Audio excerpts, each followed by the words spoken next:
Ένα, δύο, τρία, τέσσερα. Ένα, δύο.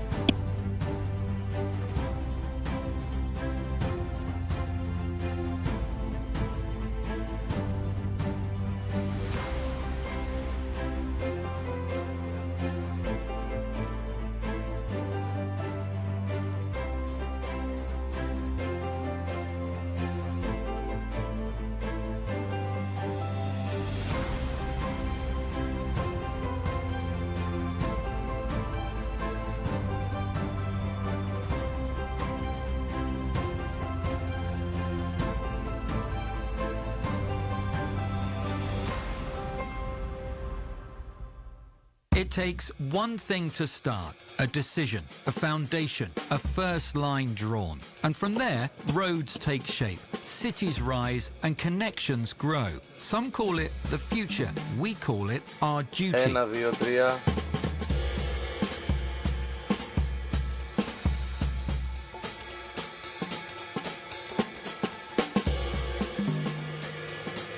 Because behind every structure, every system, every solution is something built with purpose, built to last. That's what we do, with deep technical know-how, with engineers whose experience spans decades. We are here for the complex, demanding, impressive construction projects. Roads, railways, tunnels, ports, and certified sustainable buildings. In other words, we are here for the infrastructure that keeps the world connected, with optimized operational efficiency, with financial strength, and a 7th-class contractor's certificate. We're here to deliver safely, artfully, on time, rooted in Greece with the perspective to shape lasting progress. Metka, our people, and their accomplishments define us.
Ένα.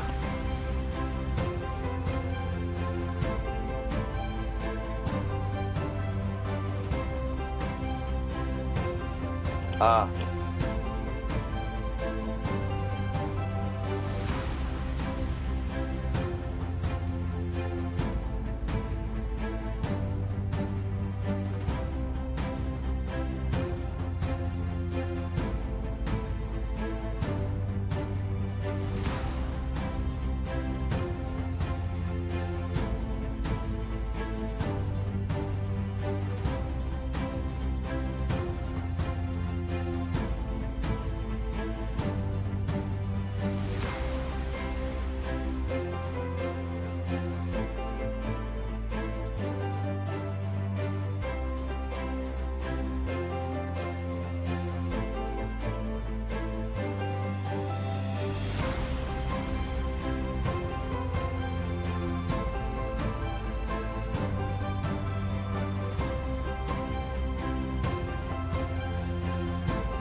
It takes one thing to start, a decision, a foundation, a first line drawn. And from there, roads take shape, cities rise and connections grow. Some call it the future, we call it our duty.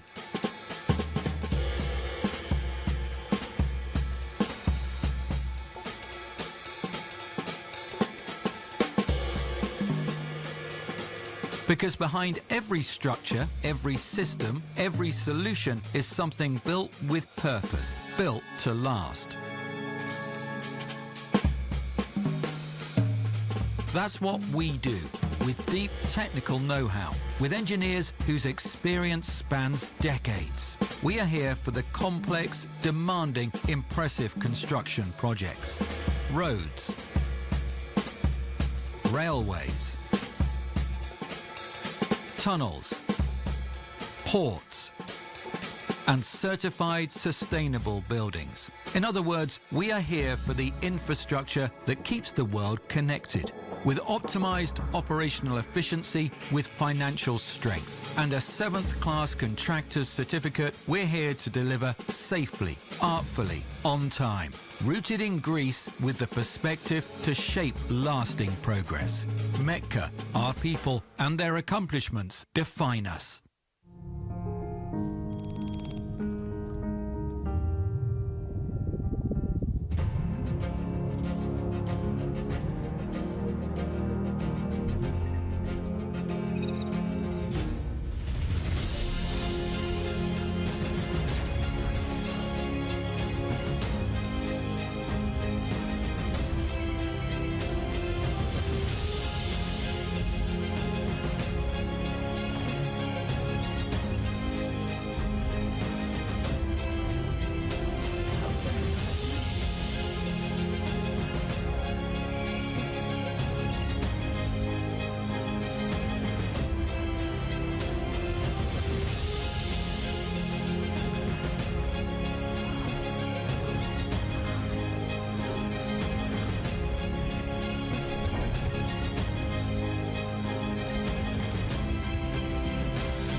It takes one thing to start, a decision, a foundation, a first line drawn. And from there, roads take shape, cities rise and connections grow. Some call it the future, we call it our duty.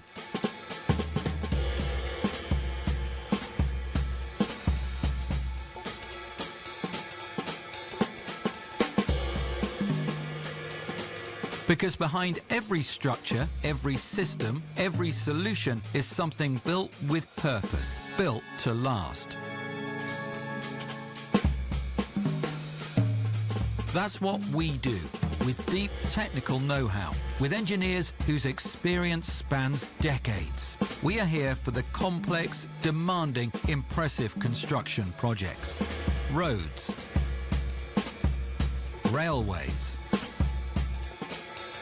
tunnels, ports, and certified sustainable buildings. In other words, we are here for the infrastructure that keeps the world connected, with optimized operational efficiency, with financial strength, and a 7th class contractor's certificate. We're here to deliver safely, artfully, on time, rooted in Greece with the perspective to shape lasting progress. Metka, our people and their accomplishments define us.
It takes one thing to start, a decision, a foundation, a first line drawn. And from there, roads take shape, cities rise and connections grow. Some call it the future, we call it our duty.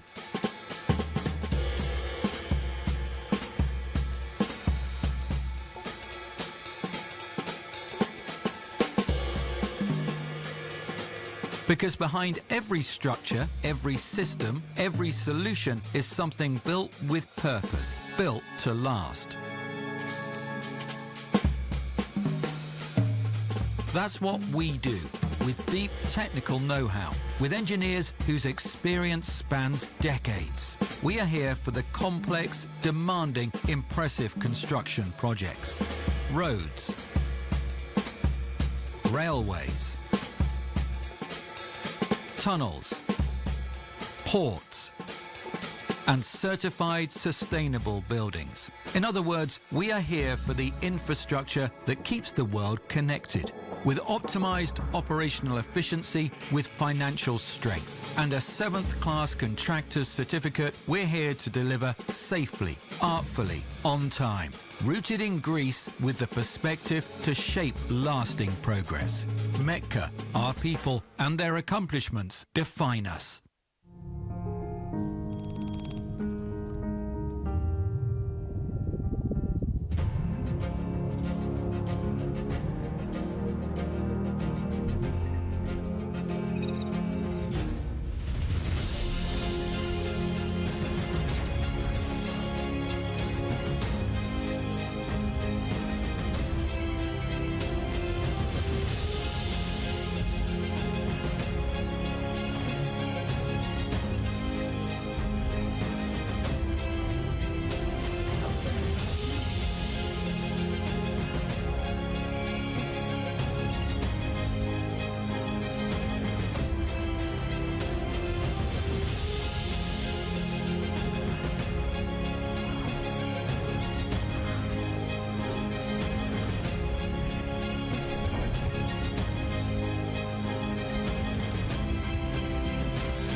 Good morning, ladies and gentlemen, excellencies, please. Καλή σας ημέρα, παρακαλώ καθίστε, εξοχότατοι, φίλοι και φίλες. Παρακαλώ, αν θέλετε να πάρετε τις θέσεις σας για να ξεκινήσουμε. Good morning. Καλή σας ημέρα. This Greece Transportation and Infrastructure Summit organized by Economist Impact Events under the auspices of the Hellenic Ministry of Infrastructure and Transport. I would like to thank our main sponsors, Metka, Aktor, Avax, and OSI, without whom it would have been very difficult to organize this event, so thanks very much to them. My name is Joan Hoey. I'm the lead analyst for Greece at the Economist Intelligence Unit, former director for Europe at the Economist Intelligence Unit, and the director for our annual Democracy Index, and I am your moderator for today. So today we'll be looking in detail at the government's plans, opportunities and challenges involved in modernizing and transforming Greece's transport infrastructure. I think we all know that Greece fell behind in terms of infrastructure development during the crisis years, and fell behind by quite a long way, at some cost to its competitiveness and attractiveness as an investment destination. Things have really started to change in recent years. And the question is whether Greece can now really accelerate things and catch up, make up for the time that was lost during that decade, that crisis decade, and make a critical leap forward in the next few years with a big payoff in terms of long-term growth and competitiveness. and obviously for Greek citizens and businesses who will benefit greatly from infrastructure development, resilience, and connectivity. The near-term economic outlook for Greece is very favorable, with GDP growth above the EU and Eurozone average. Investment has been picking up very strongly in recent years and will be a key driver, supported by the Next Generation EU funded projects. And to tell us what the government is planning and prioritizing, we're honored to have the Minister of Infrastructure and Transport of the Government of Greece, Christos Dimas, to kick off our discussions today with a keynote address, followed by a panel discussion with 4 major business leaders. So first of all, let me welcome Minister Dimas to the stage to give his keynote address. Welcome, Minister.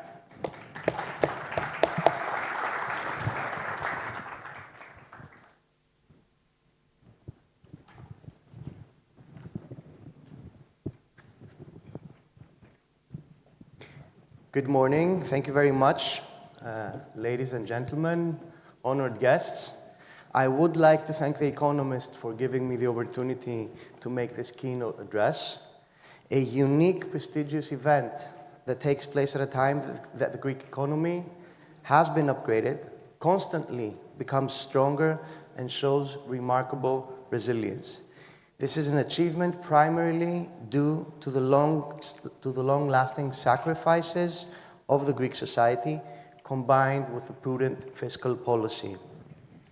Implemented over the last 6 years, the successful management of consecutive external crises, as well as the political stability.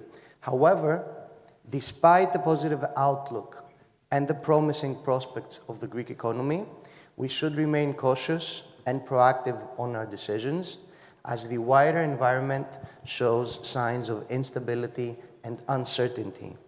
And before presenting the priorities of the Ministry of Infrastructure and Transports, I do want to paint the wider picture and underline the important steps forward that Greece has made in the last 6 years. A few years ago, the Greek 10-year bond was rated as garbage. Today, our bond yield is stable and lower than many European countries or even the USA. A few years ago, the growth rate in Greece was amongst the lowest in the European Union. For the last 6 years, Greece is constantly among the EU countries with the highest growth rates, and our projections for the following years are similar. A few years ago, the unemployment rate in Greece was by far the highest in the EU. In the last 6 years, Greece has a record-performing decrease in the unemployment rate, having created more than 500,000 jobs. A few years ago, the minimum wage in Greece was at 650 euros. Today, we are at 880 euros, ranking in the middle of 22 countries in the European Union that has a minimum wage. Records in investment, records in exports, record in reduction of the public debt, increase in deposits, increase in R&D expenditures, and so on. The message is crystal clear. Forget the Greece of the financial crisis. That belongs to the past. Greece is not only converging rapidly to Europe, but making important steps in modernizing and restructuring the public sector and the economy. In this context, the political leadership of the Ministry of Infrastructure and Transport has embarked on an effort enhancing connectivity in transport and resilience in infrastructure, aiming ultimately to contribute to levering Greece's regional, geopolitical, and economic role. Our strategy is based on priorities. First priority, implementing many large-scale projects throughout the country.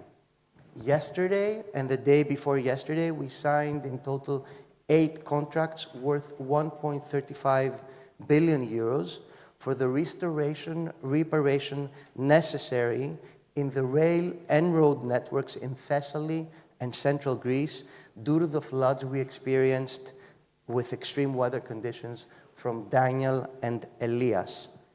Within May, we will be signing the contract for the construction of the Cretan Northern Highway, and more specifically, the main sub-project Chania-Iraklion. Indeed, works have started in some parts, studies are carried out, expropriation procedures are progressing. The Patra-Pyrgos Highway will be completed also in 2025. The first 65 kilometers starting from Pyrgos and going up towards Patra until the end of June, while the rest part until the end of the year. The Central Greece Highway, E65, will have been fully completed this time next year, and more specifically the part linking Kalabaka to Egnatia Highway. Finally, the Thessaloniki Metro, the most emblematic urban project over the last decade, has been put into operation, and by February next year, 5 additional stations will be added to the underground network.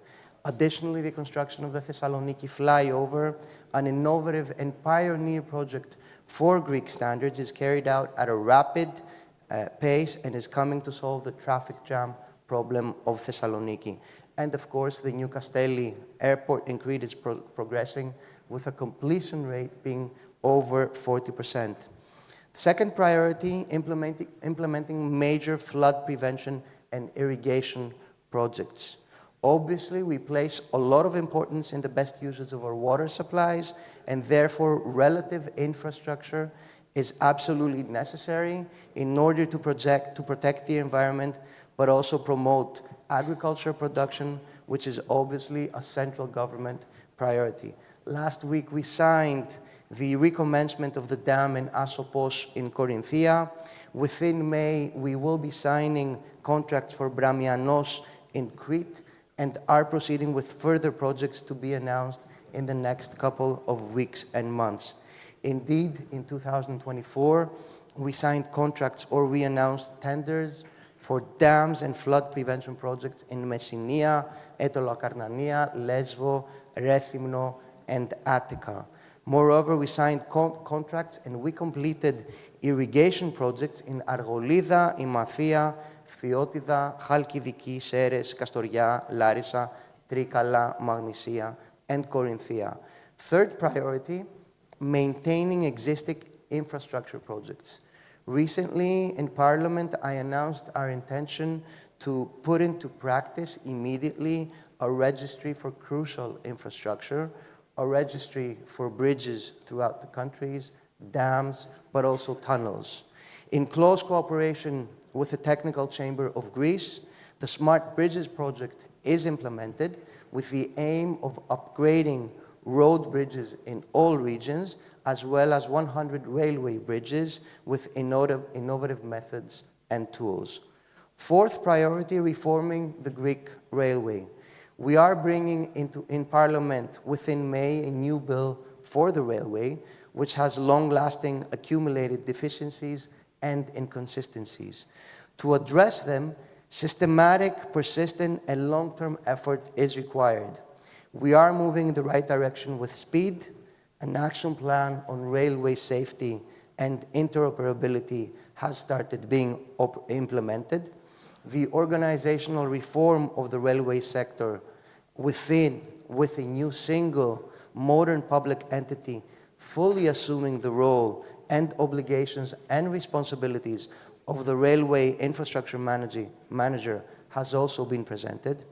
Obviously, making good and extensive use of modern technology, applying private sector management practices, re-educating and reskilling employees, but also imposing punishments when that is necessary, is part of the modernization plan. Finally, we are launching Greece's participation in the new railway corridors, such as the 3 Seas, namely the Baltic Sea, Black Sea, and Aegean Sea, as well as the Western Balkans, Eastern Mediterranean.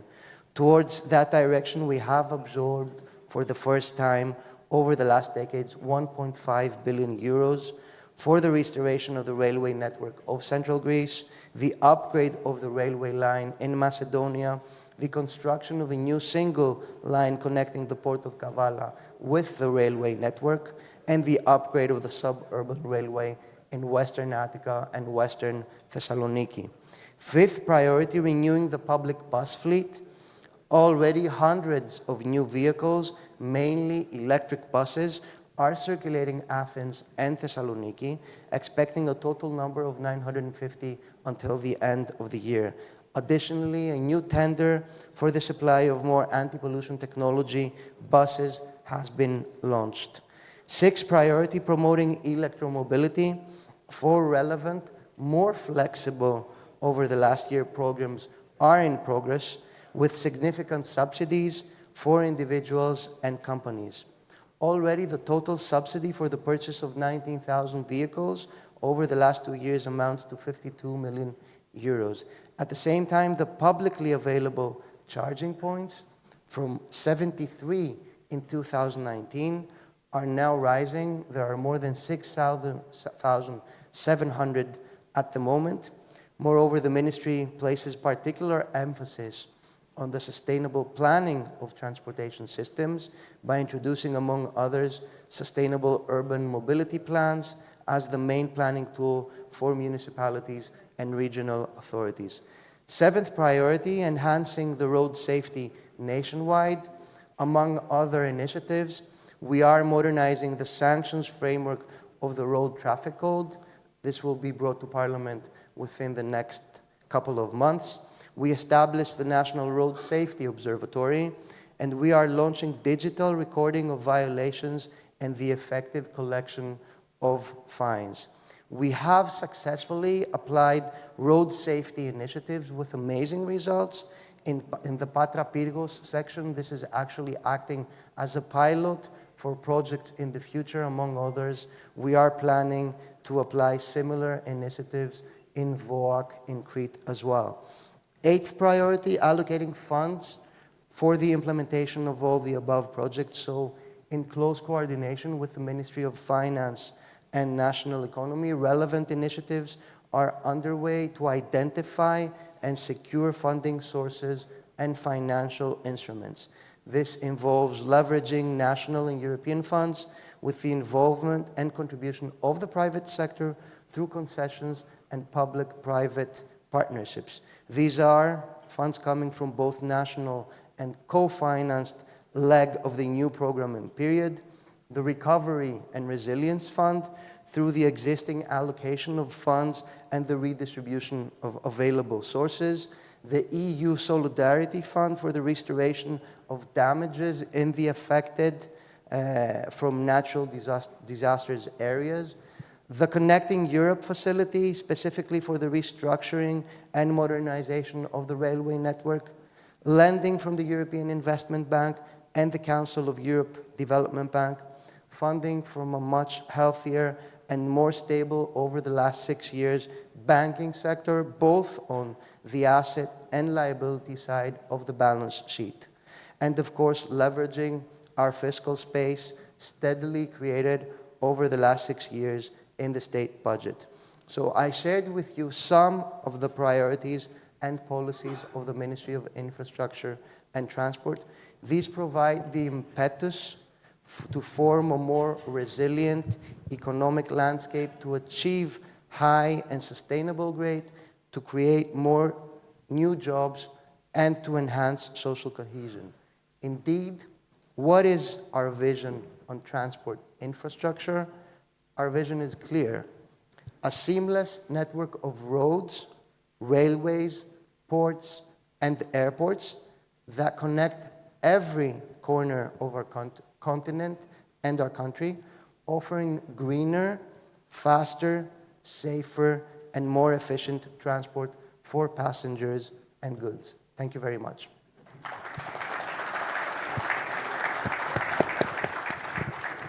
Thank you very much, Minister. Please take a seat. And we're going to move straight into our panel, and the Minister will join us for this. So let me invite our speakers to join me on the stage. First of all, Dinos Benroubi, Vice Chairman and Chief Executive of METKA. Welcome, sir. Take a seat. Konstantinos Mitsalis, Managing Director and Chief Executive of AVAX. Welcome, sir.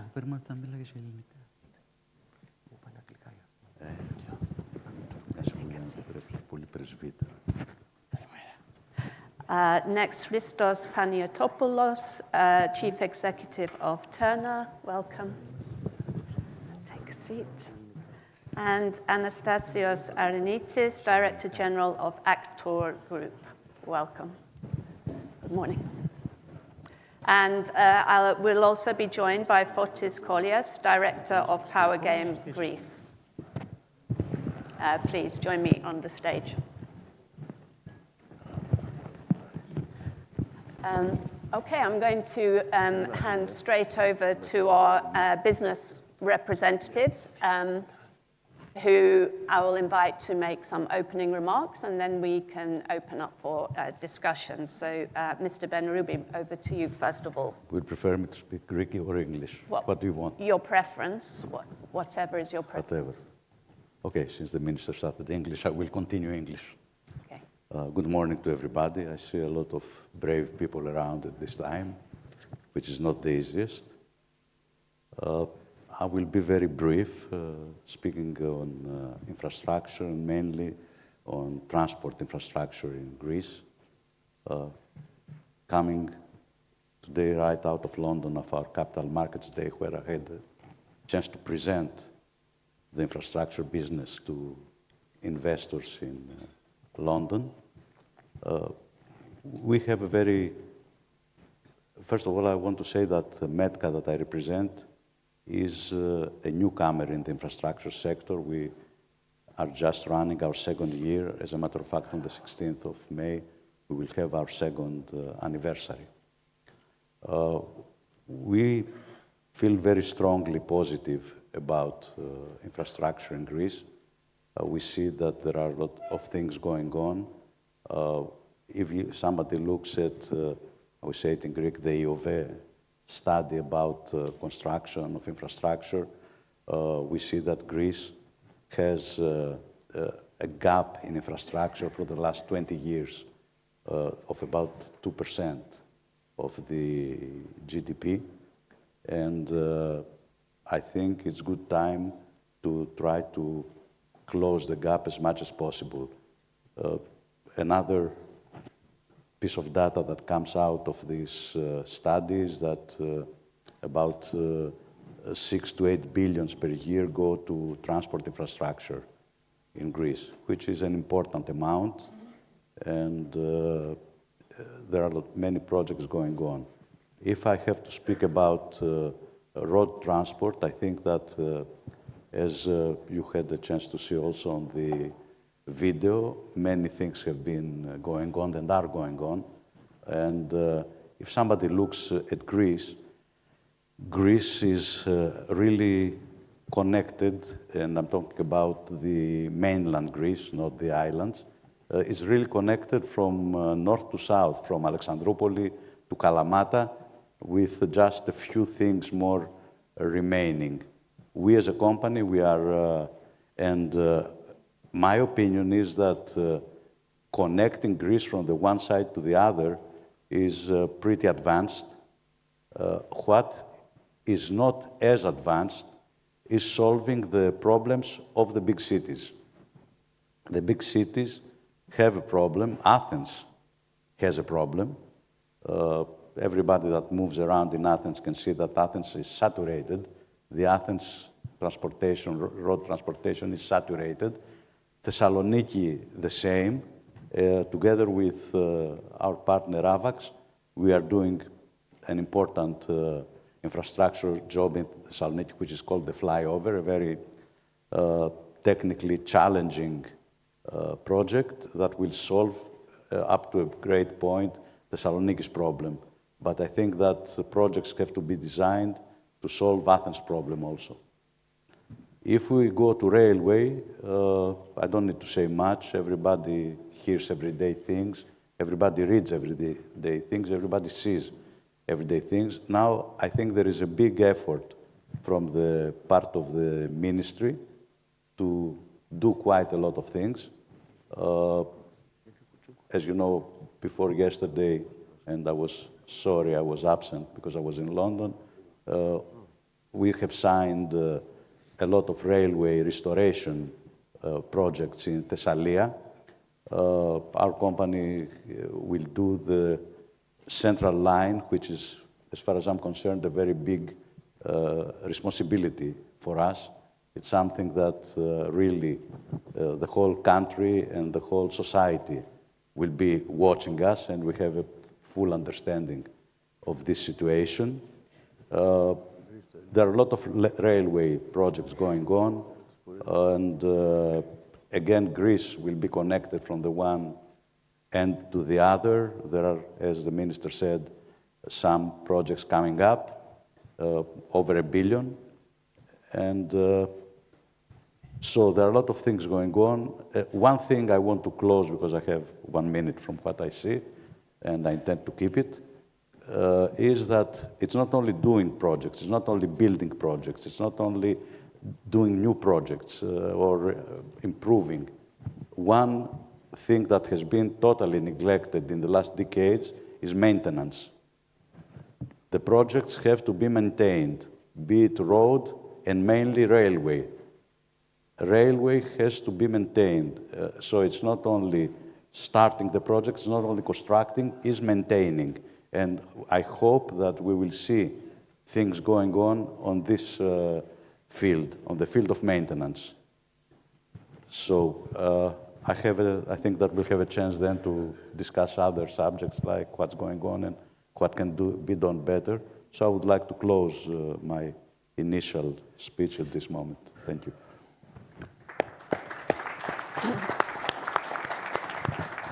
Thank you very much. That's a very useful start, I think. Over to Mr. Mitsalis now. In Greek, please. Yes, of course.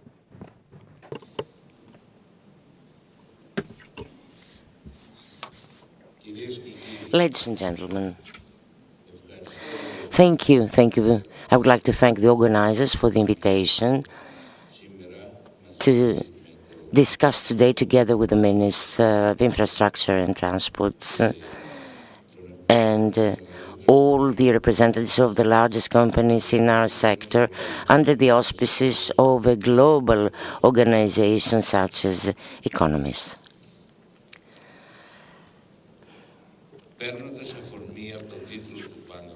Grasping the opportunity of the title of our conference, let me take a look back to our course during those decades. We're speaking about the development and how it is generating thanks to the implementation of infrastructure projects. Having concluded several similar projects in Greece, I would say initially that it is evident that there is a positive impact of such infrastructures on the Greek economy when constructed and after their implementation. The road network, the road infrastructure, and let me refer typically at this point, going years back, in the 70s, when the construction of the road, Chalkidiki road network was being built. At that time, from my country, Thessaly, until Sithonia, it would take us 5 hours. Nowadays, after the construction of this network, well, we've witnessed a great development in the area of Chalkidiki. Similarly, I can refer to one of the largest projects implemented in Greece, Egnatia Odos. Egnatia started back in the 80s and it was concluded in 2020, connecting East Greece to the West. A 500 kilometers project connecting Thrace and Eastern Macedonia to Epirus. And it is not an exaggeration to say that there were people from Thrace that have never visited Epirus at that time because of the road problems and vice versa. People from Ioannina and Igoumenitsa have never visited Thrace and Alexandroupoli. And those cities have greatly developed after the project being implemented. Thrace, Ioannina, the tourism being currently one of the strongest points, financial points of those cities. Let me move forward by telling you the following.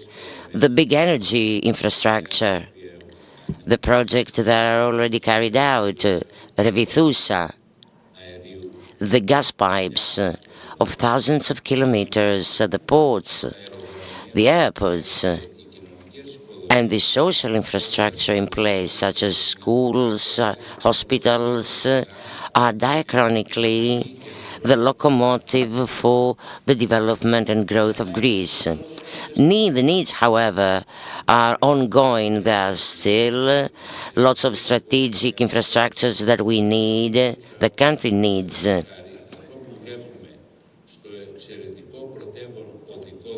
And the primary road network, which is even better than those existing in large European capitals. This network needs to expand further on. In Athens, there are areas where metro hasn't reached yet, and this is the case in Thessaloniki. Recently, together with the minister, we have visited the flyover project in a meeting organized by the Deputy Ministry of Macedonia.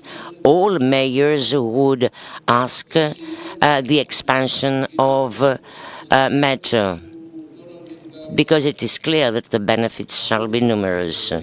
Similarly, in the regions, there are needs to upgrade the secondary road network so that transports are better served, so that significant financial sectors such as tourism are supported. There are many more things that I could add. Let me refer to the national railway network. In a similar meeting in the ministry several years ago, for the first time, I mentioned the maintenance of the railway network. And again, we are still referring to the maintenance issues. So at some point, we need to take some bold decisions. The need to upgrade and expand the energy infrastructure and investments that shall be green, the management of water resources, for example. Past needs to guide us in implementing further projects in the future. So once again, I would say my opinion that investing in infrastructure is an ongoing process, highly demanding, that we need to consider all of us in a longer term and independently to any political developments. At this point, we need to have a national design, a national plan. This is what we repeat over and over again, and this is why I'm referring to bold decisions.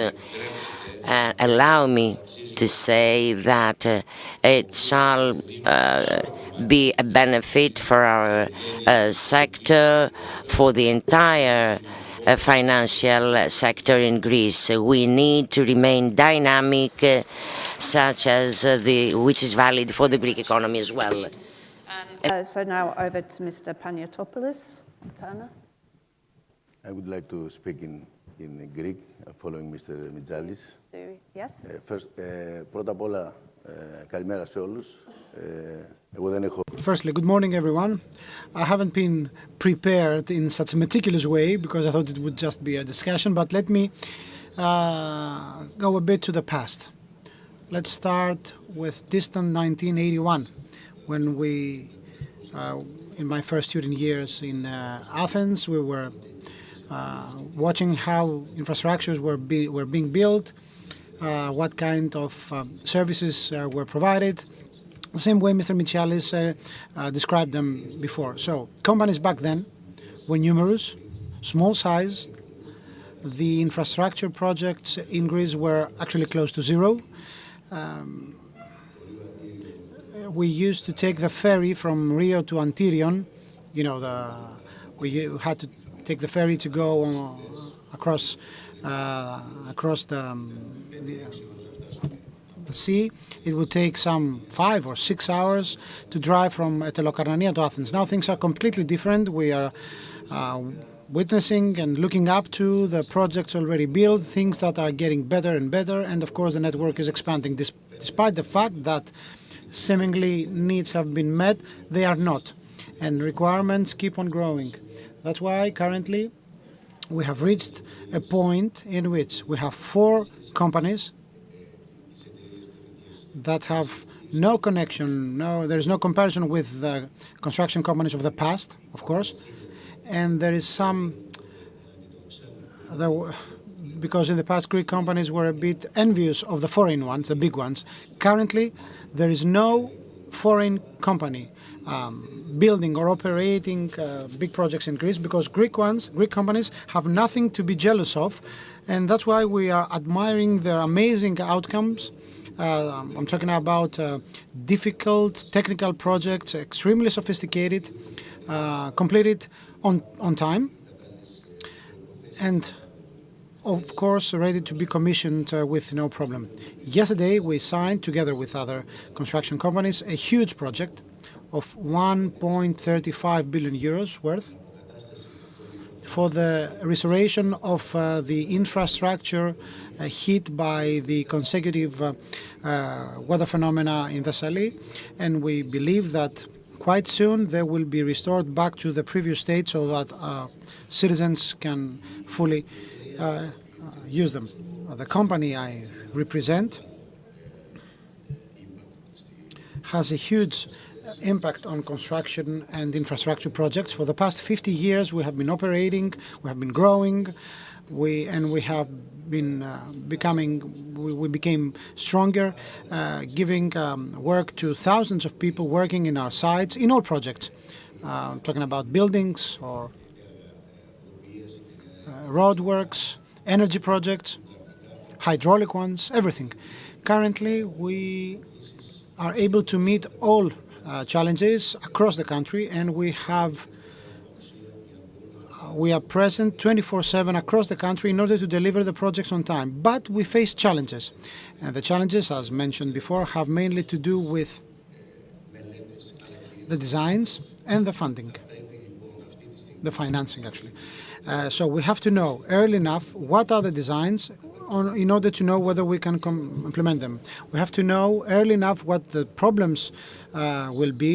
It was mentioned before, but these problems, these challenges are not being settled as the projects are deployed, and that leads to delays and financial burden because the budgets are not met, and at the end of the project we find ourselves exceeding the budgets already allocated. So we have to see what is the reason we have these issues. Is it the archaeological sites? Is it the issue of appropriations, etc.? Currently, although technical companies face challenges, not just because of the increase in raw materials prices, but mainly because we have a shortage of workforce. I'm talking about both technical staff and scientists. At the beginning, it seems that we won't be able to deliver, but something happens and the big problems are being settled, but we still have the minor issues tormenting us. Over the past 2 years, this huge problem of shortage of workforce has didn't have any major impact. But we still have problems in finding new projects because across the country we have huge needs for new infrastructure projects, and as we speak, I see that the designs for new projects are not being promoted, are not being coordinated. Perhaps there is... It's the fact that we have a very small public investments program. Perhaps the Prime Minister announced that we have a surplus, right? Why don't we use 1 or 1.5 billion euros of this surplus for infrastructure projects? I think it will be extremely helpful for the growth and development of our country, of all the regions of our country. And I think that if we improve infrastructure, we will see a positive impact or repercussion on the quality of life of our citizens, apart from the fact that their daily lives will be, let's say, improved to a great extent. It will help the growth rates of our GDP in our country. So I will come back to that. I don't want to spend more of your time. Thank you. Thank you very much indeed. And our final speaker on the panel, Mr. Arnitis from Actor. Καλημέρα. Ευχαριστώ πολύ για την πρόσκληση καταρχήν. Thank you very, very much for the invitation. We find ourselves in a very happy conjuncture. We have a huge portfolio of projects to be delivered for the very first time, and of course we have the challenge of delivering these projects in a very short span. So, taking the relay from Dimitris, allow me to say that having a list of uncompleted projects is not everything. It's the basis in order to design the future of our companies. But what we have to currently focus upon, I mean both the government and the technical companies, is to prioritize our needs. Because currently we have signed contracts for huge, gargantuan projects of strategic importance, which have to be delivered in a very short time span, keeping very high standards and in an environment that is extremely competitive, both in terms of finding resources, workers, scientists, and contractors, raw materials. The prices are going sky high, and there's an uncontrolled rise, and we have an issue finding the right consultants. And this means that the entire industry is going through a challenging period, to put it like that. Now, let me also do my retro discussion. The industry has been the construction industry has been under the spotlight, has been criticized a lot in the past, but it represents a main driver of growth for our country. Over the past 30 or 40 years, starting with the Delors, Santer or TAA packages and funding, and because of the European structural funds, this is the industry that has been traditionally providing the Greek economy with a multiplying factor, because the ones who are directly or indirectly involved in delivering these projects, we all know that the technical community and the infrastructure projects drive growth across the country, and at the same time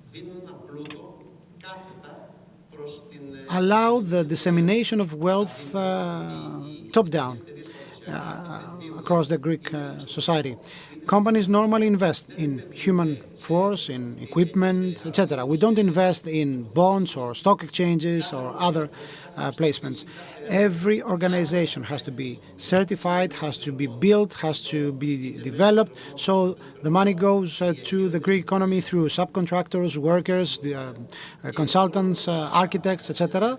So over the past 30, 35 years, in which Greece has been transformed completely, radically, as the previous speaker said, Greece has grown smaller, because now the time to travel from Athens to Thessaloniki is much smaller, or from Thessaloniki to Ioannina, it's much shorter. So we have been able to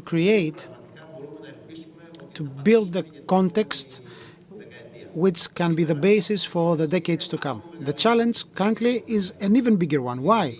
Because what we have already done are not enough for the future. We have to see our projects from a different angle.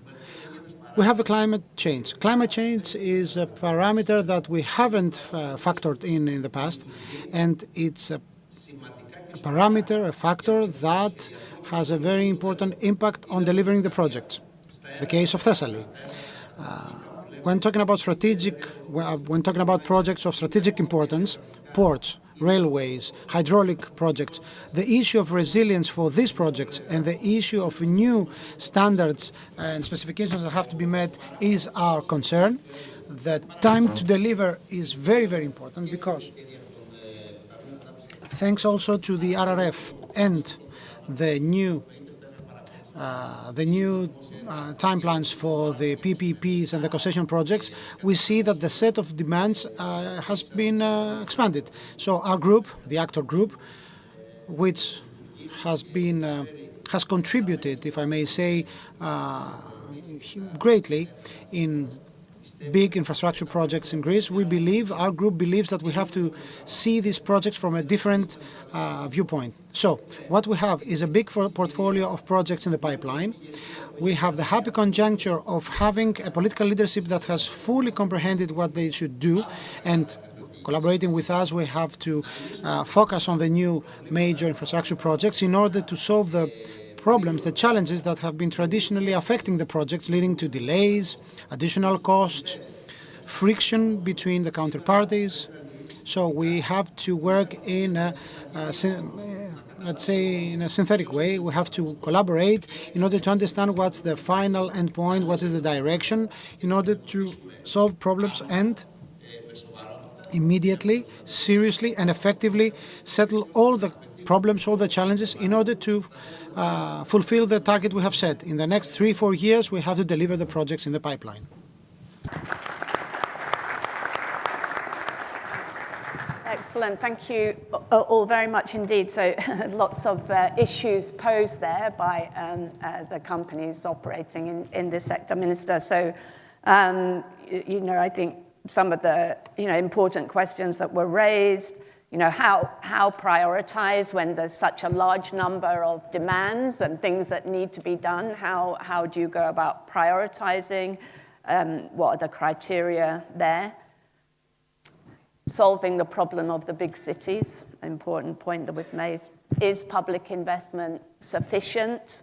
Could the government be using the fiscal space more, which obviously everybody's asking for that fiscal space, but the financing issue obviously is pertinent.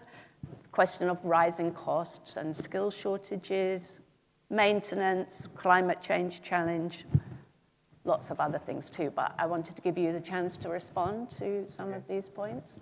Thank you very much. I'll switch into Greek as well, if that's okay with you. Well, let me start with the following, the question set by Mr. Panagiotopoulos, meaning, as we have such an enormous surplus, why don't we move forward with the greater increase of the public investment project? Indeed, the Prime Minister has announced an increase of this project by 500 million euros several days ago. In other words, we do have an increase. However, and this is a point that I would like to discuss and clarify it, maybe I'm discussing more under my previous capacity in the Ministry of Economy and not the one that I'm currently servicing. As of last year, EU, for all EU countries, has established specific fiscal rules. Among them, the ceiling of expenses for every country to deliver. Greece, with all the measures announced by the Prime Minister, has reached such ceiling.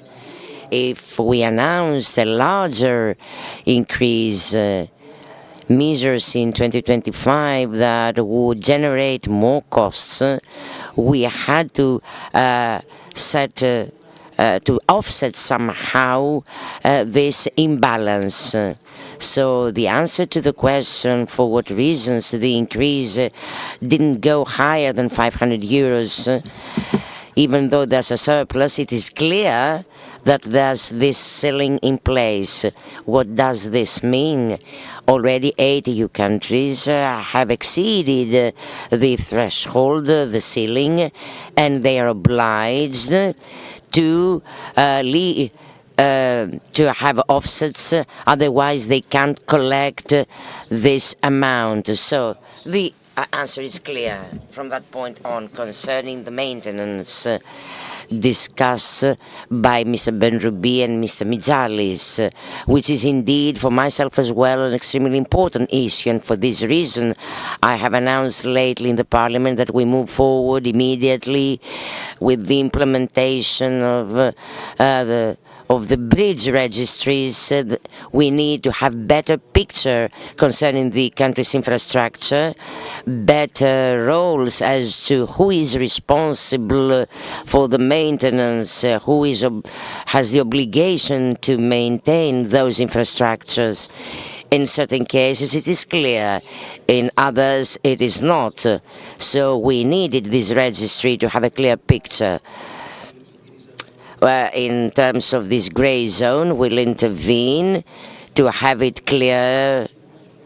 And on the other hand, the climate change issue discussed by Mr. Aranitis, there again, we see that the extreme weather phenomenon are frequent, are stronger, are more violent, and it is the state, not only Greece, the entire world needs to put forward solutions.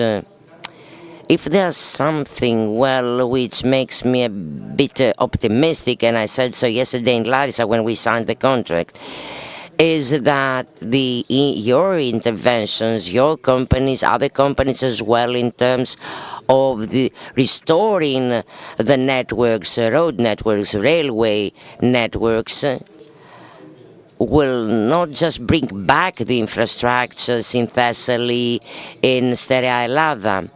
They shall be there to be more resilient, more sustainable, and against such a future phenomenon. And this is very optimistic. This is an optimistic and realistic message immediately after Elias and Daniel phenomena. And I agree with your comments. I fully agree. I was born in 1980, but I do remember that the distance between Athens to Xylokastro would take 3 hours. The fact that nowadays it takes just an hour, 10 minutes, is indeed a progress. However, societies develop, there's a strong urbanization wave. In Attica, we have half of the Greek population living in. So the interventions in Attica are extremely necessary. And the expansion of the metro in Thessaloniki as well, Line 4 in Athens, or the Metro Thessaloniki expanding towards Kalamaria, the flyover project. Those are significant projects that are there to deal with those significant challenges of big cities. Are they the absolute solutions? Of course not. Well, the projects themselves need to be well coordinated between themselves. The impact of traffic police in Thessaloniki had an enormous impact in terms of the flyover. On the other hand, even outside the urban network, projects such as road safety projects, Patras Pyrgos project in particular have produced significant outcomes that may resolve road safety challenges. And similar other projects that are very important for us, and we use them as pilots in view of other projects coming in. The VOAX Thessaloniki project, in Crete, where we did have lots of casualties and many road accidents. Anyway, to conclude, in terms of road safety, we have already passed the legal framework for the evaluation and use of new technologies to see the cars, the vehicles that had gone through the technical control, those that are not in circulations, those that haven't got the necessary licenses. By connecting databases from the Ministry of Transports, the Civil Protection Ministry, other insurance companies, together with cameras in roads, will be recording all illegal actions, and the fine shall be accordingly allocated. So I do not claim that we can immediately resolve all problems. However, I do have to tell you that thanks to the tools we have in cooperation with all ministries, the competent authorities, the companies, we all strive together to put forward significant steps ahead. Thank you. Minister, we started 10 minutes late. We're already gone over our time 5 minutes, but I'm going to give another just 5 minutes more because we do have to move on to the next session, which is looking more at the financing question. But Fotis, maybe give you the opportunity to ask one question to all of the panel. Okay, thank you. I will ask in Greek, if you don't mind.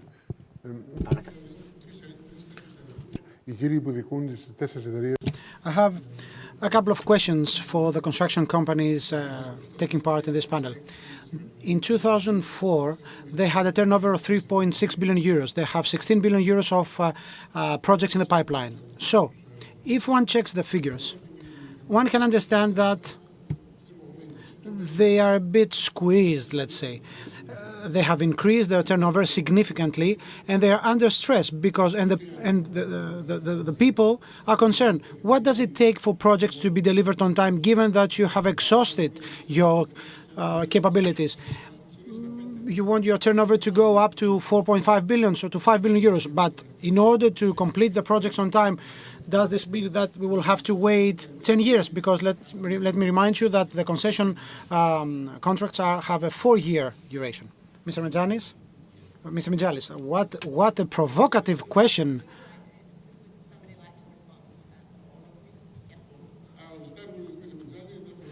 Yeah. Sure. Mr. Mijalis originally said, what a provocative question. So the question is whether we can deliver the projects in the pipeline on time. So Mr. Panagiotopoulos mentioned before that there are some challenges, some problems, and he was very concrete about them. Some of these problems have to do with us. We cannot find the right people, the staff, and we don't know whether the labor market will respond to what we want. Let me reassure you that we will find a way out, the same way we have been able to find a way out in the past. What we ask is from the public administration, from the government, and the way the government expresses their view through their services, the ministry and all ministries, something very specific. What do I mean? When implementing a project, we have the Ministry of Infrastructure and the Ministry of Rural Development involved. There's always the Ministry of Environment having a say because of the environmental permits. A very important role is also played by the Ministry of Finance, because if there is no money, if the funds are not dispersed on time, there are problems. So I'm not accusing the government or the state that this minister or that minister is to blame. No. Perhaps the context, the framework has to be reviewed in order to do things at a faster pace. For instance, some decisions that may be issued within 30 days take 3 months or 4 months to be issued. If we make sure that we do what we have to do, and if the state does what it has to do, and of course, let me say, we also have the Ministry of Justice because of the expropriation issues, or the Ministry of Culture because of the archaeological service involved. So all this complex has to be coordinated, has to be aligned, and the target is to deliver the project in 2026, because if it's completed in 2028, then we have to pay fines and penalties. And then everybody asks, why did you have to pay more? Why did we have to add more funds? Why are things so vague? And everybody can say things and can imagine why some money have been spent. And the Ministry of Finance always complains. The project was for 150 million euros, and now you're telling me that it will cost 200 million euros. Yes, it costs 200 million euros because another ministry failed to deliver on time. This has been the case for many, many years. It's not something that happens only now. It's been like that for ages, but we have to remedy that. So coordinating these stakeholders, to put it like that, will help us meet the target, which is to complete the project on time. Mr. Benroubi? It's really useful to hear, but we're out of time, so I have to brief comments from the other panelists. Now, Mr. Benroubi. No, I don't have to say something. No, I will not reply because we don't have time. I will not reply. No, it's not an issue of order. Would you like Mr. Benroubi to respond to anything from the minister or that? No, because I will not, because it will be a tautology. I will say the same thing, so no need to. Mr. Panagiotopoulos? Firstly, Mr. Panagiotopoulos, I was about to say many things, but I was covered to a great extent by the previous speaker. We don't have time, so let me say just this. We have some really critical challenges to be settled. We, as a group, Yakterna, because you mentioned the portfolio of projects in the pipeline, the portfolio is even bigger because we still have projects in the pipeline to be contracted.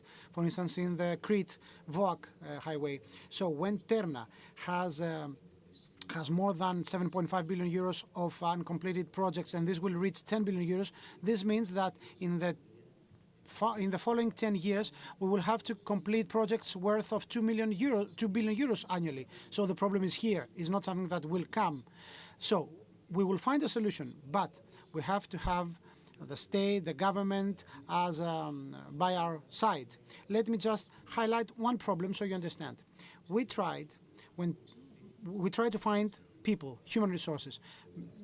We exhausted all the things we could do in Greece. We tried to station people from India, from Egypt, from foreign countries. What we dealt with was the following. The ministries had to sign the decisions in order to license this project, this effort. These people had a permit for 180 days of work. It took more than 180 days for the decisions to be signed. So the whole project failed. So we have to solve these problems yesterday. And we do have the human force, the human labor in Greece. We have to tap on that. The universities themselves. Please wrap it up. Yes. My last comment. That's the most important thing. There is a project to be signed in 2 days' time. The Crete Highway, Voak. perhaps the biggest project ever to be contracted in Greece and one of the most important ones. When the project is launched, given that you mentioned the implementation challenges, let me tell you that currently we have objections by all municipalities, tabled already, submitted already. If we don't solve that at day one, nothing will be done. It will take 6, 8, 10 months of processing the objections. Nothing will have started and we will never deliver on time. You have 1 minute. To the next session, but any brief comment, Mr. Ioannidis? The Minister's got 1 minute to make a final comment. What I would like to say is the following. Okay, we have the list of projects in the pipeline. The technical world, the industry will deliver, will respond to that. We will find the solutions. We will settle the problems and we will find a way out. The state, once again, maybe it's a bit boring, but we have to reiterate that the government, the services, the ministries, they have to respond. They have to catch up. Time is a luxury. We have huge challenges ahead. The projects are so important, are so big. So when the projects start, we cannot stop them. We cannot, let's say, suspend them. The costs are huge. From the moment the plane takes off, it has to fly. Currently, we're about to take off. We're fully organized. We're bringing people from abroad. I've given you this example before. We're currently bringing people from abroad to work. We're trying to find a place for them to sleep. And in order to change the land use for the site, in order to build a house, it will take 2 years. We have to solve these problems. We have already identified the problems, and the ministry has to seriously give a solution to that. Final word, Mr. Benrubi, before I ask the Minister to... Okay, thank you. So 1 minute. So, I accept that the government has its share of responsibility.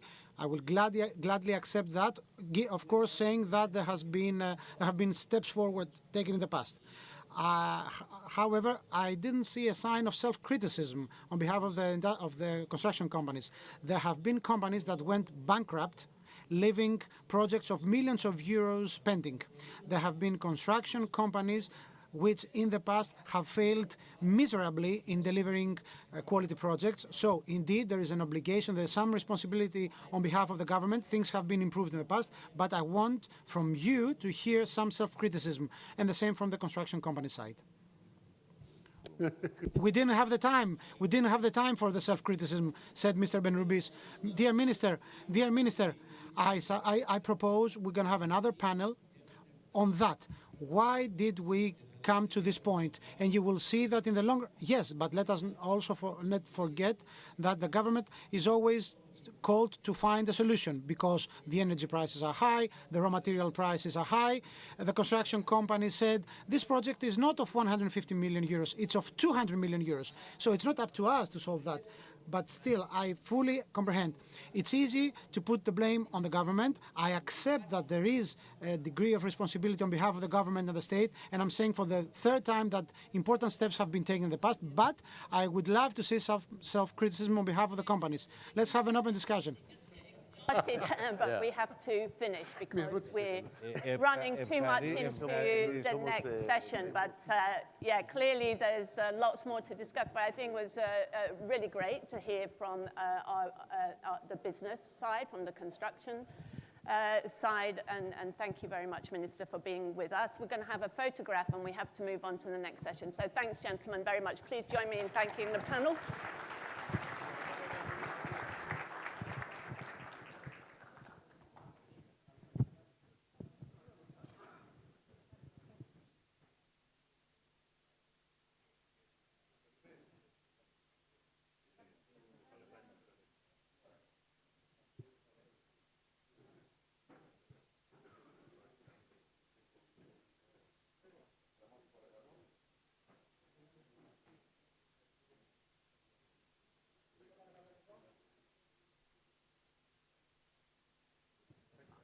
Thank you very much. Thank you very much indeed.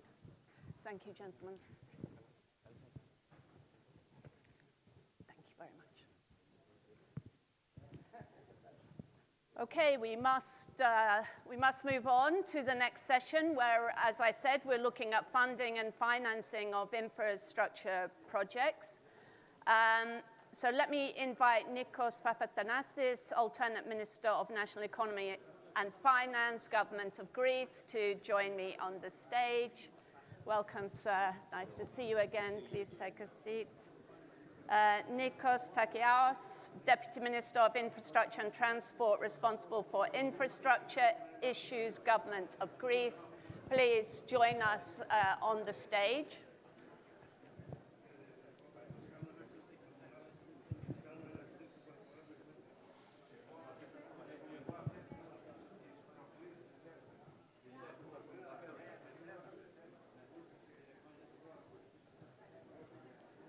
Is Nikos here in the room? I guess. Maybe. Welcome. Please take a seat. We have Mariana Nathaniel, Head of the European Investment Bank Office in Greece. Welcome, Mariana. And Konstantinos Makedos, President of the Fund of Engineers and Public Works Contractors. Hello. Please take a seat. Okay, I know that you're running into another meeting soon, so please can everybody take their seats? We're starting the next discussion. Ladies and gentlemen, please take your seats and we'll get the discussion underway. Thank you very much indeed.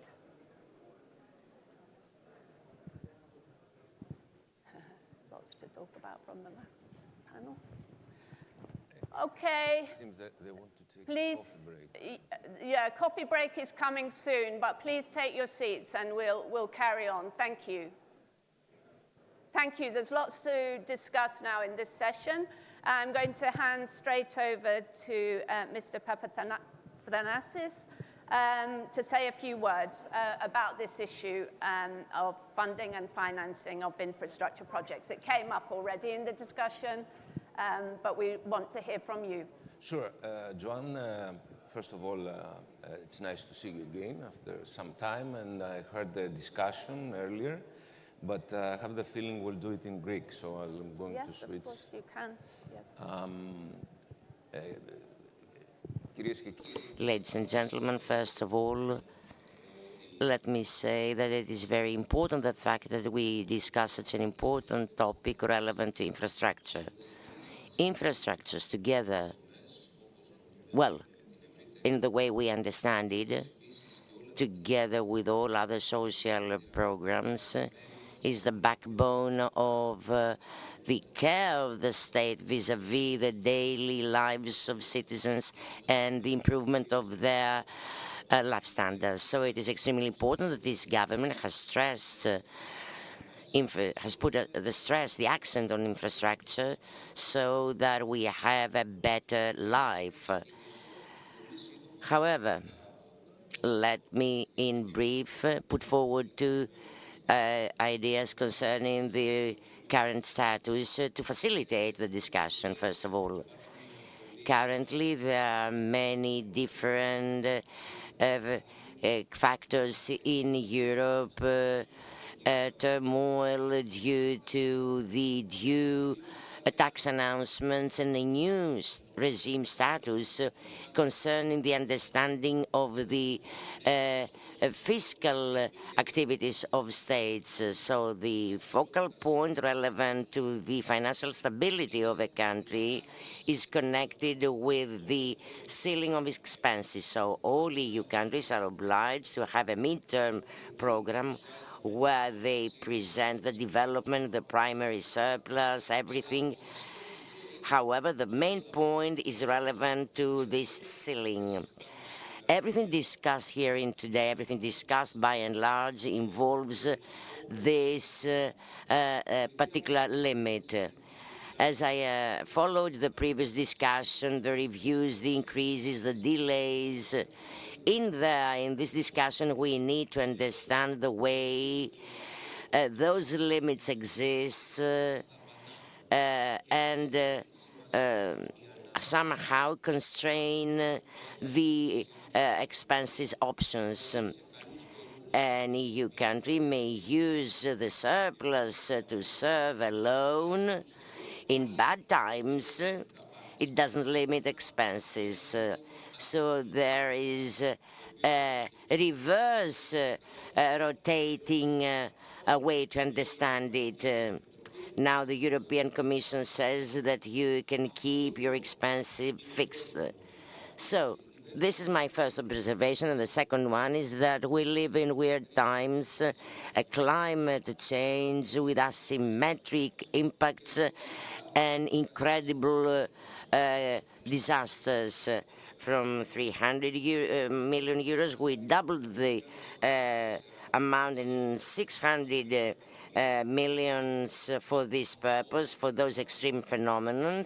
We went as high as 750 million euros because of Daniel, where we had only 300 million expensive, and there overnight the damage was 3.5 billion euros, and the state was called as the Solidarity Fund designed in the past could give us only 100 million euros, and the state was called to cover all the expenses, all the costs. And just yesterday, the day before, we signed 1.3 billion euros for railway and road project in Thessaly due to Daniel, which means that overnight we had to bring over funds from the Recovery Fund, the NSRF 21-27, and absorb money from the state as well to cover this enormous gap. Thus, we live in strange times, in times where the fiscal course is extremely important. We'll discuss the significant projects that are financed by the Recovery Fund, 16% of the overall amount, E65, VOAX, different significant projects, buses, roads, improvement works. So such money shall come from NSRF, from the Recovery Fund, and the state budget, national funds, 1.1 PPPs, 4 billion euros from the regional, that is the ministries, and 4 billion more from the regions. So we did put the accent on the financing branch. However, we need to bear in mind always that there's a ceiling which limits the extent of our actions. Opening remarks. We'll come back to some points. I hope you can stay. What's your cut-off point? You're okay? Okay, excellent. Thank you very much. So over to our second, Nikos, now.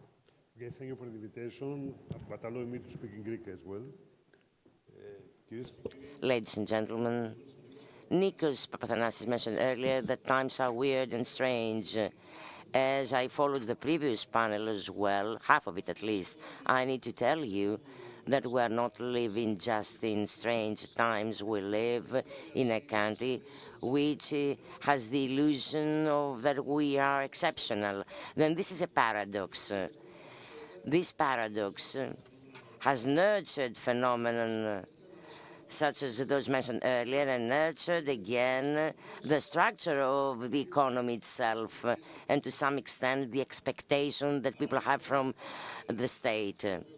So today we are called to analyze a quite complex issue, which is relevant to something very simple. What do we want to do to skyrocket development and growth? What is the ceiling? God, the sky. If we visit Greek regions today, claims are up to the sky, claims for any projects, all projects whatsoever. Spiros Dimas spoke earlier, more than 1 year and a half deputy minister, and I feel That is as if such a minister is a ministry of finance. We need to calm down. We can skyrocket growth to the extent it is permitted and allowed. We can't go further, and we need to understand this. Claims and demands are numerous. The minister repeats every now and then a quote. The definition of policy, political issues is to manage endless issues with well-defined funds, and this is the reality. Do we have financial facilities, tools? Yes, we do. I need such a road, but we don't have money. Okay, let's propose a PPP. And I don't want you to understand it as a PPP with this term, because we limit the definition in Greek in payment upon operation of the project for a certain time period. PPPs are not endless. They need to obey to a threshold of this is defined by the EU. What is a PPP? Moving forward our loans, our debts to future generations. We have enough from 2010, 2019. We don't have to live it again. We need to set the limits. And there's an interesting facility, which is essentially a PPP. And I'm referring to concessions.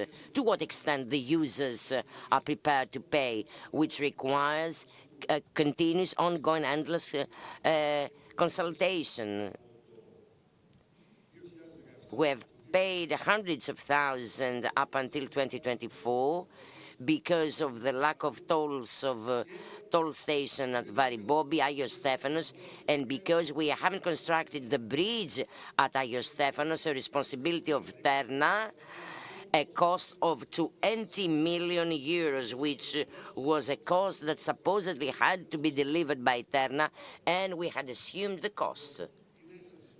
This is a very typical example of how even the concession agreements have some delicate points that do not allow them to be accepted overnight. As a result, we need to deliver projects that we can pay, to undertake responsibility to the extent we are prepared to pay. This is not an easy thing to do, particularly in a country just coming from a crisis such as Greece. And it is extremely valuable to understand that there are maintenance that required after 40, 50 years. The bridge of Varibobi requires maintenance whenever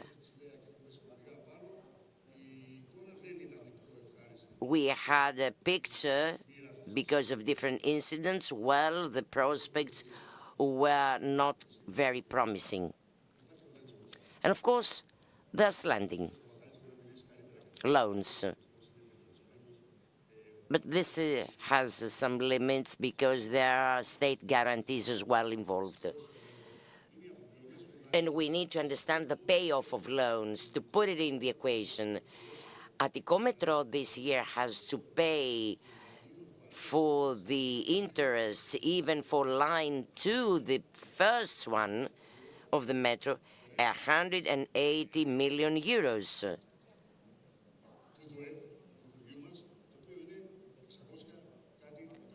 From a budget which is 650 million euros approximately, before the increase that we are expecting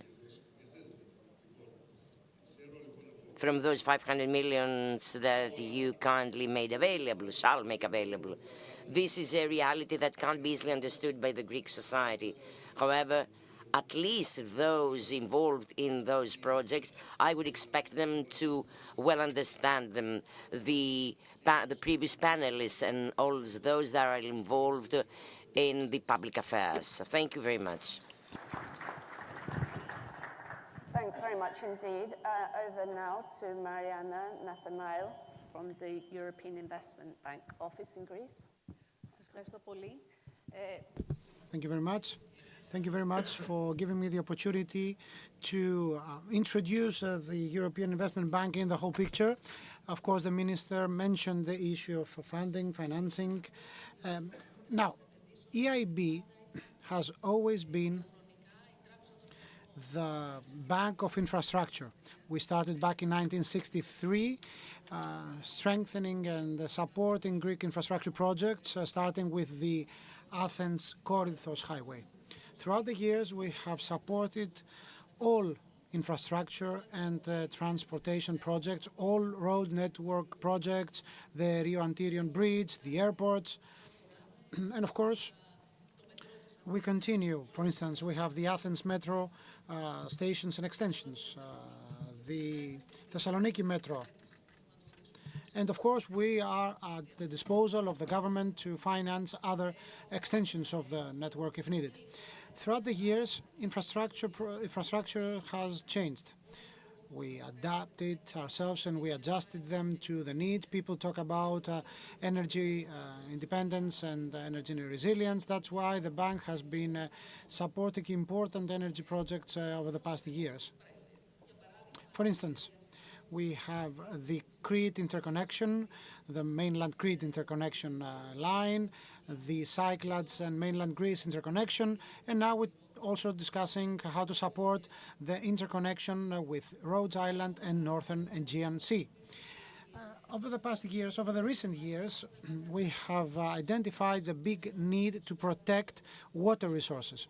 That's why we have already provided technical assistance to the water company so that we will be able to conclude a deal with the water company soon to strengthen, to underpin infrastructure projects for water resources. And if needed, we will consider supporting investments in the railway network. Also, our bank provides technical assistance in order to implement what was mentioned before, assistance to implement the construction and the maturity of the projects. That's why we have a specific service offered, the technical assistance. That's what I'm talking about. We have JASPERS, which is a very important tool to design NSRF-funded projects, the Testing You Advisory from the EU, and we have the PASA team. This is a collaboration with the Greek government in order to properly develop the project. In the short run, we will emphasize mainly on energy, on housing projects, because we see that there is a big issue with housing projects, houses, hospitals, university buildings, etc. Now, when talking about the RRF, we believe that we co-fund projects supported by the RRF, of course. I think we will reach the limit of the point of 2 billion euros of RRF funds being absorbed. And if there are projects in the near future that will not be completed within the time frame set by the RRF, of course, we will be at the disposal of the government to discuss how we can support them. Thank you very much indeed. Over to you, Mr. Markados. Thank you. Thank you for the invitation. Thank you for the opportunity. I will switch in Greek. Let me start with a comment. It is of great importance that there is an effort being made. I'm talking about the fiscal effort and the launching of tenders for projects that can be financed. This is something true.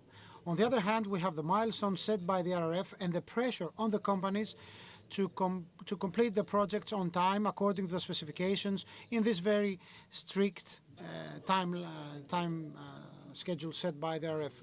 On the other hand, as the comments in this panel and the previous panel show, that there is a need for strategic design and the value cost relation, because these infrastructure projects have a footprint.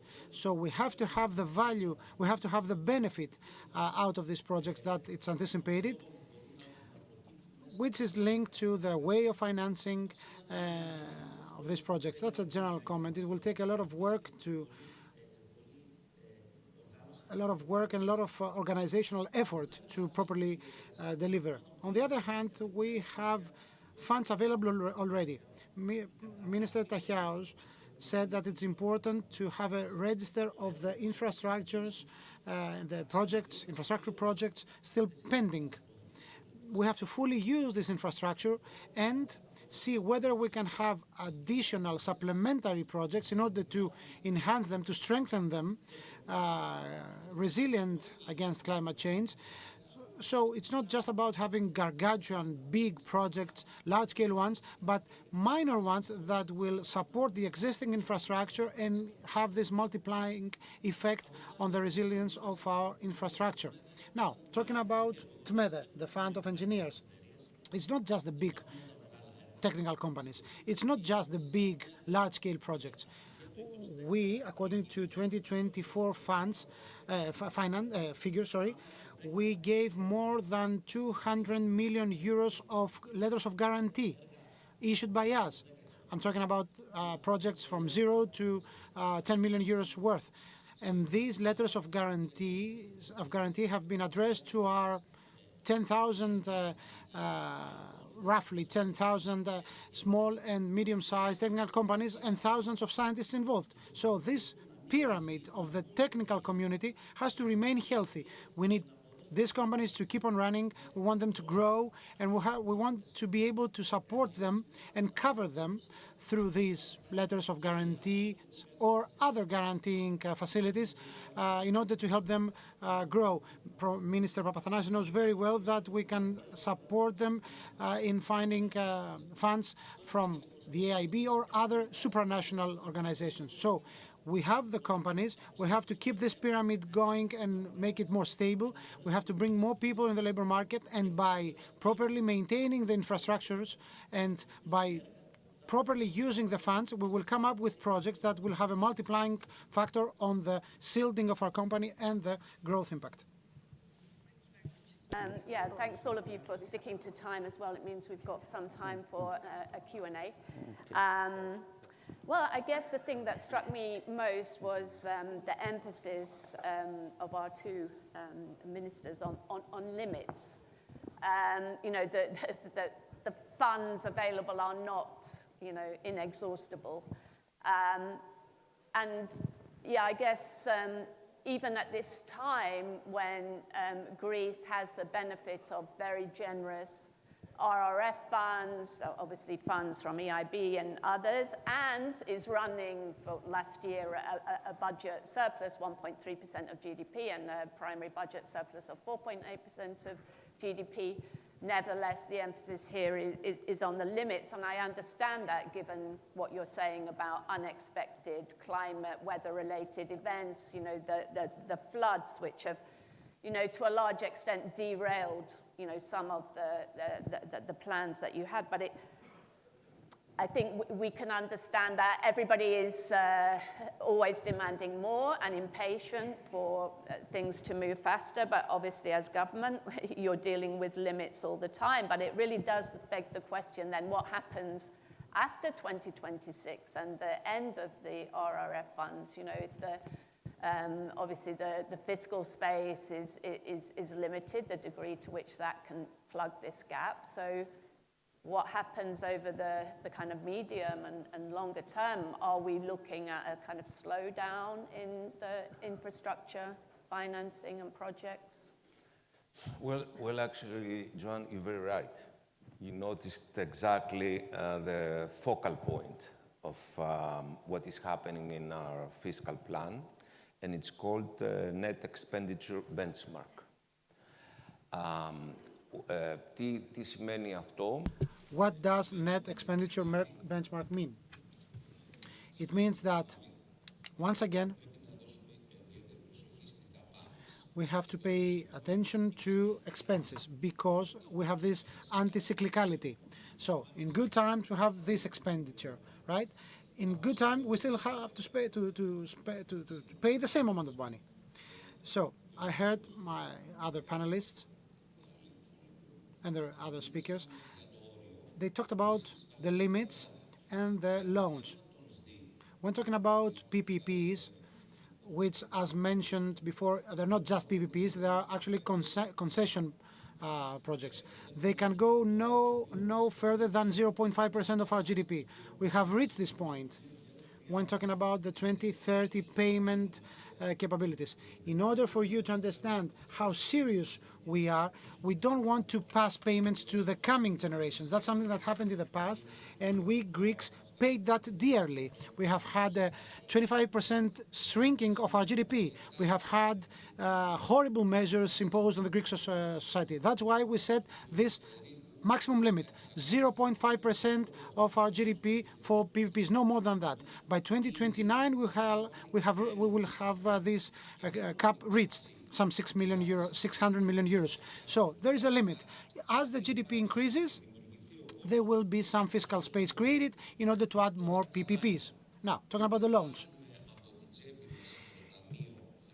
We either take money out of our pocket to spend them, or we take a loan from a EIB to spend it. The impact is the same. The result is the same. We're talking about an expenditure. So, when talking about expenses, this includes the loans as well. So we have to be very, very careful, because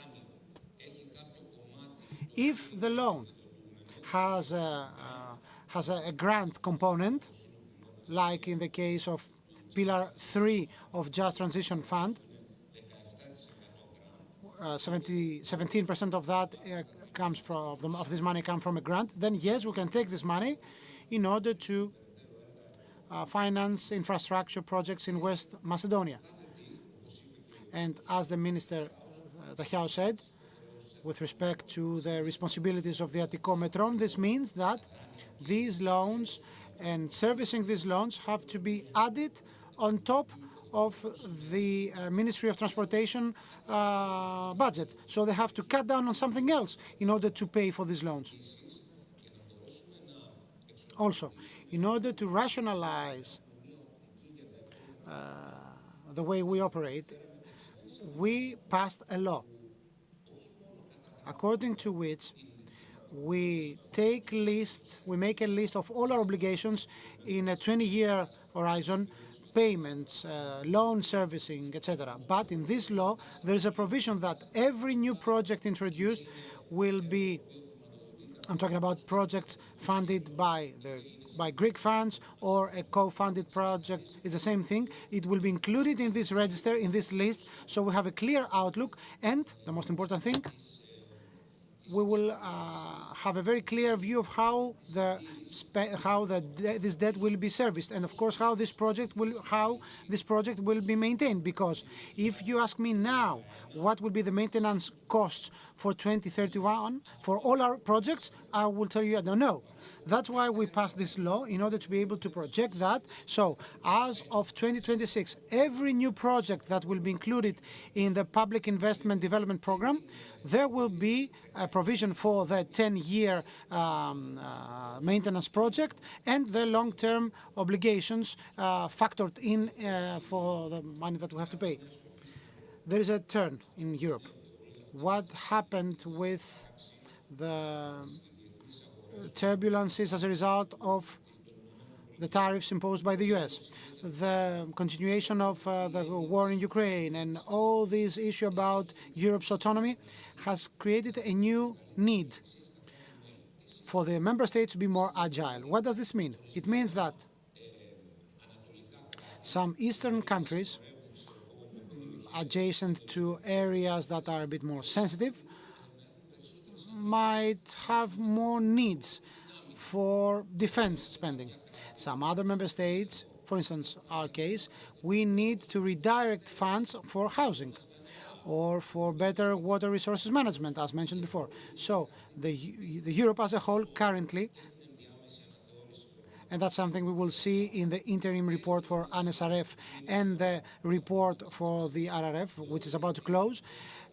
This provision was included for this agility, and in June there will be a debate to be completed under the auspices of Vice President Fito, so that the central idea of all European projects will be to give the member states the agility, the flexibility to redirect the funds where they need it the most. And we, Greece, we are amongst the top countries in the absorption of European funds, both in the case of RRF and the NSRF.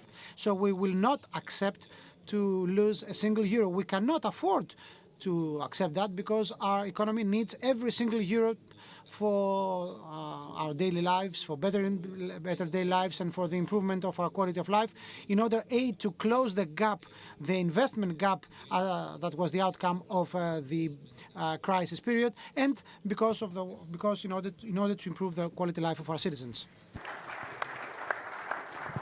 Thanks. So, moving on from this, given the constraints that your ministry is operating with, how are you approaching I suppose the question of cost benefit, the evaluation of the projects? Are you actually auditing projects before, during, and do you plan to do so afterwards as well, which is something that probably doesn't happen too much in many European countries, but the evaluation of the project for all across the whole length of the project?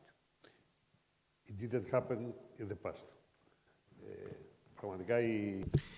Indeed, the concept of cost-benefit has been something unknown in Greece. Actually, one would consider the benefit for others, for the third parties, when talking about the cost of a project. Now the cost-benefit concept has been fully integrated in our design and both in Greece and abroad. It's difficult to explain that because the counter-argument in the Greek society, because we have to consult with the Greek society when designing a project, is the following. The intangible benefits of this project in the future, it's something that you don't consider. No, it's not like that. A cost-benefit study has to take care, has to consider all the dimensions, all the components of the project throughout its life cycle. So this concept has been introduced in the Greek public sphere and public discussion about projects. And we will not avoid that. And I will give you an example. We have contracted the Giannina Kakavia project, the road project. Jaspers imposed us that the road between Kakavias and the width of the road should be reduced because otherwise there would be no cost-benefit, no cost-benefit ratio. So the RRF is a very generous facility currently being used by Greece, but it will last for a very short time.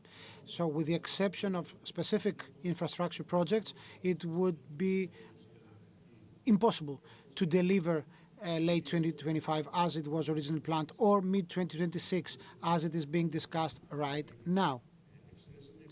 The exception had to do with infrastructure projects, and we took this project under the Greek Public Investment Program, and we kept under the RRF the E65 highway. This is the Central Greece highway that will be completed at the end of the deadline, or perhaps a bit earlier, to connect Grevena with Lamia. We also kept under the RRF those obligations we have undertaken for the for the VOAK, the highway of Crete, amounting to 200 million euros, and also we kept under the RRF the Daniel project, the project that have been eligible and accepted for financing by the RRF. So the Greek economy, the Greek society has to understand that there will be no new RRF, as it seems. Europe currently has many challenges to deal with. Europe has not been ready for that. We used the RRF to extraordinarily tackle the COVID crisis. Now we have other challenges, the post-communist Russian boot under Putin challenge. We also have the threat posed by the climate crisis. There is a threat of Europe being sidelined and taken out of the radar of the US and perhaps undermined in terms of US policies. These are the challenges that we have in the future, and I don't know how we will be able to also find funds in order to finance infrastructure projects. So what we are currently trying to do is to be very modest when talking about fiscally expanding our options. So we have to be proactive, but the big projects that we have already promised to the Greek citizens will be delivered, and of course they will meet the highest standards of resilience, which is of major importance to all the panelists and our listeners. Thank you. Thank you very much. So we have to draw to a close, but a final question for Mariana, Mr. Mercados.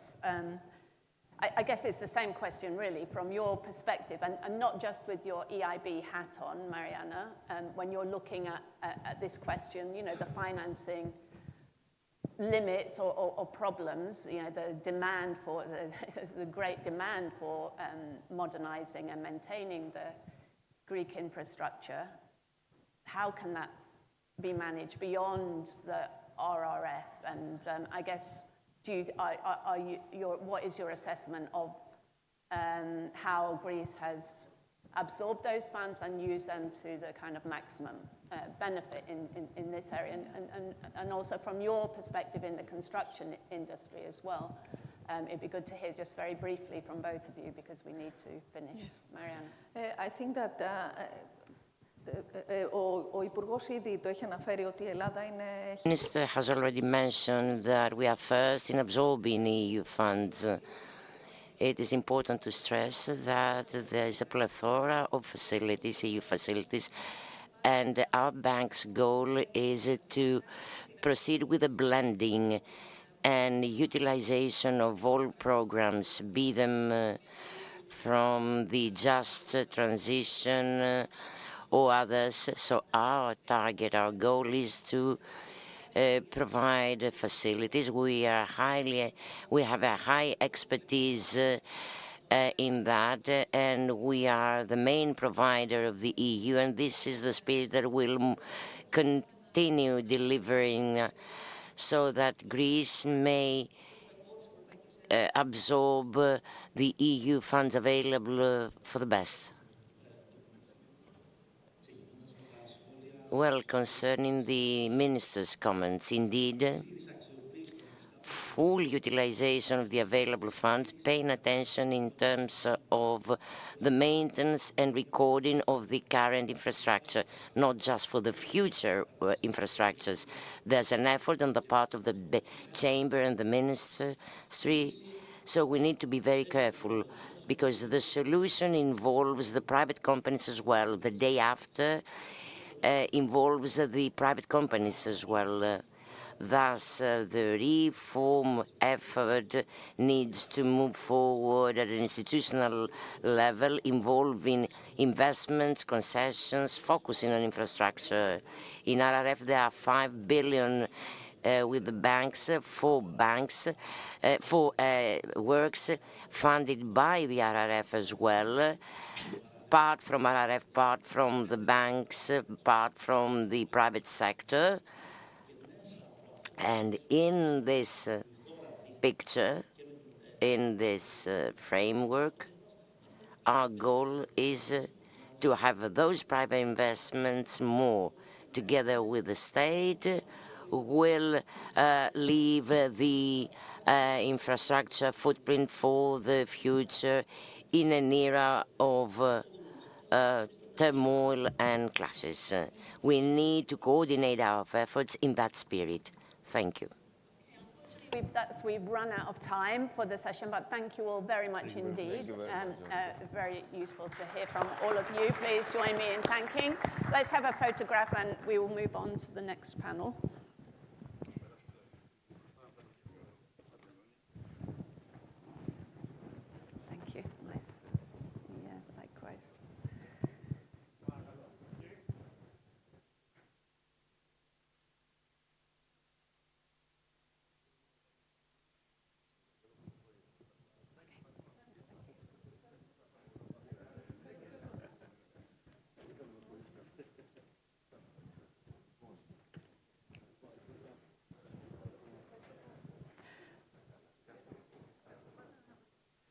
Okay, ladies and gentlemen, thanks all of you. Thanks, Mariana. Thank you. Thank you. Thank you. We have a remote connection now.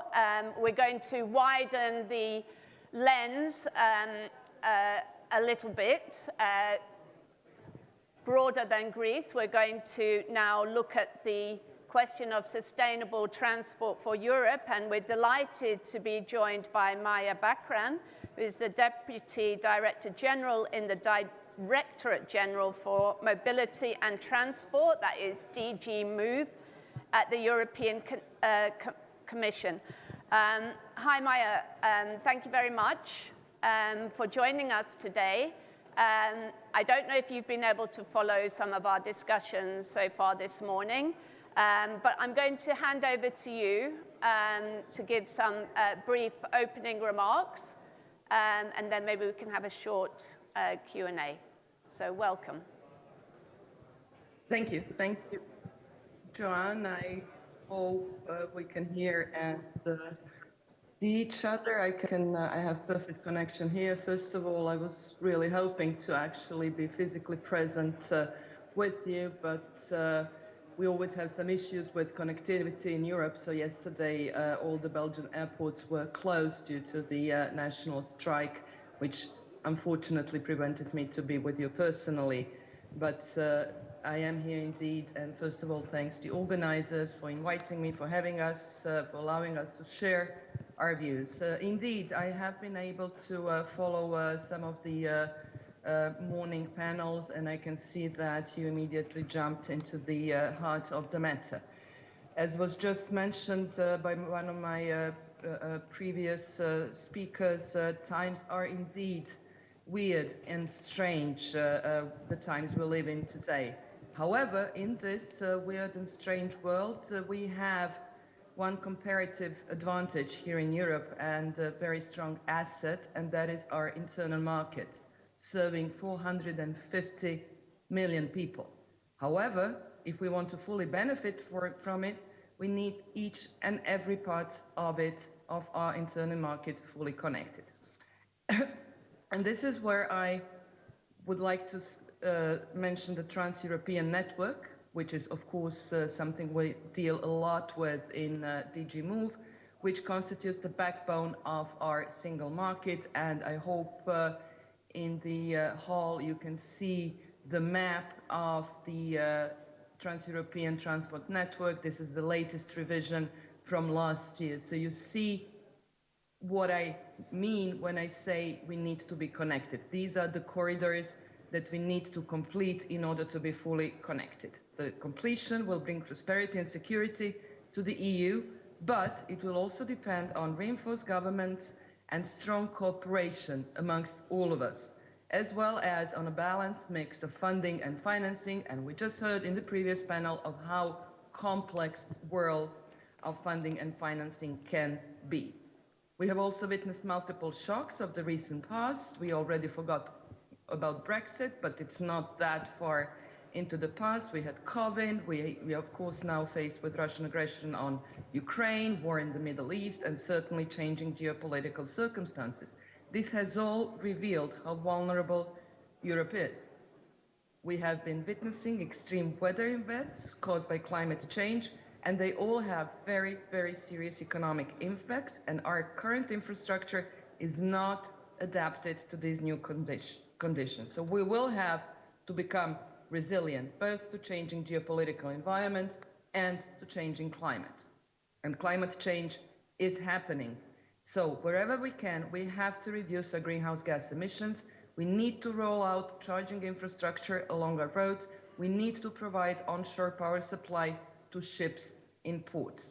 We must also ensure capacity of our electricity grid and find synergies between transport and electricity infrastructure. And this point, unfortunately, again, has just been reinforced by the latest developments in Spain and Portugal. We need to ensure that our infrastructure can withstand extreme weather events, and we can unfortunately see that these are increasing in frequency and intensity, posing significant threats to our infrastructure. And the latest sad reminder here with the devastating floods on the Aegean Islands this spring. So therefore, we really must, and it is a must, integrate considerations of climate resilience in our plans to prevent such costly damages in the future. Moving on to another challenge, security. Our network needs to sustain movement of troops and military equipment across the continent, and this requires appropriate rules and regulations, but also robust infrastructure to support such operations. A transport corridor is only as strong as its weakest link, whether that's a weak bridge that cannot support the weight of a tank, or a tunnel with a loading gauge that is too small for semi-trailers with armored vehicles to go through. Military mobility is very much about dual use, civilian and military, and here we need to do much better. And this concerns all member states. It's not just those neighboring the conflict areas. As NATO Secretary General recently said, it only takes 10 minutes for a missile to reach Rome when fired near Tallinn. So we are all in it together. Moving on, digitalization, certainly a significant role in all modes of transport, be it European Rail Traffic Management System for rail, intelligent transport systems for road, river information systems, not to mention our aviation, which is really digitalized. Here again, we need to make sure that our digitalized infrastructure is secure. All of this will require mobilizing sufficient financial resources, both private and public. At the same time, we need to reflect, certainly a task for us here in the Commission, on the required regulatory approach and various funding and financing instruments. What we have put in place is one of the most successful combinations of instruments for implementing a single transport market by integrating a high-quality interoperable infrastructure, and this consists of the TEN-T and is supported by the Connecting Europe facility. With the new TEN-T regulation, in force since last year, the tasks ahead of us are clearly defined. And the next two rounds of European budget, something we call multi-annual financial framework, will allow us to close the gaps in the functioning of our single market. We are clear about what we want to achieve. We want to build a European transport network stronger than the sum of its 27 national parts. To ensure that our infrastructure is of high quality throughout the EU, the new revised TEN-T regulation sets out the strict requirements. Let me also mention the investment needs to complete the core network. So the entire network that you saw in the previous slide, and this is now what you're looking at, is the segment directly relating to Greece, which is on 2 European corridors. So investment needs to complete the core network by 2030 are 515 billion euros.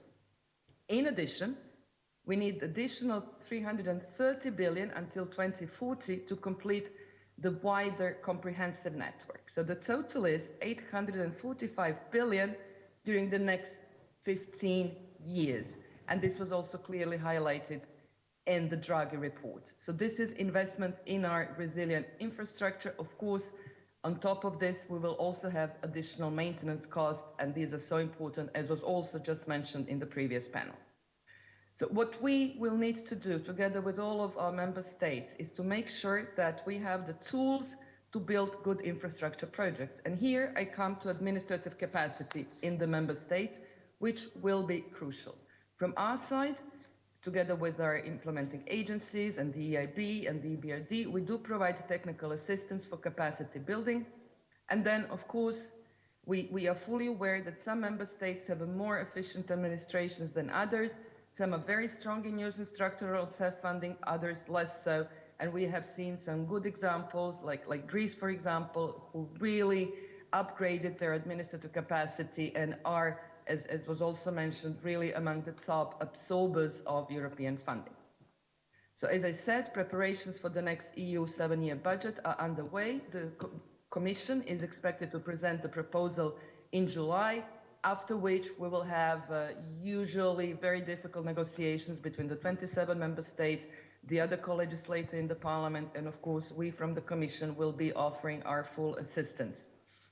So for European connectivity, this next 7-year period will be a especially important one as we move towards completion of a strong and fully connected trans-European network, we are really, all of us in DG Move and in other Commission services, looking forward to work with all of you on this historical project that will bring prosperity to all of our citizens. So I will stop here and happy to answer some of your questions.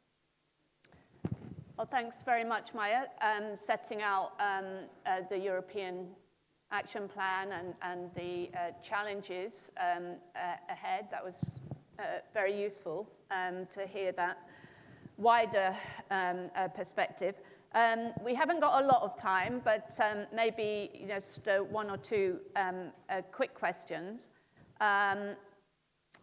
We've just seen that Germany has committed to a major investment, 50 billion investment program in infrastructure, in modernizing its own infrastructure. Obviously, defense as well is included in that.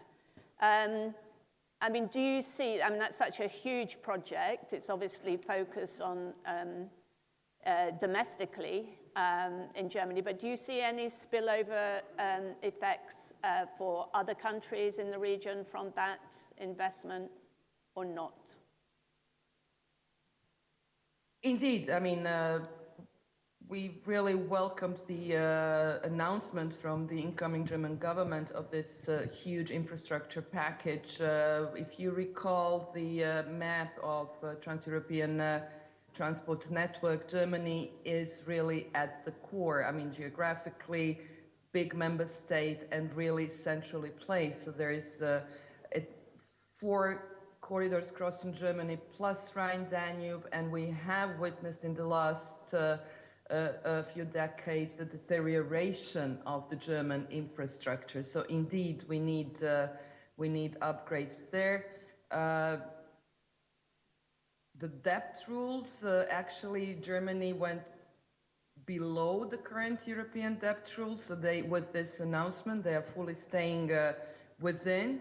So they will continue to apply. What will be crucial as Germany moves into this investment cycle is really to look at the European dimension, to coordinate on defense, on infrastructure, on energy, on digitalization, especially because Germany is so centrally located. So we often have a situation, and we have witnessed it also in Germany, where national governments, member states almost go alone at national level. And this has been happening in the past 10 years. What we really will strive to work together with Germany and with other countries as we move into this new cycle of infrastructure investment is really to coordinate even more closely on European level. This is our task. It is not easy. We have governance structures for each and every corridor with corridor coordinators. We have reinforced this in the latest revision of the TEN-T regulation, and we will do our best to make sure that there is full coordination amongst all. Thanks. Just to come back to the transport corridors that are crossing Greece, the Baltic Sea, Black Sea, Aegean Sea, and Western Balkans, Eastern Med. Can you just, go into a bit more detail about that? What the kind of timescale, this kind of financing involved in that, and what you expect to be the benefits over the kind of medium long term from the development of those corridors? Yes, thank you. The deadlines are the same, and they're actually legal deadlines for all the corridors, as I mentioned. Completion of core by 2030 and completion of comprehensive network by 2040. There is no special budget dedicated for a single corridor. They're all in it together. There will be, and there are national envelopes, of course, and member states have a legal obligation to really engage and to work and to finance on these corridors. The key here is, of course, the cross-border nature of the Trans-European Transport Network. Perhaps what I would really like to highlight when we look at the 2 corridors, I mean, both are extremely important, but when we look at the Western Balkans, Eastern Mediterranean, this is really the corridor that is connecting Western Balkans with EU on both eastern and western sides. So this is really one specific example of a corridor that is going via both EU and non-EU member states. Of course, we have a similar thing with Switzerland and with Norway, but these have been integrated into our internal market for many, many, many decades. This is the first time that Western Balkans is formally included in the European network. I have to say we had some issues with our legal service here in the Commission. We were proposing it. No, you cannot really prescribe something that is going over the territory of a third country, but we have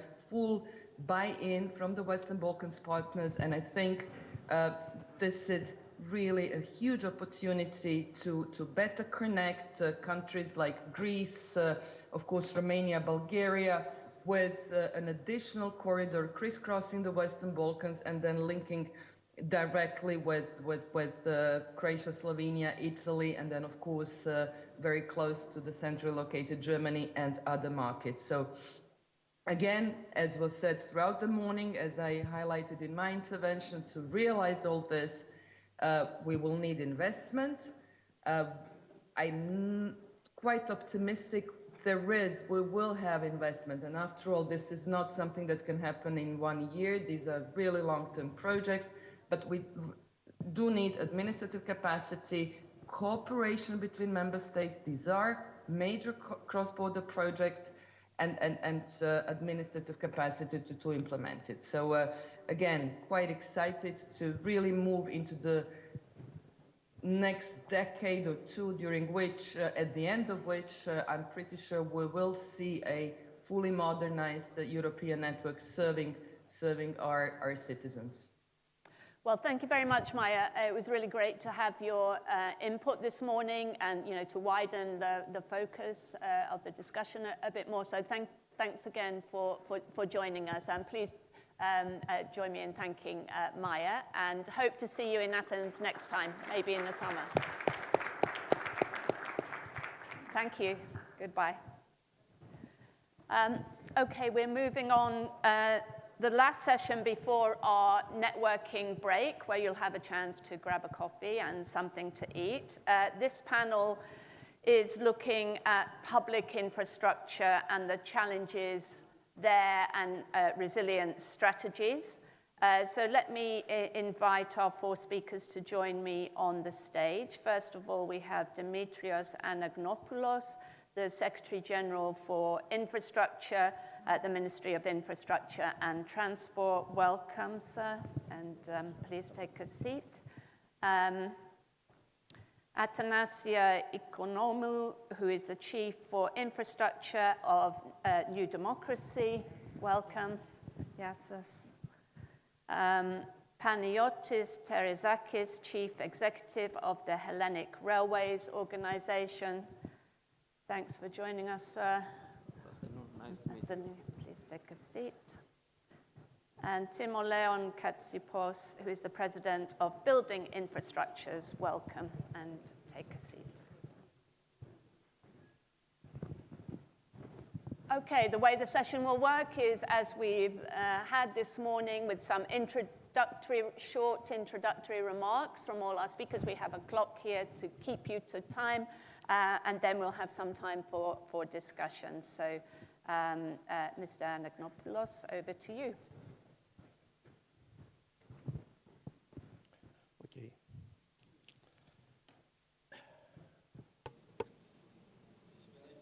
Good afternoon, and thank you very much for the invitation,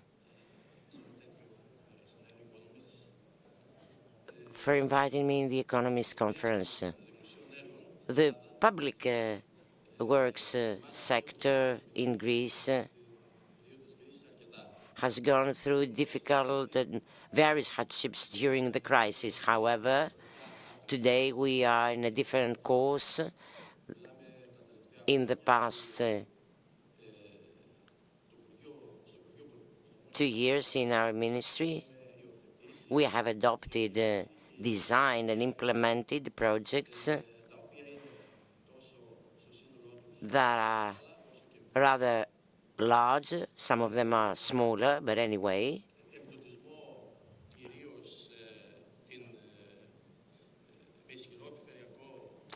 Of course, they have a strong regional environmental impact, all of them. Such projects as those previously mentioned by other speakers are the metro, Thessaloniki Metro, and its expansion up until Kalamaria. We all know the Central Axis E65 delivered in '64. The section Kalabaka until Ergnati, and the connection in Ergnati is still pending. It is expected to be delivered in spring '26. Other completed projects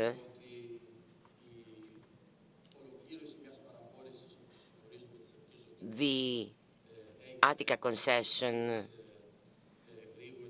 which was a fast-track process, I would say. Another road axis, Actio-Avrakia, was delivered in time, and after the section Vonica-Lefkada, in summer, we'll be having two very important projects in place, particularly for Western Greece. And again, we have delivered Kalonis-Igri axis, Kaloni-Igris on the island of Mytilene, in an overall axis of 100 kilometers, together with the Sigria port upgrading projects, changes the profile of the entire island. Iraklia and Istria are the projects that shall be delivered next summer. Meanwhile, we have other projects in progress. Patras Pyrgos, in two stages in this year. It is expected to be delivered. The flyover in Thessaloniki, a particular project, a very significant one, where the ministry had to resolve various technical issues and legal as well in a strictly urban tissue, a very difficult technical project. It is as well expected to be delivered in 2 years' time.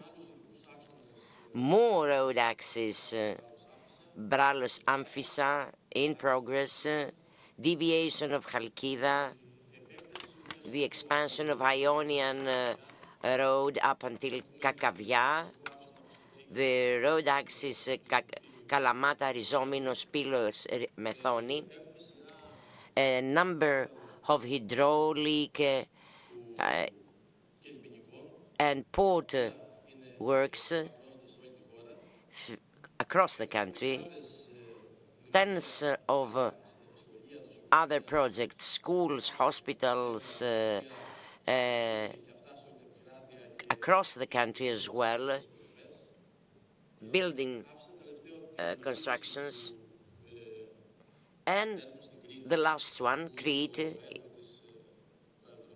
the Castelli Airport project, in a sufficiently positive progress. There we have to resolve some administrative issues as well. The Northern Axis construction, a project all in the sections Chersonissos and Neapolis, a PPP project, Neapolis, Agios Nikolaos, a public project. There we have already a sufficient progress. In addition, in few weeks' time, we'll have the contract, the concession contract for the rest of the axis Chania-Iraklio and up until Kissamos, a project which will generate growth in Crete. Together with the airport, will change the profile, the safety profile, the touristic profile of the island, both for the residents and the tourists. A project, a very demanding one in terms of construction, as it shall generate problems, and the ministry is considering putting forward additional works to limit eventual accidents during the construction of works. The common denominator of all those aforementioned projects and others that I haven't mentioned involves the difficulties, the challenges that are related to them.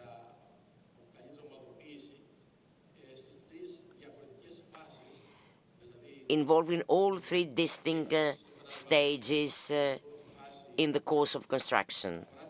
First one, the call, starting from the call, the priorities of a project together with the maturation of it, the necessary funding.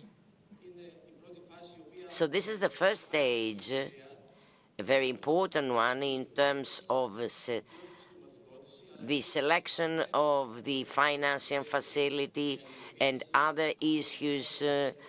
In other words, interaction with other works that might be in place in the area, in the construction zone. Second stage, the pure implementation stage. There again, we have issues concerning the earth, the utility services, the utility infrastructure, other works impacting on the project under the competency of other ministries, and the third stage being the delivery to the agency responsible for the monitoring, the maintenance of it.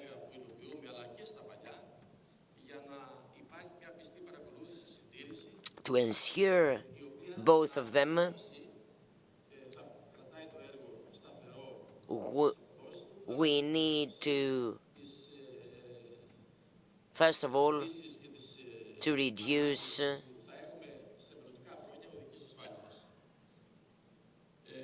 any adverse impact. Our ministry, together with a technical know-how and the expertise of our consultants, will continue putting forward projects producing sustainable regional growth, shall be improving the daily lives of citizens, of locals, and together with other smaller projects, will ensure the well-being of the entire region. Thank you very much. Over to you, Athanasia. So, dear guests, dear speakers, it is with great pleasure that I find myself amongst you in the context of the Greece Transportation and Infrastructure Summit in order to discuss the challenges and strategies on the resilience of the infrastructure of our country. The infrastructure is the basis of social cohesion, economic growth, and an important pivot or driver of resilience. In the time of climate crisis, digital transformation, and geopolitical uncertainty, public infrastructure is invited to be both resilient and efficient, green and technologically advanced. Currently in our country, we have a wide set and program of new projects underway. Allow me to make reference to some specific iconic projects of ours. We have the VOAC, the Crete highway, the biggest infrastructure project currently underway in Greece. It's in full throttle. The first sites are already active in the Chersonissos-Neapoli component and Chersonissos-Neapoli component, and we have the Chania-Iraklio contract being signed as we speak. This project provides for more than 300 kilometers long state-of-the-art highway. We have the E65 highway connecting Lamia with Egnatia Odos, has already been completed to a great extent. The Kalabaka-Egnatia component will be delivered in spring 2026. Line 4 of the Athens metro network, €500 million worth of project, two drilling, boring and machines already working, opening the tunnel of no less than 2.5 kilometers long. We also have the flyover in Thessaloniki. Moving on, and the same applies for the new airport in Crete at Kastelli. More than 40% of the project has been completed. It will be commissioned in 2027 in order to greatly upgrade the interconnections with Crete. At the same time, we have important projects, building projects underway. More than 416 million euros being invested in new schools, new hospitals, and courts through the δικαστικές υποδομές ΑΕ, which is the SA building these new courts. So I have four axes in the context of these projects. A, climatic resilience and sustainability. All new projects adopt sustainable development criteria, integrating new techniques, reducing their environmental footprint, and enhancing their resilience against extreme weather conditions. Second pillar, second axis, expedition of the processes and full absorption of the available funds. The Ministry in 2024 absorbed more than 95% of the funds earmarked for their projects through all financing lines. 1.88 total amount, billion euros, that was the total amount of money absorbed, the highest ever. Promotion of digitalization and innovation. So by introducing sophisticated tools, BIM, and new smart monitoring systems ensures that we have better surveillance, less delays, and more transparency in the project. Fourth axis, collaboration between the public and the private sector in the form of PPPs. So it's a way to speed up the delivery of big projects, reducing the financial burden for the state. So, ladies and gentlemen, our strategy is crystal clear. We invest in infrastructure that respond to the needs of today, and they are designed to be ready for the challenges of tomorrow. We're talking about green, resilient, smart, and human-centric infrastructure, aiming at building a more sustainable, healthier, and Greece more easily connected with Europe. Thank you. Thank you very much indeed. Mr. Terazakis. Mr. Terazakis. Good morning, ladies and gentlemen. I attend this conference, which is for me a very important one because it is a fact that infrastructure and transportation in a country like Greece, which has a focal point within the European space and beyond that, is of major importance in order to upgrade the role of Greece into a transit hub and transportation hub, linking Northern Europe with the rest of the world in order for Northern Europe to find a smart, resilient and sustainable alternative for its connection with the Far East and the Middle East markets. In the context of these challenges that we face in Greece, the railway network clearly has to play an important role, and this role has to be earned. That wasn't the case so far. Over the past years, and especially in 2023, it was a very difficult year. The railway network and the Organization of Railways in Greece, OSE, have been hit by the biggest railway accidents ever to happen in Europe. And of course, it has been hit by the weather phenomena and the damages caused by Daniel and Elias. Those phenomena destroyed an important part of the central railway axis linking north and south Greece. As a result, these damages discontinued the trade, the trade of commodities and merchandise going from Iconio and the port of Piraeus, actually northbound to the Balkans, etc. So if we combine that with COVID and the Ukraine war, the war in Ukraine, in the past years, this made it extremely difficult for the railway network and for the carriers. The prices went sky high, the energy prices increased, and of course the railway has been affected as well. However, the years to follow seem to be, let's say, brighter. Currently, OSE is planning its short-term, medium-term, and long-term future. We have 5 main axes that represent the basis of our future plans. A, implementation and completion of all projects along the main, the backbone of the railway network that goes from Athens to Thessaloniki through Promachos and Idomeni entry points towards the Balkans. So this axis has to be completed with respect to the systems to be installed. I'm talking about the new modern ETCS systems together with the state-of-the-art GSMR telecommunication system according to the ERTMS European standards. This is the standard that governs European railway connections in the context of interoperability. So along this axis, we have a number of projects to be completed. Most of them are already underway. The second axis, linking the railway network with industrial sites and ports. Currently, in Greece, we have 3 main ports linked with the railway network: Alexandroupoli, Thessaloniki, and Athens. So we have to add more points of contact, more ports, the ones mainly in the southern parts of Greece, like Patras, Aigio, and Corinthos.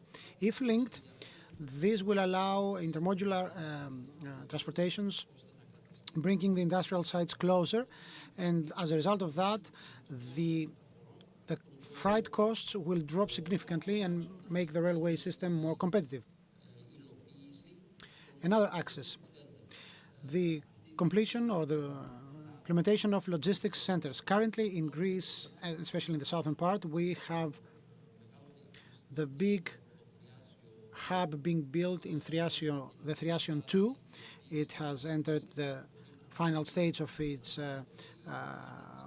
the contracting process, so we can assign the contractor to start building the project. This hub will play a very, very important role for southeastern Mediterranean, together with the Iconio port, so that we can, let's say, upgrade transports in the region using this logistics center as a hub. Of course, this hub has to be linked with other drive ports and other logistics centers being built or already operating in Thessaloniki and Alexandroupoli. This is the main, these are the main projects we are currently focusing upon when talking about the Greek railway network, so we can further develop or increase the involvement of the Greek railway network into European transportation network. The next axis for OSE, in collaboration with the ministries, is the following. We want to develop and commission the 3 main railway axes, starting from Northern Europe, crossing the Balkans. One is the 3 Seas axis, or BBA, Baltic, Black Sea, and Aegean axis. It's of commercial importance as well. And it also has a military component, which is of major importance for Greece. The next axis is the one crossing Balkans and through Strimonas and Promachonas is linked to the Thessaloniki port. And the third axis is the one coming to the West Balkans, crossing Yugoslavia and the Republic of North Macedonia through in order to reach Thessaloniki port through the Idomeni entry point. These three axes also represent an important component in the trans-European networks, and work is made in order to overcome any obstacles that come up when these railway let's say axes cross specific countries. So the challenges are here.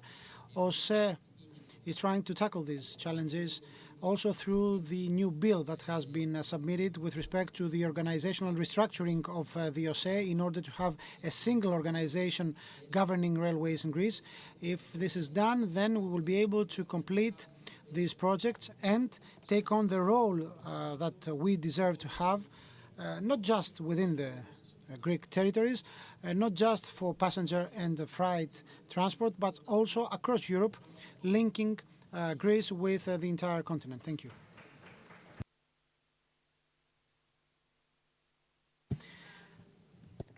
Thank you for the invitation.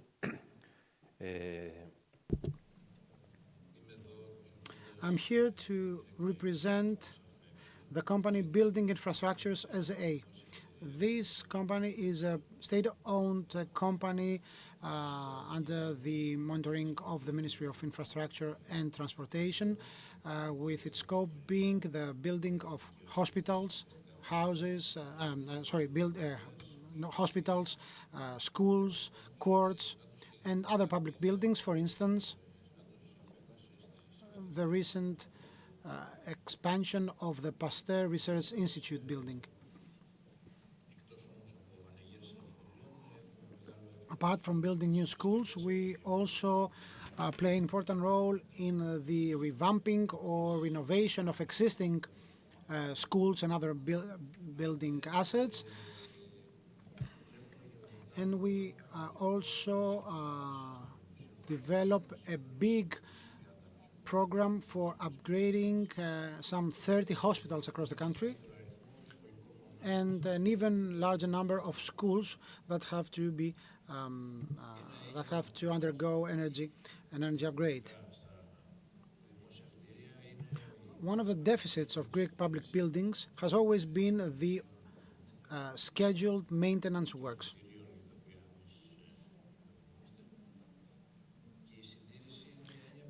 Maintenance is, I will use a medical term, is a concept that links to the so-called motto, prevention is prognosis is better than treatment. So providing or forecasting when the maintenance is to take place is one thing, but we also have to deliver this maintenance of a school building at the right time. So if you're able to anticipate in a timely manner the maintenance works of a school, that means you will be able to anticipate some really expensive damages and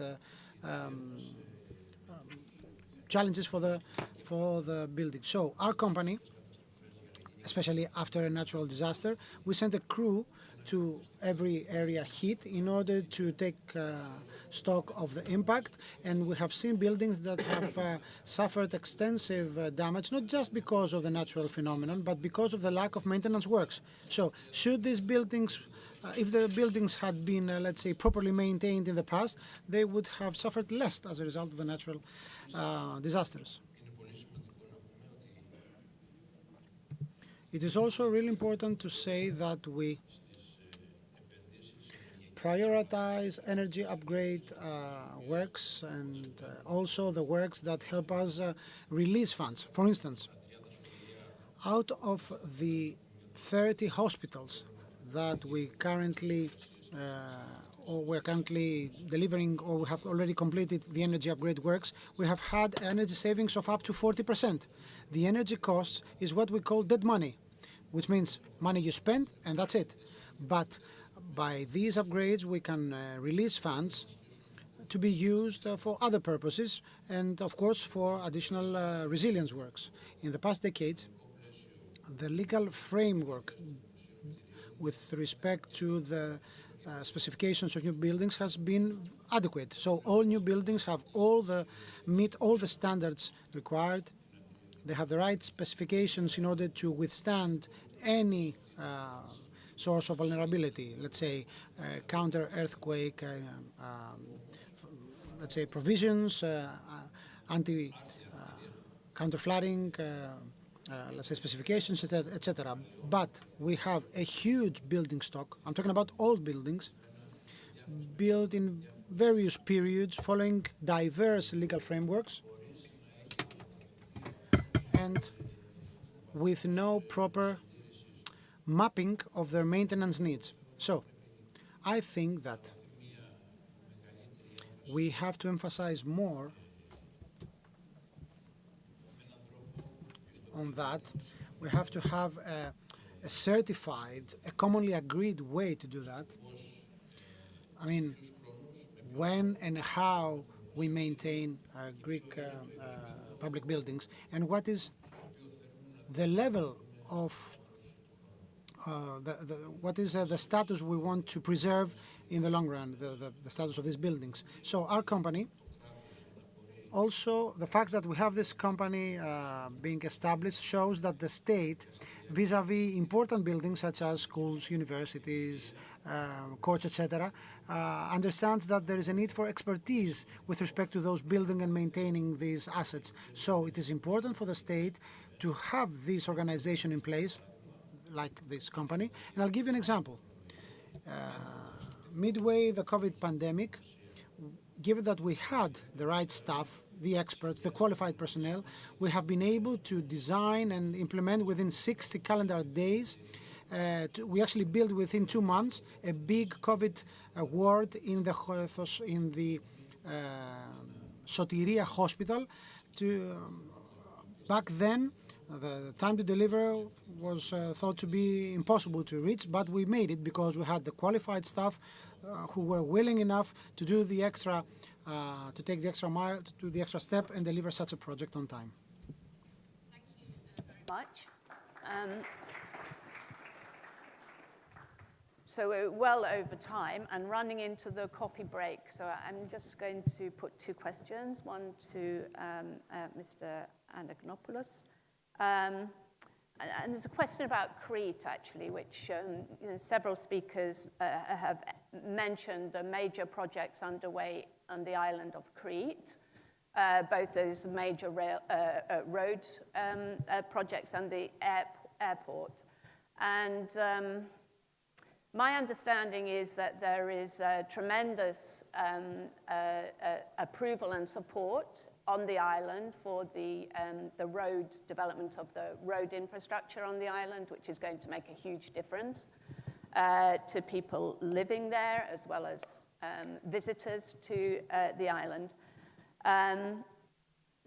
Among sections of the population, there seems to be less enthusiasm about the development of the Katseli Airport project.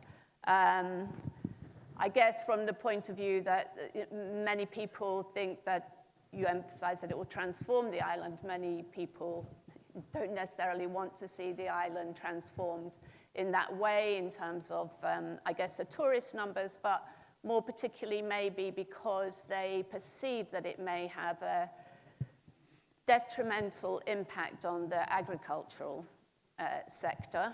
I know there's been, delays and issues, some of to do with the supportive infrastructure for the airport. So, maybe you could just say a bit more about the airport project and whether that's something that you have encountered in the project, opposition to it, and how that might be overcome.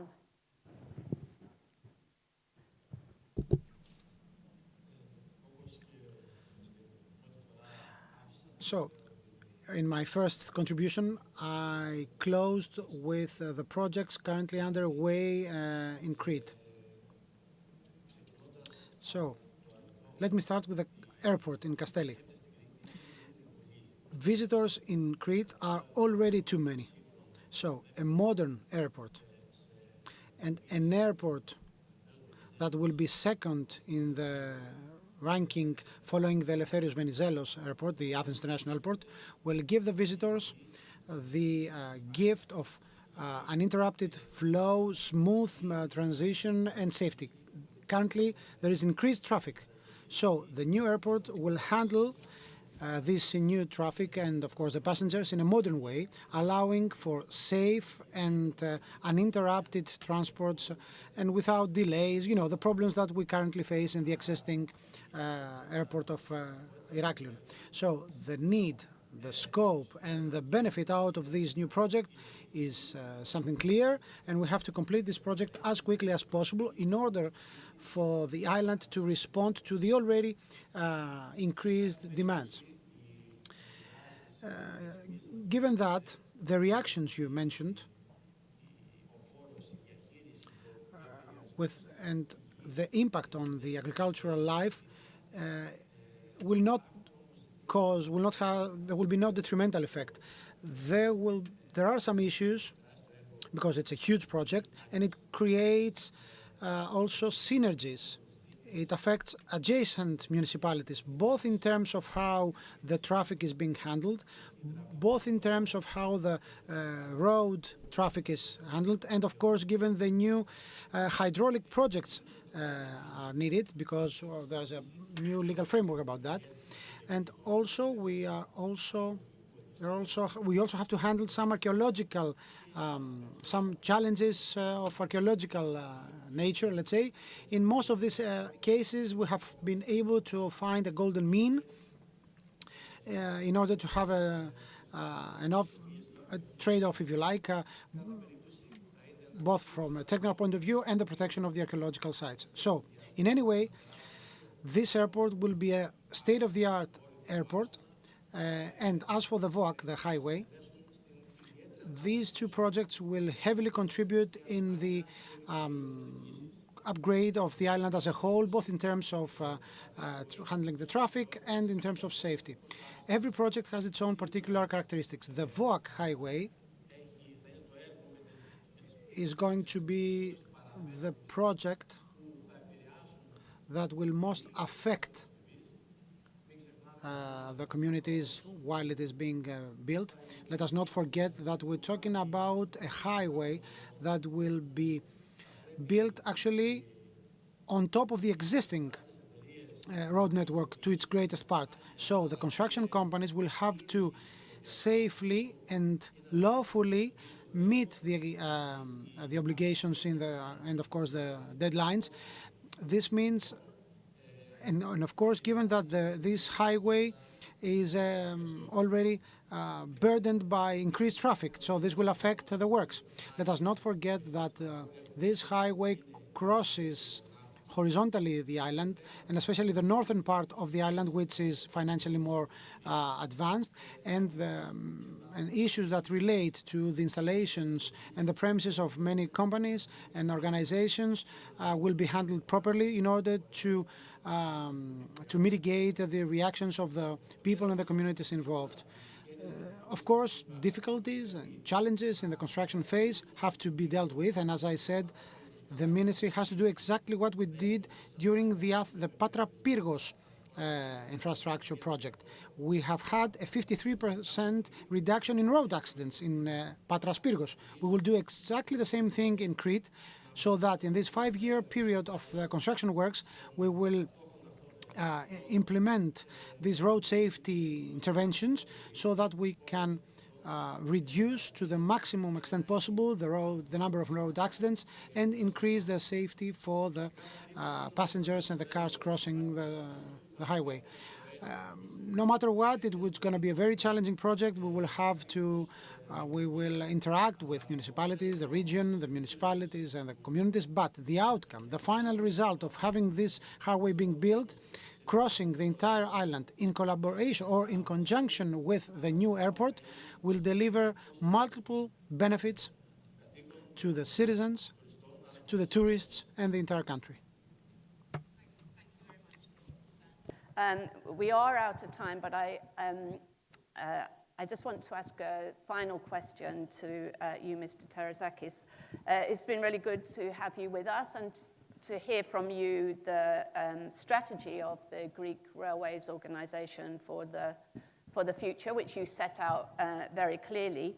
I guess one question that would be foremost in the minds of the public is the question of safety. As you said, 2023 was an incredibly, difficult and tragic year, and we're still feeling the reverberations from that politically and in other ways.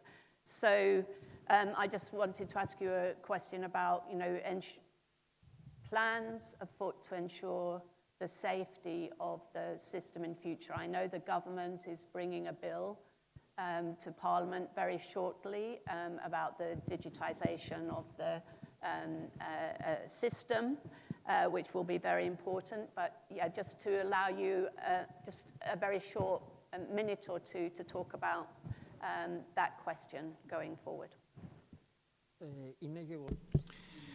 It is a fact that the Greek railway, for all the reasons I mentioned before, has been left in delay, has been delayed in delivering the projects, the safety-related projects. I'm talking about projects that increase the safety in railway traffic.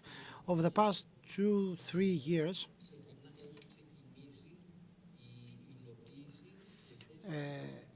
the installation and the commissioning of all these safety systems has commenced, so we can increase the safety in railway transportation. Of course, according to the European requirements. We have to stress the following. No matter how many systems we install, no matter how perfect or modern these systems are, the human factor will always play a role. There is the human factor intervening at some point to these systems, no matter what. On the other hand, these systems, when they operate fully, they meet the safety demands that the safety standards and demands that have been introduced. But given that we're talking about systems that are being installed in an open railway network that is vulnerable to the climate phenomena, to man-made actions, for instance, thefts, looting, etc. So for some time, small time, big periods of time, I don't know, some parts of the systems or the entire systems might go offline. Let us not forget what happened yesterday in the Iberian Peninsula. All the systems went down because of the blackout, the power outage that occurred. The systems are discontinued, they don't work anymore, so you have to rely on the human factor, and humans have to be to follow strict rules, and this is the guidelines, the strict guidelines by the ERA, the European Railway Agency, which means that you don't have to blindly follow just a guideline. You have to have a dynamic risk assessment and risk management when whatever change occurs along your railway network. So, apart from having the perfect ETCS systems in place, whenever there is some change, some amendment in the normal way of operating the network, this should be examined by the OSE at a risk management level. One has to quickly identify, detect the risks, and mitigate or eradicate them immediately in order to bring the safety levels back to the level they were when the safety systems were operating. This is the concept that has been given to us by Europe. Currently, ERA is providing us with all this assistance generously, so we can operate in a modern way, as it is the case with European railway networks. Thanks for that answer. Please join me in thanking the panel. That's the end of our discussion. I'm afraid that's all we've got time for. We're going to have a photograph. We're going to have a break now, which will be 20 minutes, and then we'll be back in the room for the next panel. Thank you very much indeed. Yeah, there's coffee and food available outside.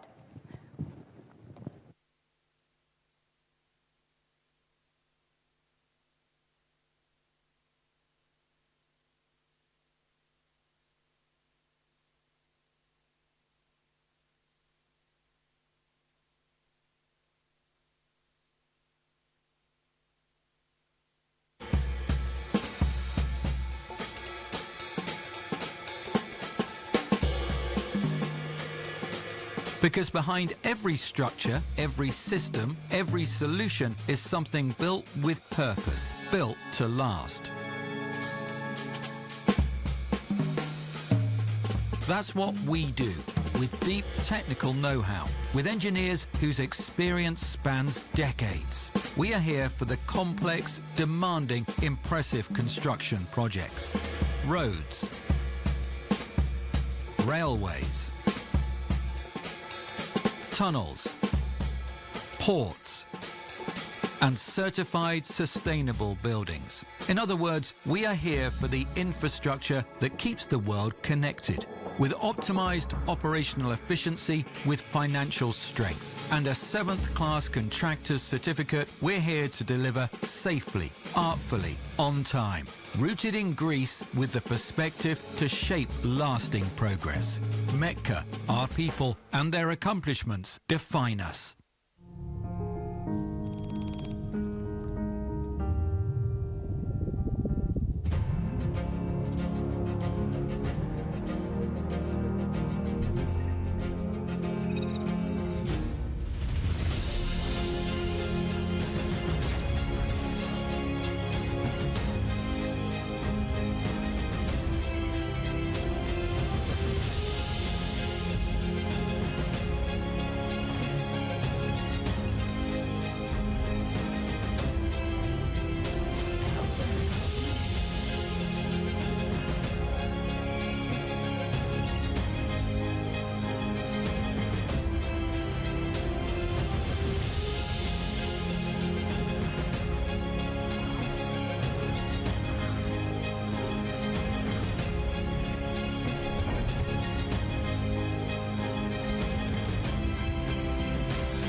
A.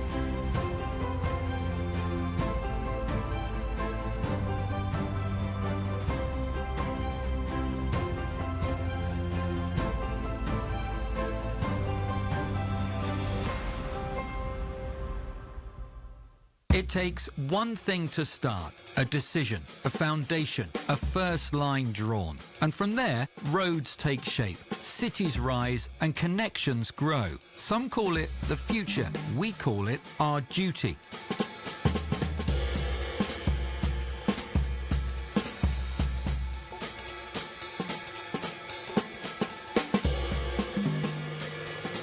Because behind every structure, every system, every solution is something built with purpose, built to last. That's what we do, with deep technical know-how, with engineers whose experience spans decades. We are here for the complex, demanding, impressive construction projects. Roads. Railways. Tunnels, ports, and certified sustainable buildings. In other words, we are here for the infrastructure that keeps the world connected, with optimized operational efficiency, with financial strength, and a 7th class contractor's certificate. We're here to deliver safely, artfully, on time, rooted in Greece with the perspective to shape lasting progress.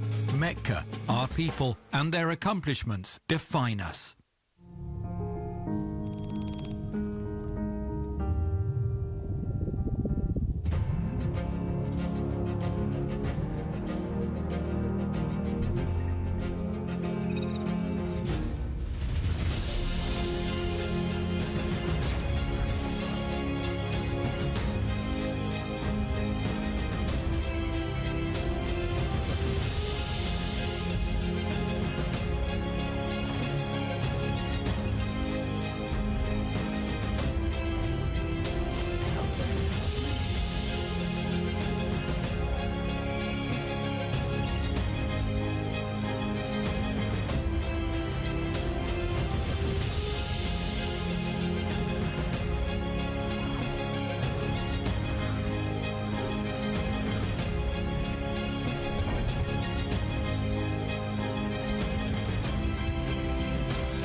It takes one thing to start, a decision, a foundation, a first line drawn. And from there, roads take shape, cities rise and connections grow. Some call it the future, we call it our duty.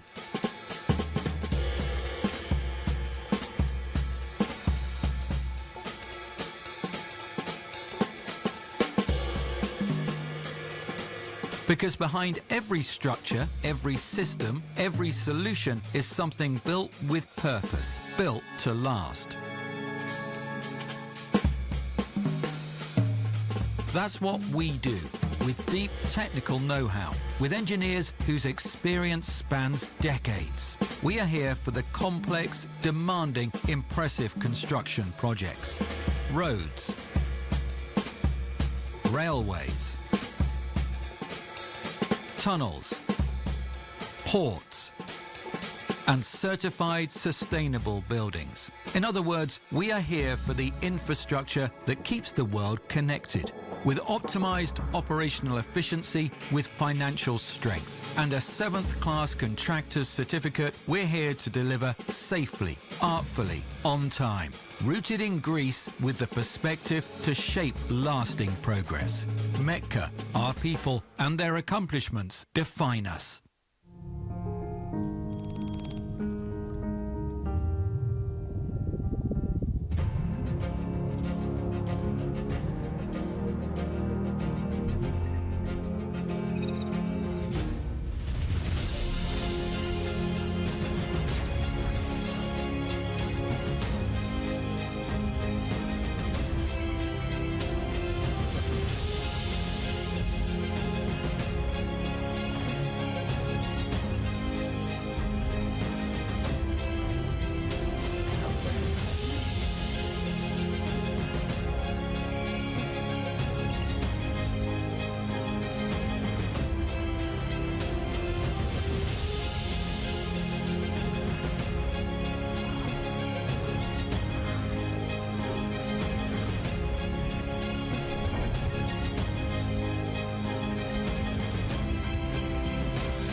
It takes one thing to start, a decision, a foundation, a first line drawn. And from there, roads take shape, cities rise and connections grow. Some call it the future, we call it our duty.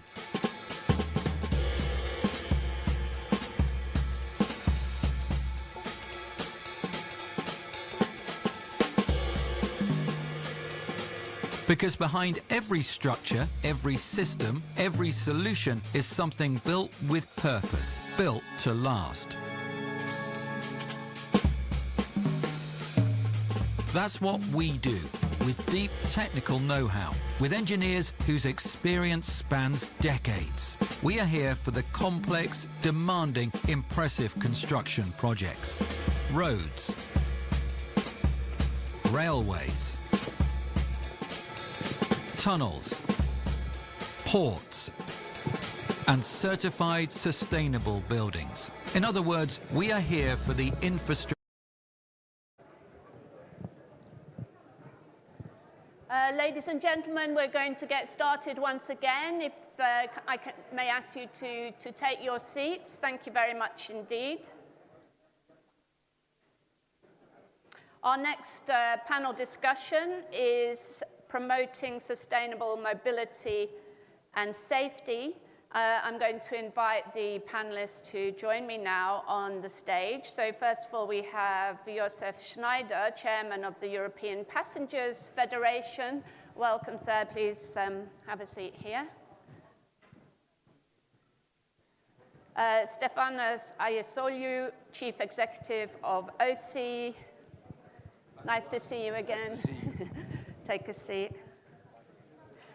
George Georgiadis, Secretary of the Inland Transport Committee, United Nations Economic Commission for Europe. Welcome, sir. Brian Caulfield. Hi, Brian. Thanks for joining us all the way from Dublin. Thank you. And have a seat. And Vasiliki Daneli Milona, President of the Road Safety Institute, Panos Milonas.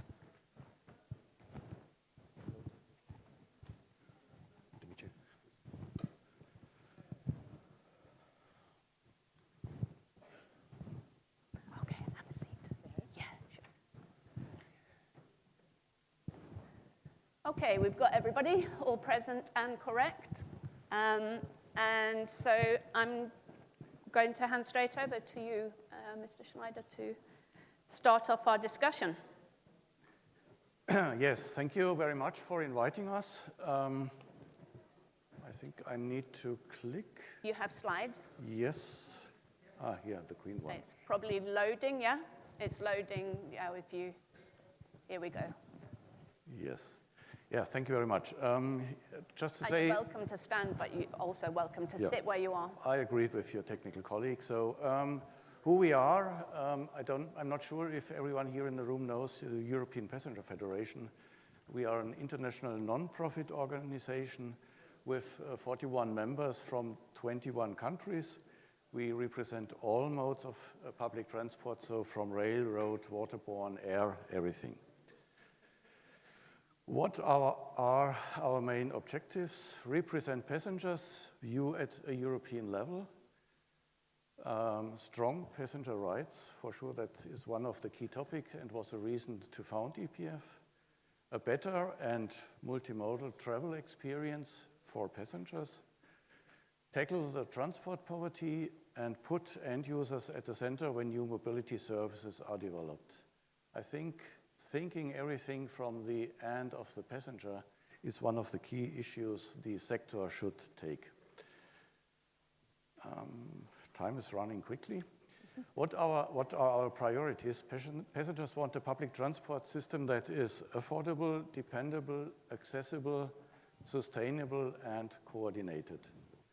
With sufficient capacity to get people comfortably to where they want to go, at the times they wish to travel, using whichever combination of modes is most efficient overall.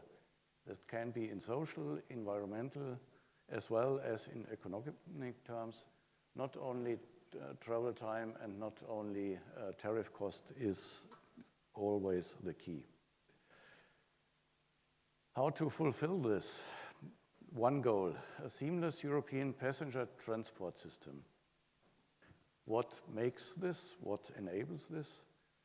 There are always interfaces.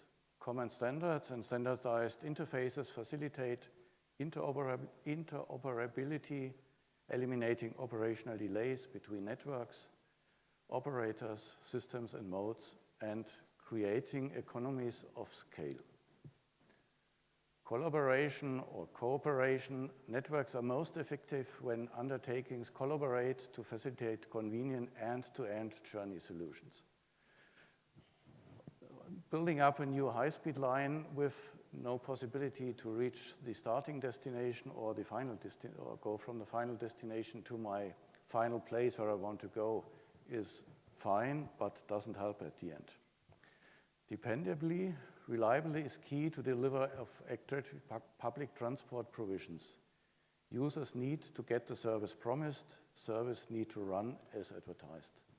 And just to say it, it's not only the timetable, there is also the facilities.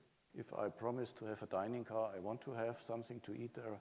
If I'm promised to have place for wheelchairs, I need the place, and so on. Integrated information and ticketing. To make informed choices, passengers need to be aware of existing travel options and be able to easily plan, book, and pay for their multimodal trip in a one-stop shop. If you look on the daily experience, if you want to make today a multimodal trip, you need to look on several websites, book on several websites, and if you look on experience and hear to customers, some of them or many of them get frustrated after they have to look on the third website and some things don't go in the same direction. Passengers should have access to unbased dynamic journey information, enabling them to compare and combine different transport operators or modes as suits their needs. Informed consumers are essential to any truly competitive market. I shorten it a bit. And I started with this passenger protection. Multimodal passenger rights. To make multimodal travel a convenient, reliable, and safe choice, passengers need a comprehensive framework of passenger protection across all modes, reflecting common basic principles that meet the needs of passengers using more than one mode of public transport. And let's say it's not to get money refunded. That's the third or the fourth topic. The first topic, to get to my final destination, and someone should care with me if something goes wrong. And at the end, a greater focus on end users, passenger satisfaction surveys.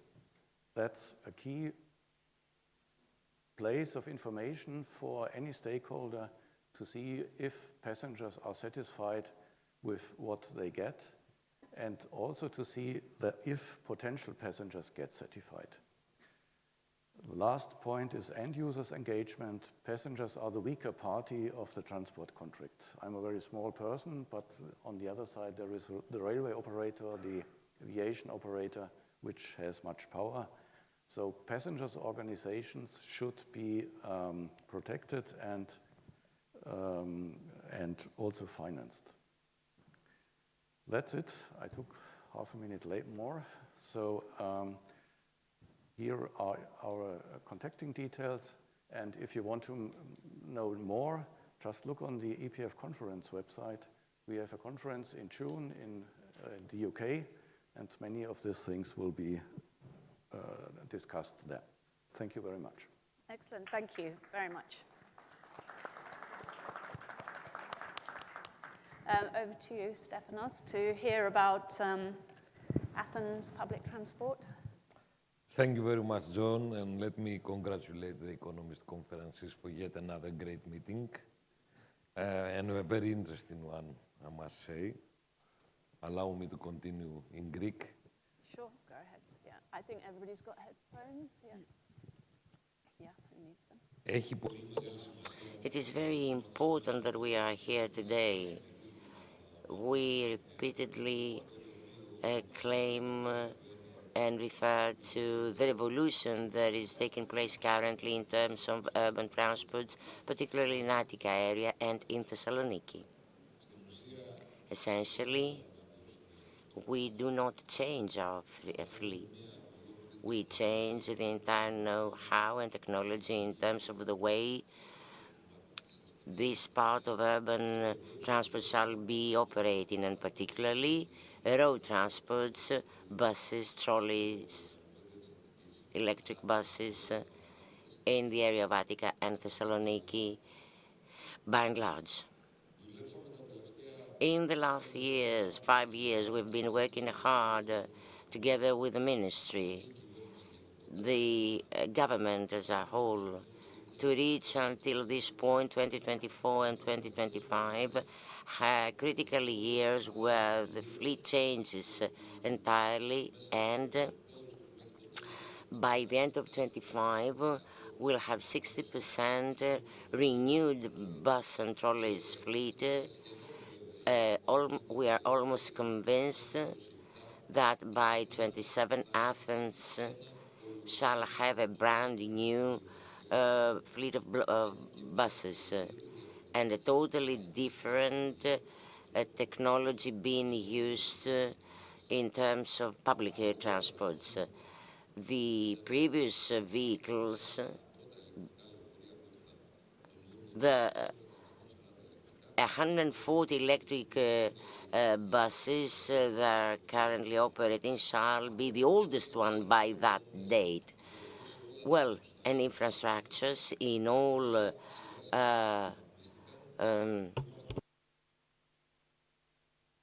sites, we have upgraded 80% of them with electromobility infrastructures. 4 of them are fully operable. The 5th one shall be soon ready, whereas thanks to EU projects and other associates, we are connected with hydrogen fuel, future fuels for heavy transports and large fleets. Those steps are significant. They are currently in progress. The preparation stage was long, and I grasp the opportunity to thank the people overseas, first-land people that have been working for the project, and they now move it forward, and all my partners in the board of directors and my and other partners that have been assisting us in this effort up until today. Meanwhile, having this product in hand, a quality product to offer to the citizens,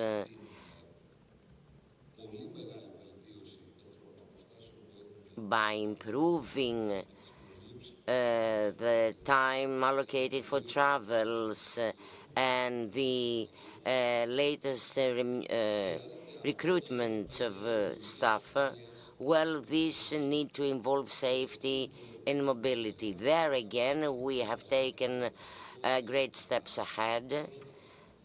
Needless to tell you that the electric buses that we were recently delivered do not move unless the driver blows, meaning has an alcohol test before he initiates a travel. Meanwhile, there are significant efforts, thanks to the new driving code, together with several ministries, to free the bus lanes, facilitate the traffic in the Attica, while ensuring safety in the way passengers move around, and as well as those working for OSI. This is a general and broad picture of our efforts up until today. Hopefully, in the next 2 years, we'll have completed this endeavor.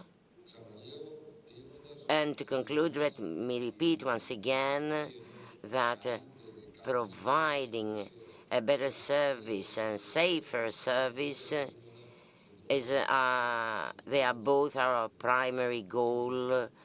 And thank you, John. Over to you now, George. Thank you, John, and thank you for having us here. First of all, just to pick up from what Mr. Terzakis mentioned at the previous panel, please let me start by sharing our deepest condolences, of course, to all those who suffered tragic loss at the tragic accident. It is tragic events like these that strengthen our commitment towards developing transport systems which are safer, more resilient, and more people-centric.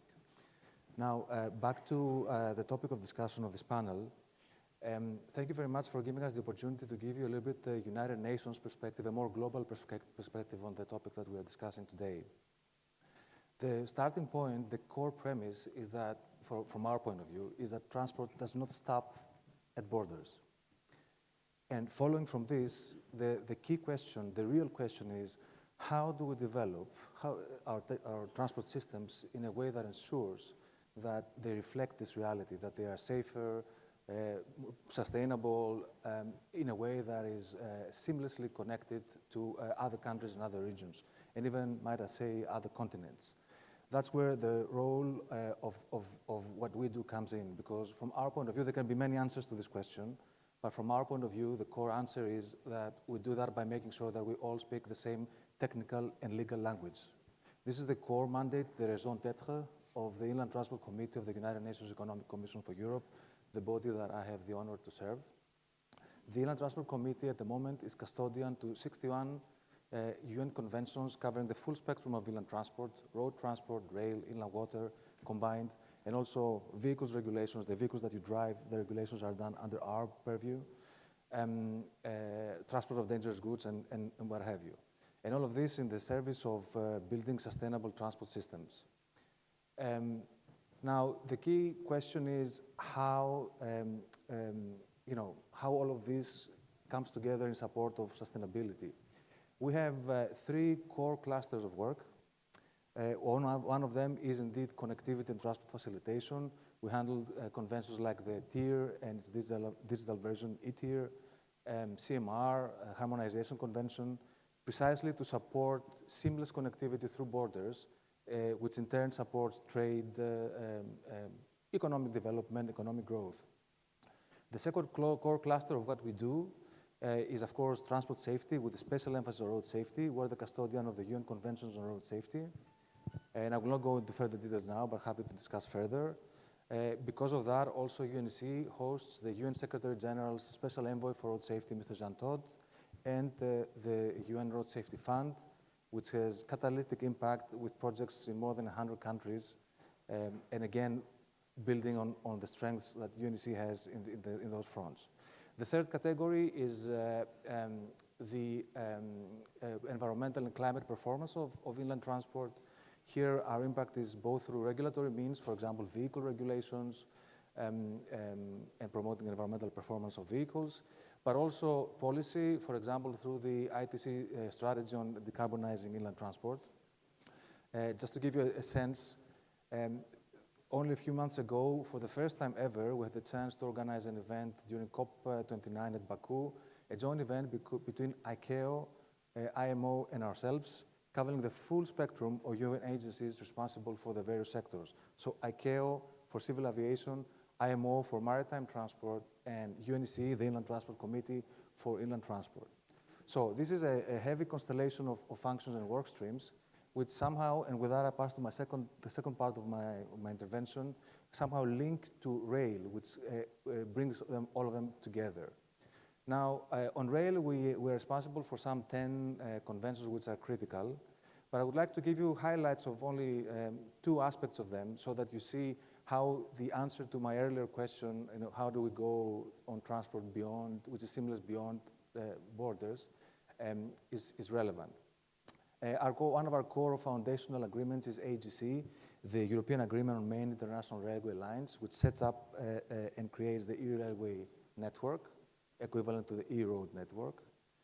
Looking at it from the passenger perspective, this foundational convention has recently been enriched with the international railway passenger hubs, which are indeed trying to make travel of passengers, international travel of passengers by rail, more easy, cheaper, and more intuitive for the end user.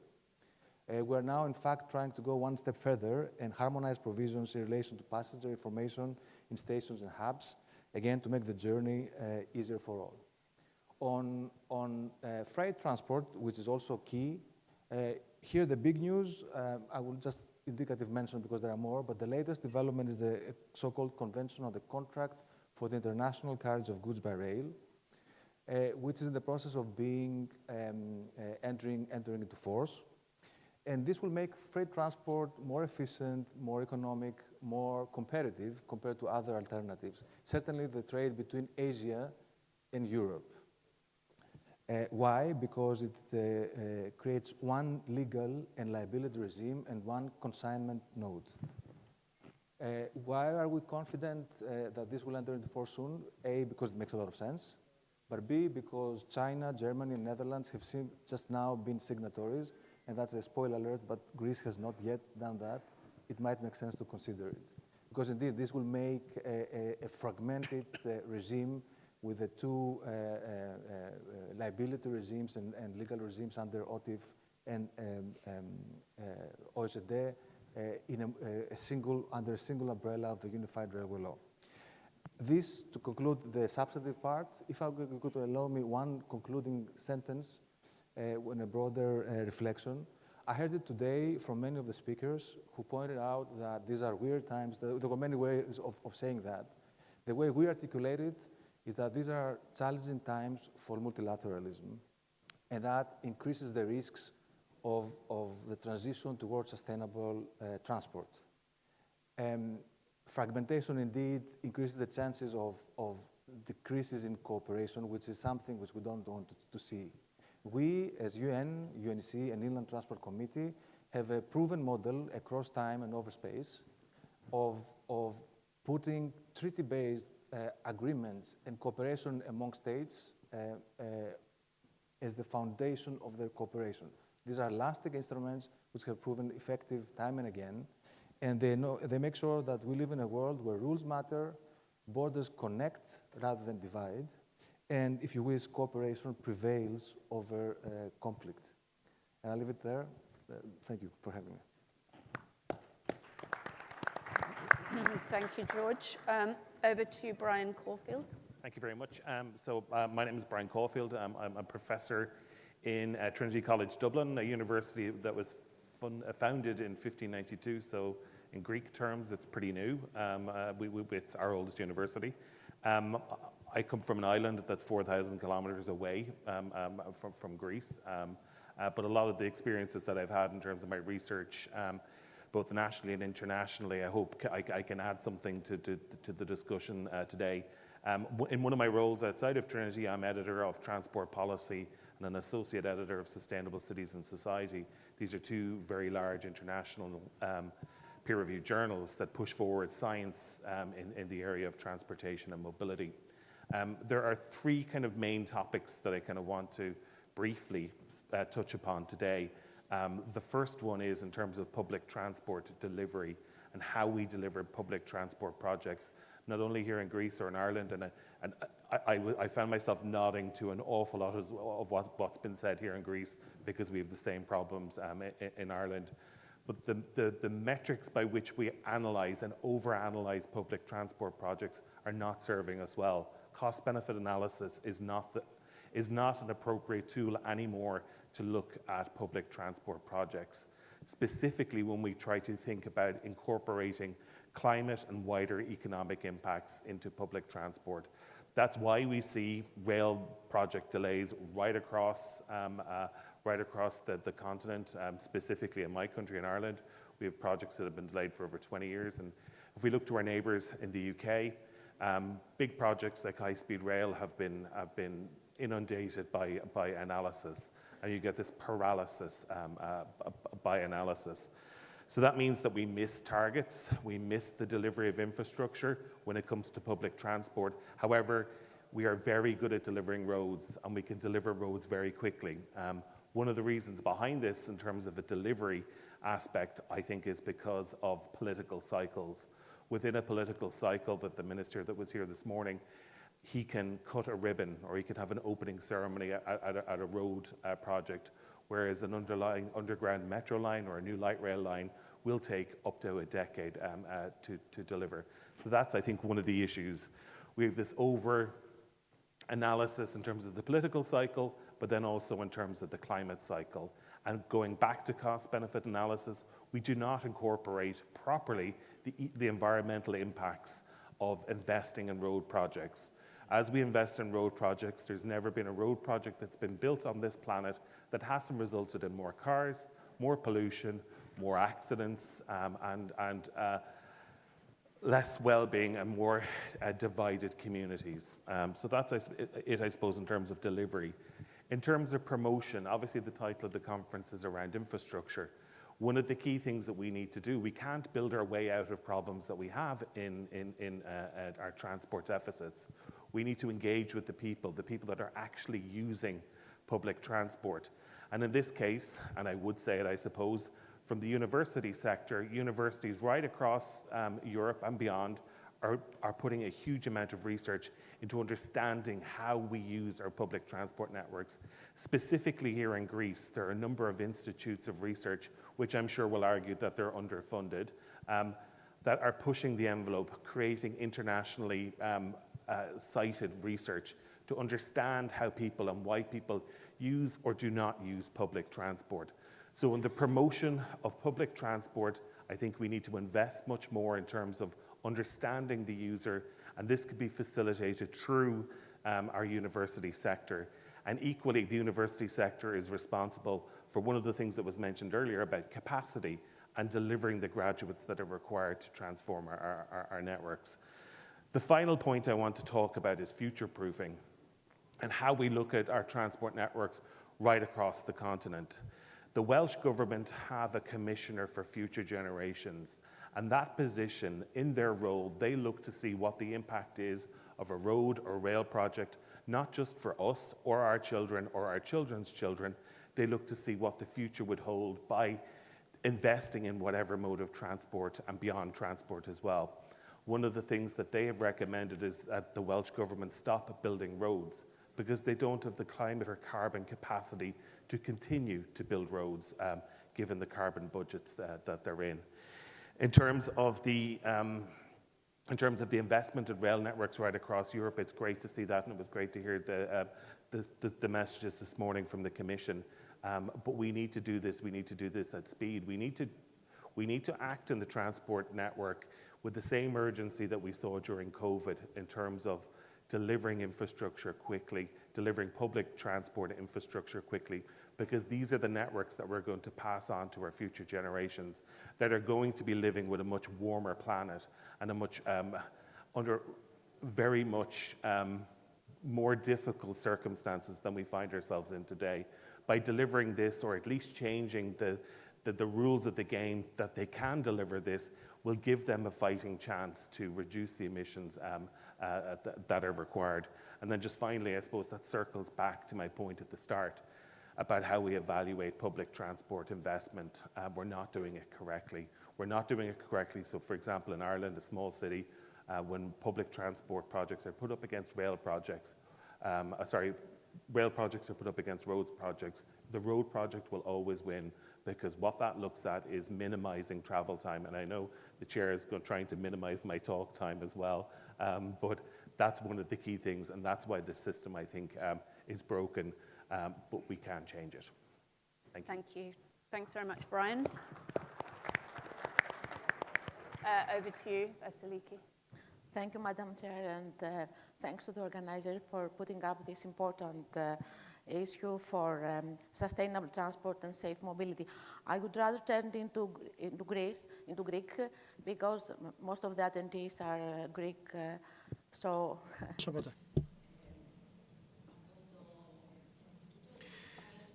on behalf of the Road Safety Institute Panos Mylonas, we've been focusing over the past 20 years on the issue of sustainable transports. We have been fighting for that in collaboration with the state, standing next to the government and the citizens for an issue that is of major importance for our society and for its growth trajectory. Sustainable mobility is not just a new fad. It's a necessity, a big one, if we are to build sustainable, safe, and humane cities. So the international community has recognized this need as depicted on the Global Plan on Road Safety.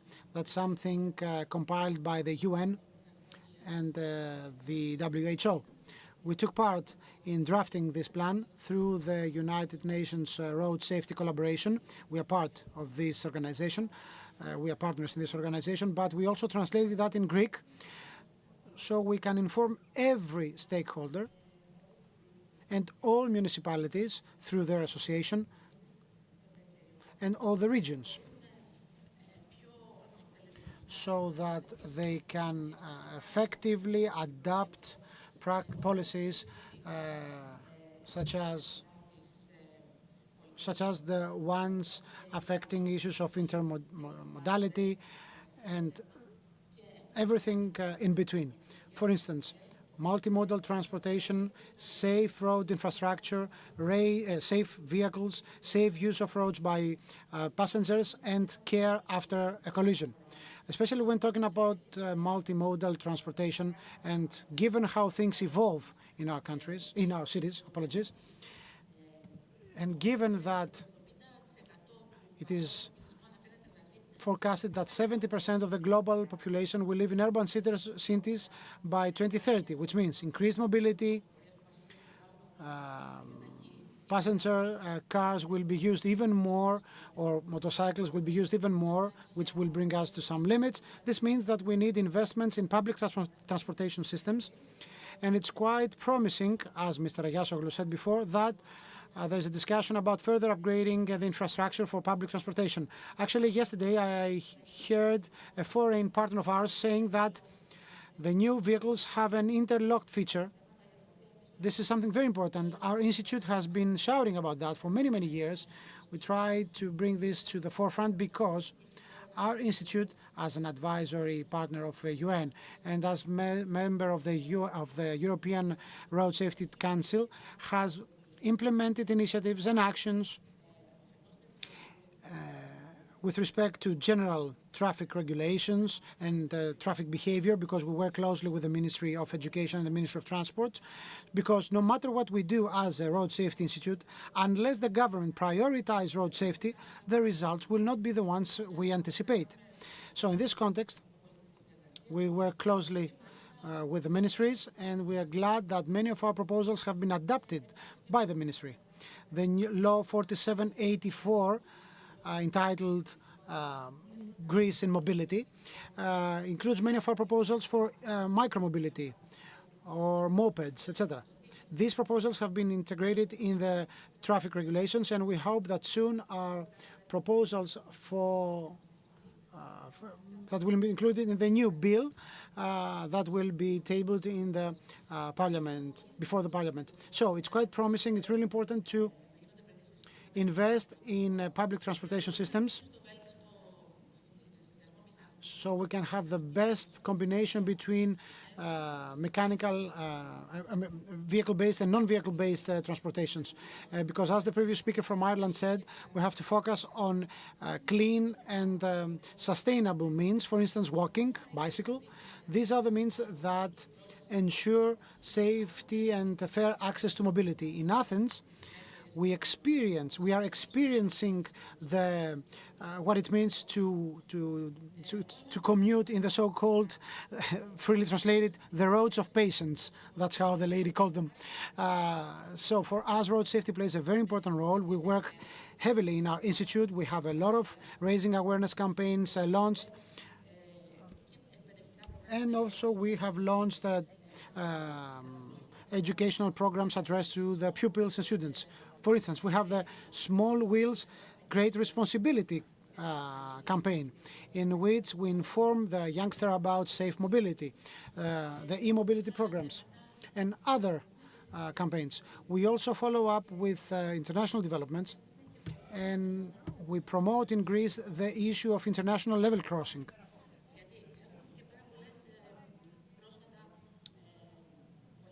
Recently, there have been many road accidents in Greece, in junctions in Greece. Because safety is not just a technical issue, it's an issue of culture, it's an issue of mindset.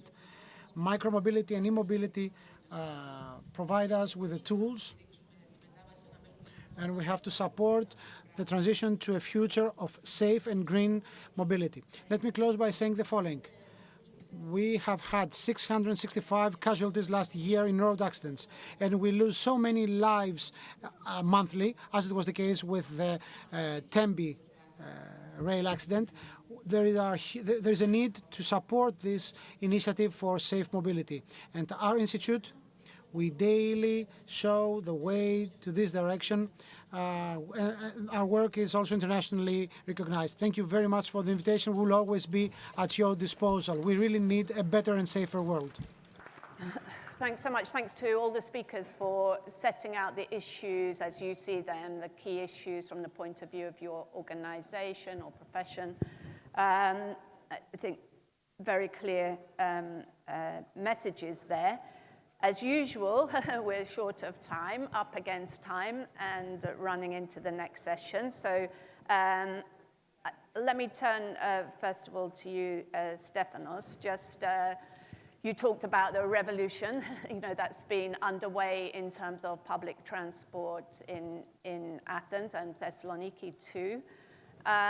So I wanted to ask you what I don't know to what extent you've been engaging with the public and passengers in terms of the reaction, but I wanted to ask you, have you seen equally kind of transformational behavior in terms of take-up, passenger numbers growing?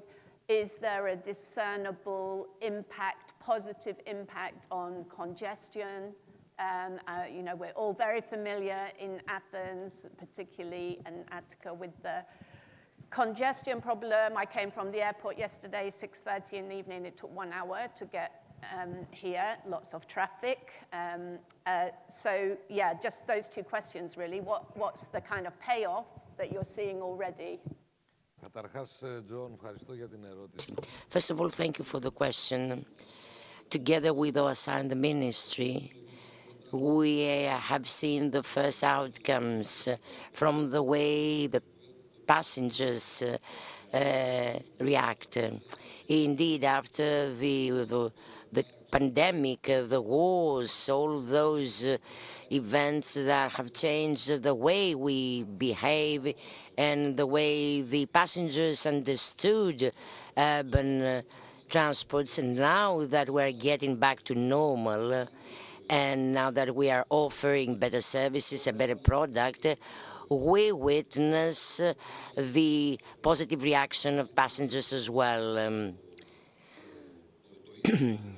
In terms of the product itself, we provide Tap to Ride and other services, which is valid for both buses and railways, practically offering higher flexibility. And again, the controls, we have increased controls, and which pays off again to compare it with the past. So all of those have been clear from the very beginning, and I'm expecting further improvement. As for the congestion, particularly in Athens, there again, we need collective efforts. The ministry has been studying the issue. First step is relevant to bus lanes. There shall be cameras monitoring everything on the roads, on the buses moving in the area of Attica, so that we support traffic and vehicles moving in the bus lanes. We want buses to be the preferred solution for citizens. In this way, we'll facilitate transports while minimizing accidents. The new driving code shall include all the above, and I'm very optimistic. Those movements shall help us in having in place a totally different landscape.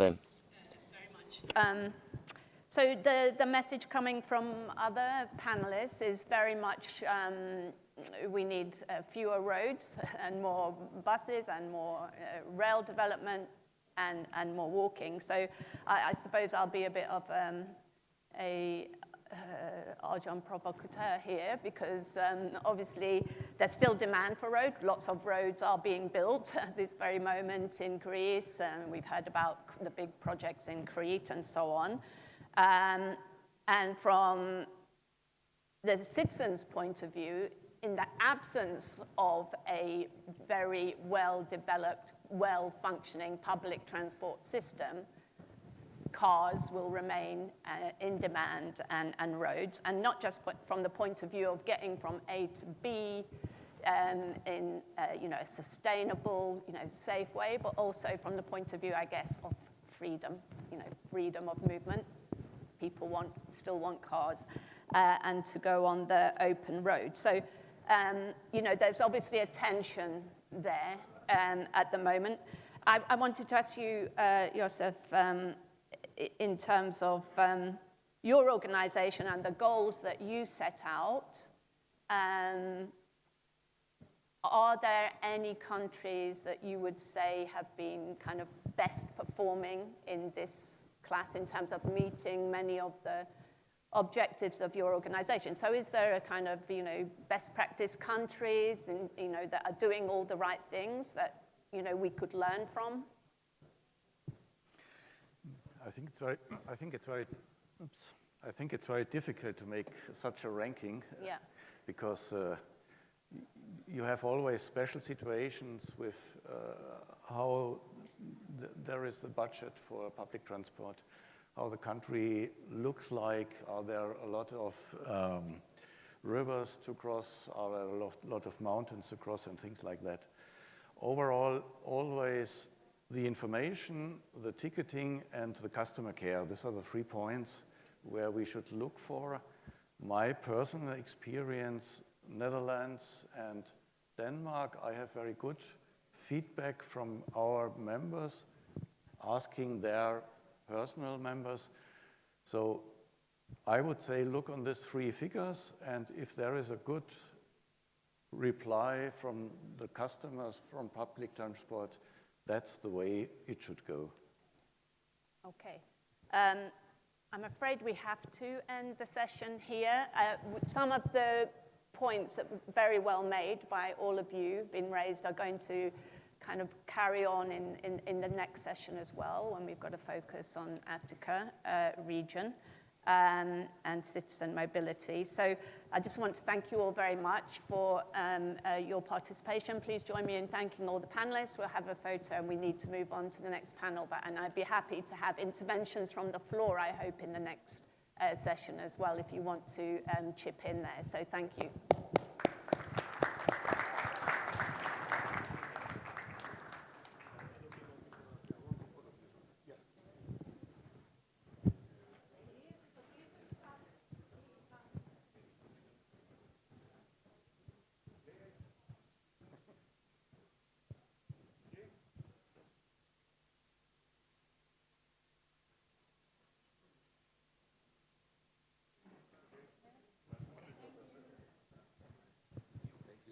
Yeah, thanks so much. Sorry, no more time for discussion. Thank you for sharing.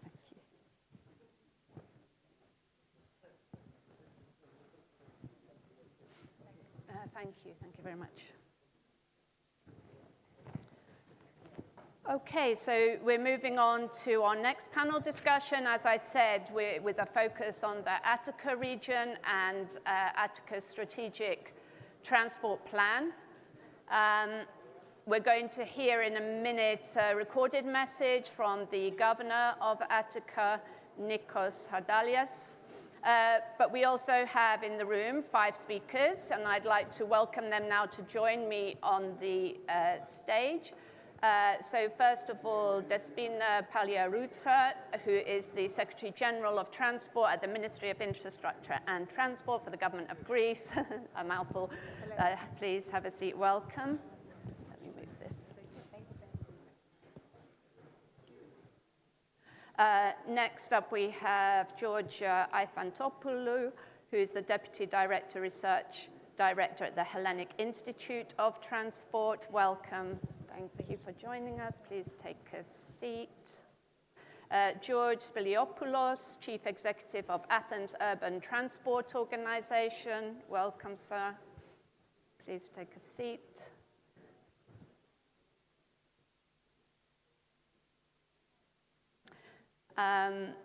Athanasios Kotaros, Chief Executive of Estasi. Welcome, sir. Have a seat.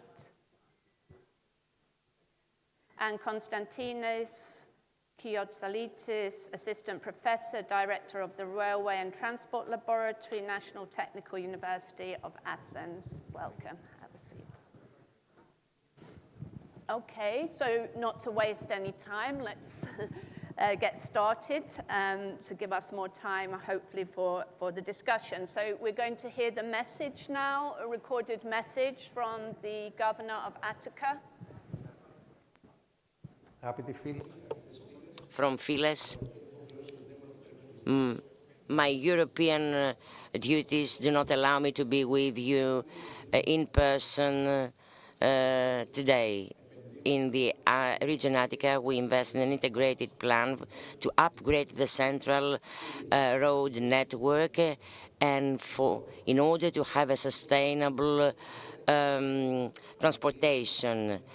Fully ensured funding until the end of the mandate allow us to put forward 60 projects across the region of a total budget of 230 million euros and 22 more projects upgrading networks such as Kifissos from Sef up until Nea Philadelphia, construction of bridges at high-risk areas, and the triple hub of Skaramangas, a very important project for Western Attica. Meanwhile, we explore and put forward new technologies, installing new lights and a network of 388 super modern cameras across the network of our competency, and 10 new LED light system and monitoring system with new lanes in all main avenues in Attica to enhance road safety, to eliminate delays, and to promote a new road culture. We all know that congestion is a main problem in the area of Attica, and of course it can't be resolved with fragmented measures. We need to be bold, build technologies, have in place a robust plan going beyond the borders of each municipality and the region of Attica. Centrally, we are prepared to undertake the design of all actions that are necessary, provided that we are assigned this role. And we put the accent on improving green transports. We promote electromobility and a network of cycling lanes through the Riviera up until Kifissia, because we are deeply convinced that the public space needs to be friendly, safe, and accessible to all, new, elderly people, parents with children, our co-citizens with mobility problems. The metropolitan area of Attica changing its pictures from north to south. Every step is a step ahead to have Attica a more resilient area and more friendly. We move forward respecting citizens in all 66 neighborhoods by putting forward strategies that open up the way for the future. We speak about policies, essential policies, about policies that shall be realized moving forward to a new era, because in Attica we are not expecting for the future. We are building it day by day, working hard and putting forward specific actions and projects. Thank you. Okay, good to hear from the Governor. Now we're going to hear from the Secretary General in more detail, probably, about what's happening. Okay, thank you very much. Ευχαριστώ πάρα πολύ. Ευχαριστώ και... Thank you very much. Thank you all for being here with us. Thank you for your interest and your participation. Our vision in the ministry is to create a seamless network of ports, airports, roads, railways connecting Greece to the Balkans and Central Europe, providing essentially greener solutions, faster and safer solutions, modern transports both for goods and passengers. However, when you have a vision, you need to have a specific action plan in order to have it implemented, producing a real impact. In our ministry, work on a daily basis to realize this vision, to change the reality even of a single citizen. If a person gets faster and goes faster with a bus today, more accessible and greener, well, this is already an achievement. We can't change overnight the change of all citizens. However, we can become better every day by changing the lives of more citizens every day. Attica is an example for which we are proud currently. Transports, mass media, transportation media haven't reached the level we would like to have, but we have improved. An effort starting some years ago, well, produces already some clear, tangible results. New buses, the goal of the government, in line with our commitment, is by the end of 25 to have 951 new buses. 468 are already on the roads. Only 30 yesterday, and we are expecting more in the days to come. So when we are having new buses on the roads, well, we are proud of it. We want to have more to replace the entire fleet, and we want more to enhance the fleet further on, because the main problem is that they are always in delay. So I want to get on a safer new bus, but I don't want to wait for it 30 or 20 minutes at the bus station. There we have tried a lot together with bus drivers. We have hired 180 new staff, and there's a call for 400 more. There we have an enormous problem. This is a European challenge. There's a lack of drivers, and we are considering alternative ways to come up with drivers in order to have more buses on the roads, to make the daily lives of our citizens better. Now, concerning fixed mobility, we are currently upgrading line 1 of ISAP.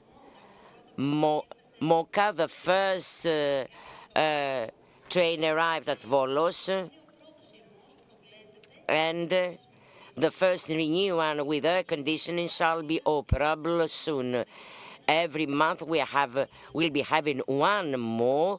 We'll have 14 more up until the end of 26. We are expecting more financing in order to renew the entire ISAP fleet and enhance it so that we provide better services in cooperation with OASA and STACI and all other agencies. We have considered alternative methods to reduce the travel times.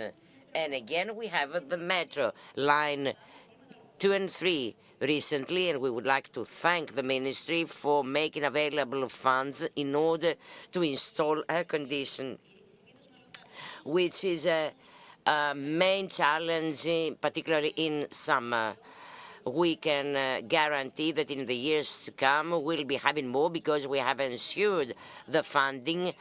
And at this point, let me tell you that in the previous months there has been an enormous effort to come up with necessary funding. We had ensured 450 million euros. And now, and we thank all competent ministries, we have come up with alternative means, ensuring 900 more.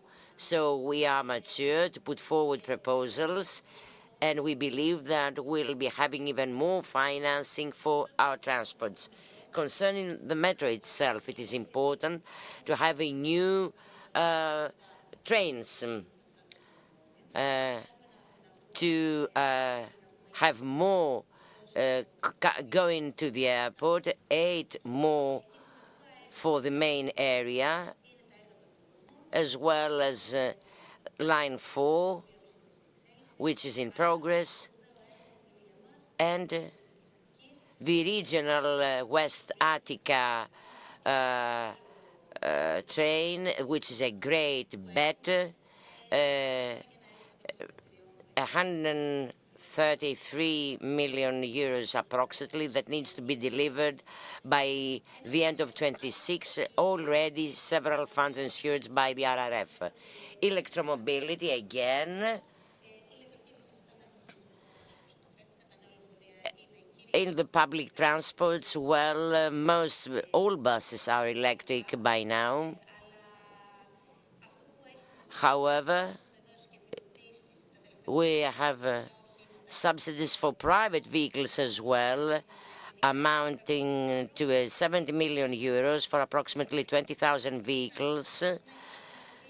And we are trying to ensure more funds because of the demand on the part of the public.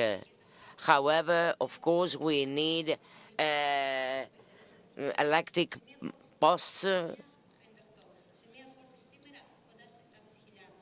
You used to have only 58. By now we have 7,300. And we are moving forward. In other words, the picture is getting better and better. Today we are better than yesterday. Tomorrow we'll be better than today. And this is the way we'll be moving forward. And last but not least, the digital transformation of public transports. The new technologies, a new application, as mentioned earlier, Tap to Ride. As of January, you can use your credit card instead of a ticket. You can use your mobile phone.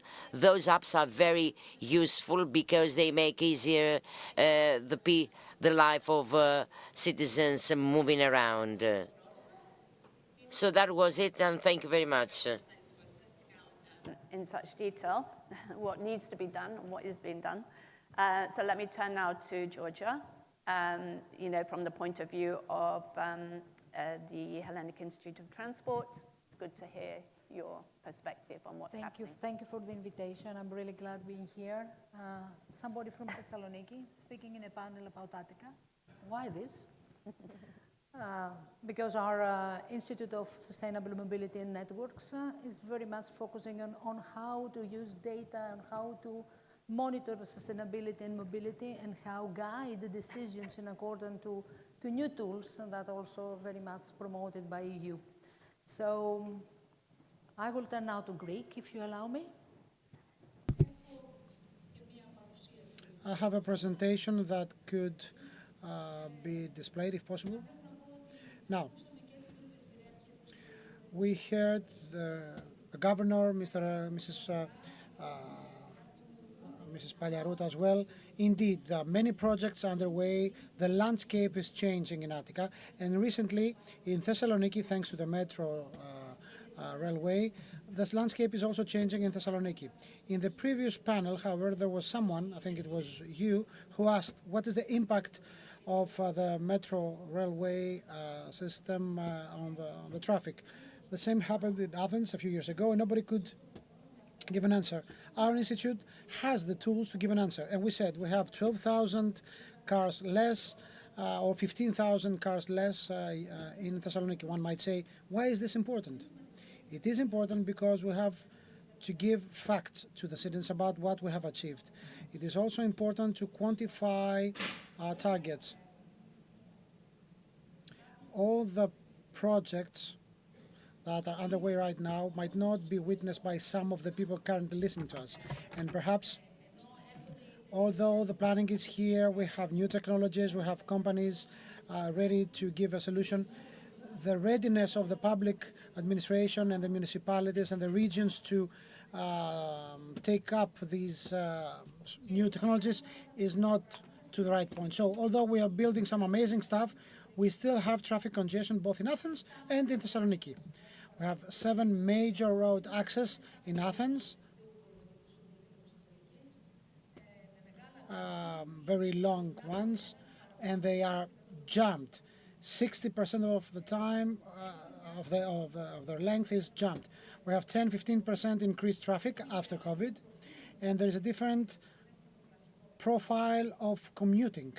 We don't just move from our house to work and back. We do many more itineraries. This means that perhaps we have to change the way we schedule the itineraries of the buses. So, in order for the citizens to understand what we're doing, which is to mitigate the traffic congestions and to save time in commuting. So, although we do whatever we can to facilitate things, we have to make it visible to the citizens. So our institute has 4 ways of doing that in Thessaloniki, and we propose them also for Athens. So A, we keep on doing what Mr. Chadalias just said. We reduce the use of passenger cars, allowing public transportation to be used more. Second, we have to use data coming from various sources in order to make better use of intelligence, as we call it. What do I mean? We can use the traffic lights in a better way, in a smarter way. We've been doing that in Thessaloniki, and we have been able to keep traffic, let's say, sustainable. Because when the flyover work started, the certain roads have been, let's say, blocked, and now citizens know that we have really reliable tools to properly channel traffic, and our citizens can see that. So they know that the state, the government is doing something for them. Because now we are, let's say, waiting for the new major projects to be launched. So we have to be certain that we know how to use the traffic lights using artificial intelligence, smart systems in the right way. We do another thing in our institute in Thessaloniki. We make our citizens part of the solution. We tell them what are the reliable traffic access to use, and we guide them there. In Athens, we try to make traffic flow. The problem, as it shows, because of the fact, is that we have congested areas. When something happens in an area, we need more time in order to bring the network to its previous state. So we have to change our rationale. We have to break Attica in departments and have department-specific policies in place. This will help also the resilience of our city, because if something happens along the Kifisos River, we know how to deal with it. We also have to have a different way of thinking. Normally we say, let's collect the data, let's do this design, this study. It takes a lot of time. Currently, our institute works with Google in order to build virtual sensors, so we can change the management of the traffic lights. One last thing. What we think we currently manage as traffic has nothing to do with the things we will have to manage in the future. We have the mopeds, right? This calls for new standards of mobility and new regulations. We have to understand that we're entering an era of multimodal transportation. Okay, thanks very much. Really useful to hear that, your experience in Thessaloniki and how it might be applied in Attica region. Mr. Steliopoulos, back to Athens. Ευχαριστώ πολύ. Είμαι ιδιαίτερα ευχαριστημένος βλέποντας ότι το θέμα μας είναι το Athens Strategic Transport. I'm happy because we're talking about the Athens Strategic Action Plan, and that's something that our organization has been implementing as we speak. Let me start with the vision. The vision of our organization is to be the first option for the visitors or the citizens of the Attica region for the transportation. This is our vision, it's clear, and as it was reminded by the Vice President of the government, as of 2011 onwards, this has been the vision and still is for the organization since the day of our establishment. Currently, we have 4 axes of operations. The first axis, Attica Strategic Action Plan. Since last April, we are conducting an organized research, or a survey actually, in collaboration with the Polytechnic University of Athens, scientists and other stakeholders in order to design the Athens Action Plan for the coming 20 years. So we can have this future that was described before. It might sound a bit intimidating given the current situation in terms of traffic in Athens, but we have to be able to design the new metro lines. We have to design the new tram lines, given the needs of the growing population of Attica, and not based on figures coming from 2004 or 2010. The strategic plan will be our answer, will give an answer to how we should reconfigure our bus lanes, how we should configure the cross-modality in Athens. In Attica, we have the buses, we have the tram, we have the metro, we have everything, but we have to do that, we have to use them in combination in the context of the growing character of Attica. So this is the action plan.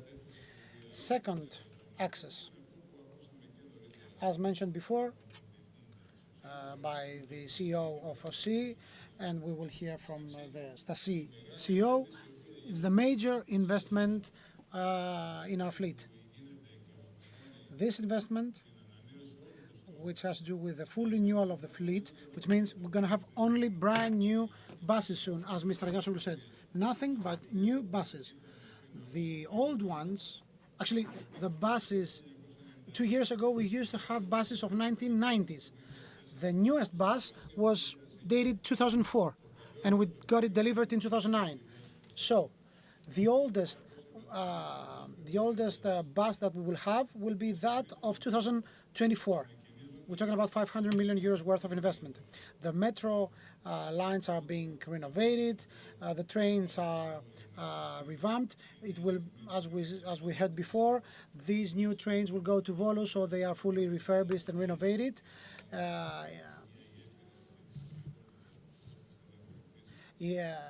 In order to be brought back in action.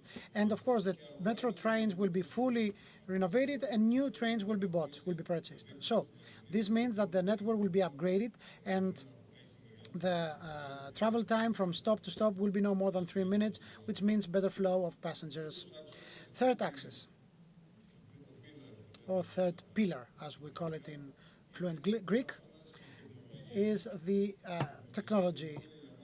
Technology for us represents, it's the core of our efforts. We're trying to catch up with technological advancements, but we also make use of state-of-the-art technologies. For instance, the e-ticket in Athens, which was promoted as an initiative, is something that has been the case for many, many years in other cities. Now we have moved into the new era of e-tickets using your credit card for payments. And as we can announce, in the next 30 days, this will be also available in intangible form. So plastic cards will be, so in the future we will be able to use the intangible Athena cards through the Google Wallet and our mobile phones to pay for a ticket. So the new project, the new stops, will be linked also electronically and digitally, so we can exchange the data quickly and have real-time routing of trains. The EBRT is a brand new system a brand new system for fleet management. It will be used the pilot will run along Sigru Avenue. Also, we will introduce hydrogen-fueled vehicles, EVs. For us, it's our daily bread and butter. It was a revolution last May. We were very quick to adopt this new technology. Now it's something that it goes without saying. Of course, we have our experience of electric vehicles through the trolley buses. We will also offer mobility as a service. Through the digital card, the Athena card issued, you will be able to buy tickets for different modes of transportation, or you can buy a ticket for a theater or a cinema. One last thing, which is equally important, is the one that has to do with our daily lives. A great step taken has been the following. We activated the traffic police service under the Greek police. There have been areas in Athens where both commuters and passengers couldn't move as safely as it was expected. There used to be some areas along the line 1 that were jeopardized and vulnerable. So, thanks to the Greek police, we can now protect this line. Another issue, the policing of bus lanes. In collaboration with the road police, we have been successful, despite the fact that some of our fellow citizens are disappointed, but at the same time, the bus journey takes less. Last but not least, I think this is important, we found out that the fines have dropped. The number of fines enforced have dropped. So the checks as of April 2023 are multiplying, and this month was the first month in which we had a drop in fines. Instead of 20,000 euros per month, we have fines of 10,000 euros per month, which means that we have 15% more tickets purchased and validated. So the citizen shows respect to us and vice versa, especially when one sees someone not paying a ticket. This means that he's being respected. So, strategic action plan, renewal of our fleet, new technologies, and one step at a time. As the General Secretary said before, yesterday is better than 2 days ago, and as we promised, tomorrow will be much better than today. Thank you. Mr. Kataris, over to you. Thank you very much. So, Stasi, we operate Metro 2 and 3, Metro Lines 2 and 3, the former suburban railway of Athens, and the tram lines.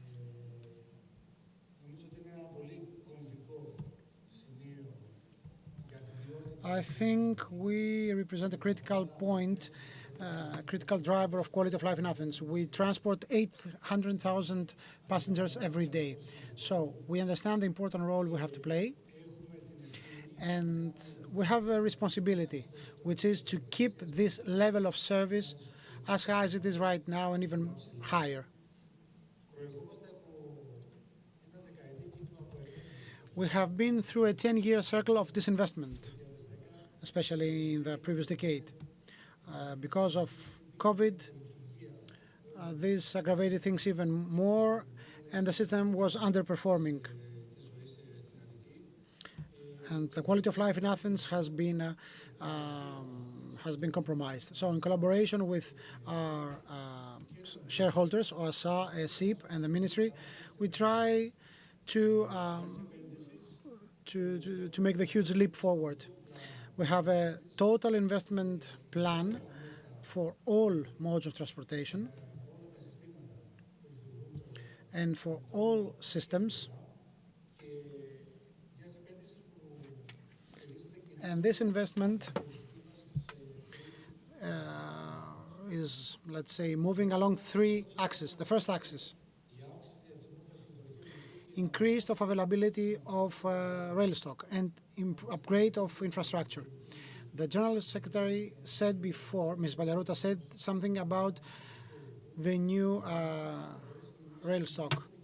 In our case, the Urban Rail Transport Organization, our aim is to use all rail stock we have so that we can offer quality services to our citizens, especially along the urban railway, where we have some old trains dated back in 1985. We have 14 new trains that will be delivered in 2026 and commissioned right after.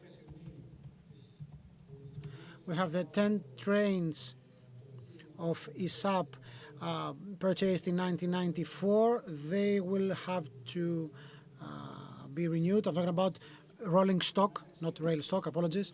And of course, we have another plan for the full renovation of the fleet of Stasi in the near future. The second part has to do with the upgrade of our infrastructure.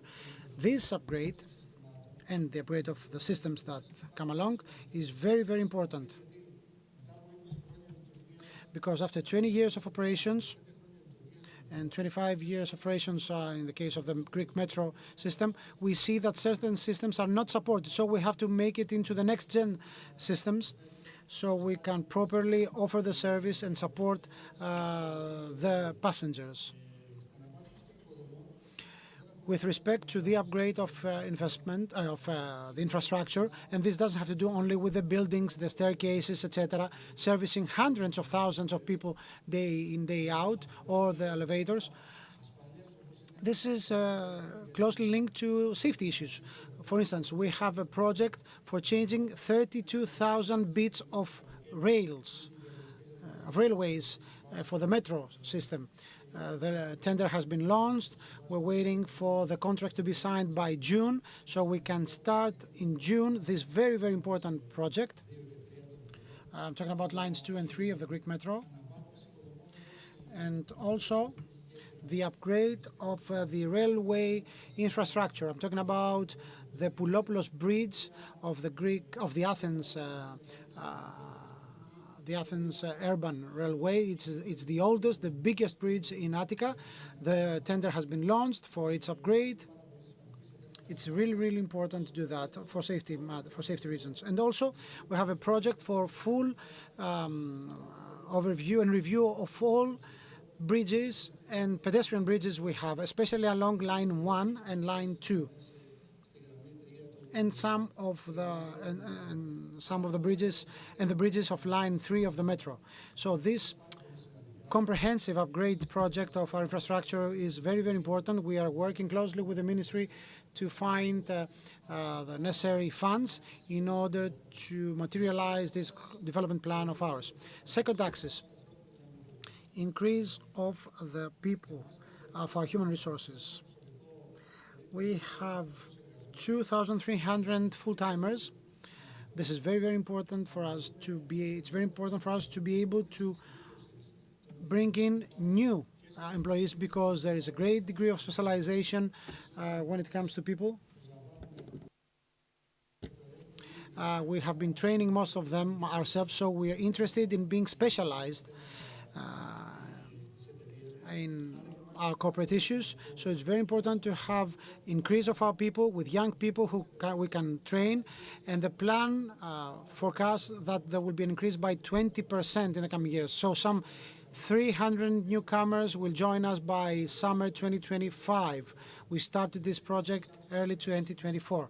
The last axis, and sorry for my delay, for taking more of your time, has to do with the increase of our revenues. It's not just the outcome of increased numbers of passengers. There has been an increase in passengers by 16% in 2023 and 18% in 2024. Every year it grows bigger and bigger, but the growth rate of our revenues is even higher, and that's something that makes us believe that we have taken a small step forward in fighting tax evasion and dodging paying receipts. We have thousands of controls and checks taking place every day. We have also two important projects. A, offering Wi-Fi service in all 11 stations of the metro lines, and the 5G coverage at the Ellinikon metro stop. Thank you very, very much. Thank you very much indeed. So finally, Assistant Professor at the National Technical University of Athens, Konstantinos Kiotsalitis. Thank you, John.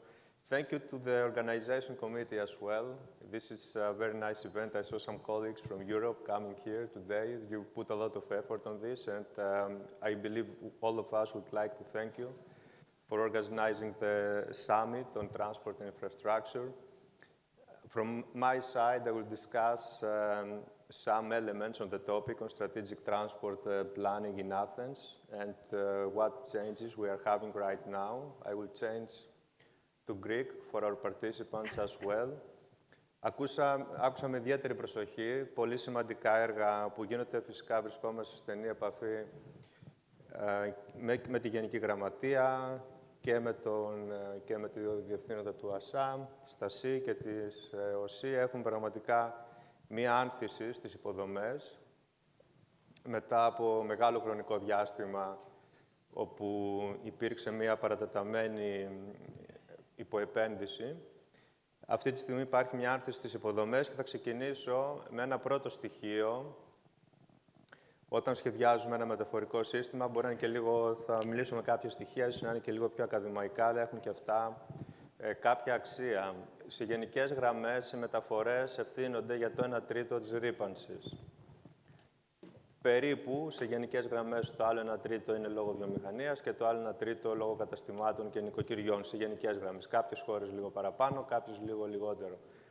Η Αθήνα, σαν πόλη, έχει εκλεγεί, έχει επιλεγεί, είχε δηλώσει συμμετοχή μαζί με περισσότερες από 300 πόλεις, έχει επιλεγεί να είναι μία από τις 100 πόλεις της Ευρωπαϊκής Ένωσης που έχει υποσχεθεί μέχρι το 2030 να είναι κλιματικά ουδέτερη όσον αφορά στις μεταφορές και στην παραγωγή ενέργειας. Γιατί το κάνει αυτό μαζί με τις υπόλοιπες πόλεις? Γιατί θέλει να επιτύχει, να αποτελέσει πρότυπο κατά κάποιο τρόπο. Αυτές οι 100 πόλεις θέλουν να αποτελέσουν πρότυπο για τις υπόλοιπες.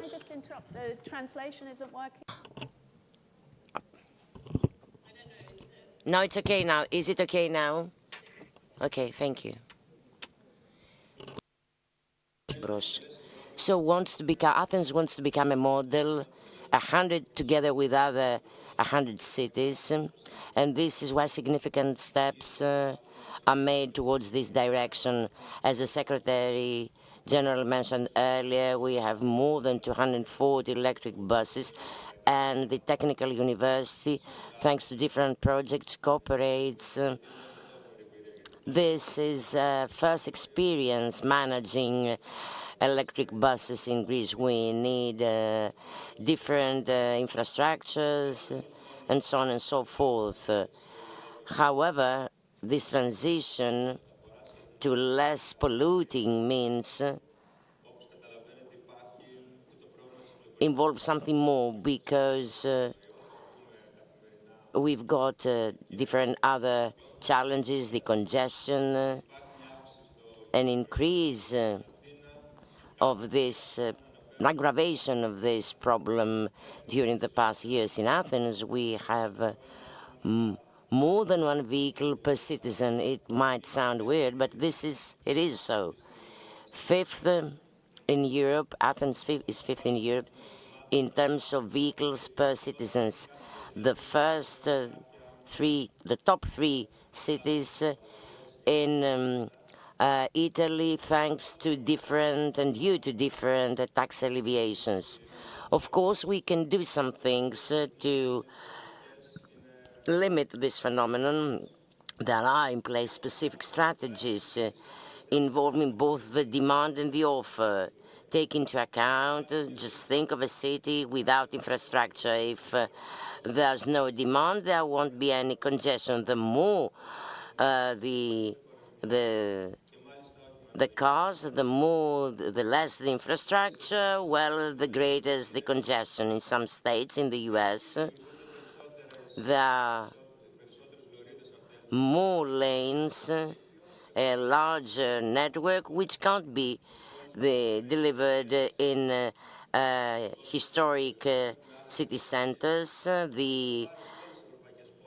So the burden for all European countries and cities is on the shoulders of us, moving from private vehicles to public transports. And I was pleased to hear about the better coverage, expansion of the network by such year. The population increases annually, so there shall be eventually new travels. And again, public transports have a disadvantage. They can't move us door to door. If we need to walk 40, 45 minutes and then commute twice, so then the private car becomes very attractive.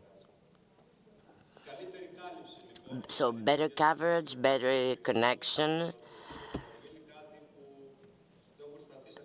which was the case in different other European countries, in the Netherlands, where there are large parking lots. So there a second, something more, and I won't discuss more concerning the previous topic because there can't be lots of things to be delivered. However, if we're at a congestion saturation limit, we need to be very careful. The offer on the other side, there are restriction measures, the ring, the pedestrian roads and their expansion. They might not be very popular, however, there are more. Teleworking, remote working has reduced demand, and there's an entire movement in the past years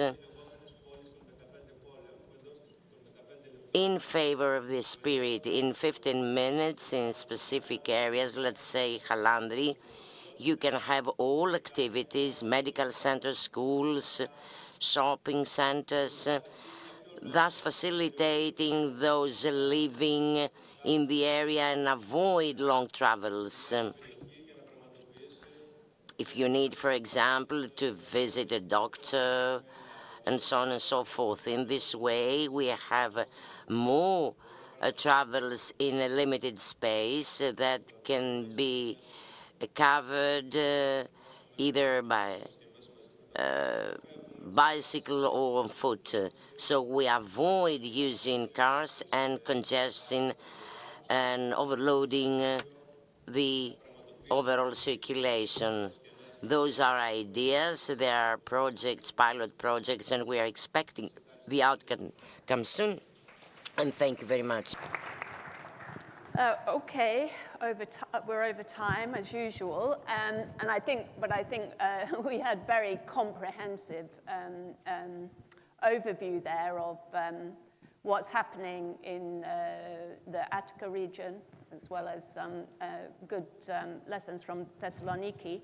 So I think we can only have about 5 minutes. So I just wanted to take the opportunity to ask again the Secretary General about one of the issues that you raised yourself about, which is a problem everywhere, which is the labor shortage issue, shortage of drivers and other personnel across the various transport networks, which is a huge problem in the UK, throughout continental Europe too. So what can be done, what are you doing, or what can be done to address this problem? So I'm going to address the question to you, but if anybody else wants to chip in, but we have to be very short. That's the one issue. And the other thing that you may want to comment on instead is just back to the kind of financing question, the funding issue, and whether you see that as becoming more challenging especially after the RRF funds come to an end after 2026. So. Ωραία. Λοιπόν, σε ό,τι αφορά το προσωπικό... So concerning the staff, this is an enormous challenge for our agencies and our services. I need to stress that transports as a sector, as many others, have been gone through hardships due to the crisis, the pandemic, and it wasn't that attractive for the people to get a job there, and on the other hand, there are high specialized positions, or rather new technologies introduced, new skills, challenges required, so the challenge became even greater. Overnight, we have electric buses, there shall be hydrogen buses, so we need first to come up with the executives, the staff, change the competencies, upskill the existing one. So I need to say, well, that whenever they claim that the public doesn't go as fast as it should, we are called in a very short time period to get adjusted. On the other hand, there are funds that are made available, things, the entire landscape has changed, and we can deliver. We try to have our agencies more flexible and shorter procedure so that we can hire people easier, and internally, with internal procedure, train them in such a way that she can meet the new challenges. There again, we are moving ahead positively. There are several calls already, and we're expecting more.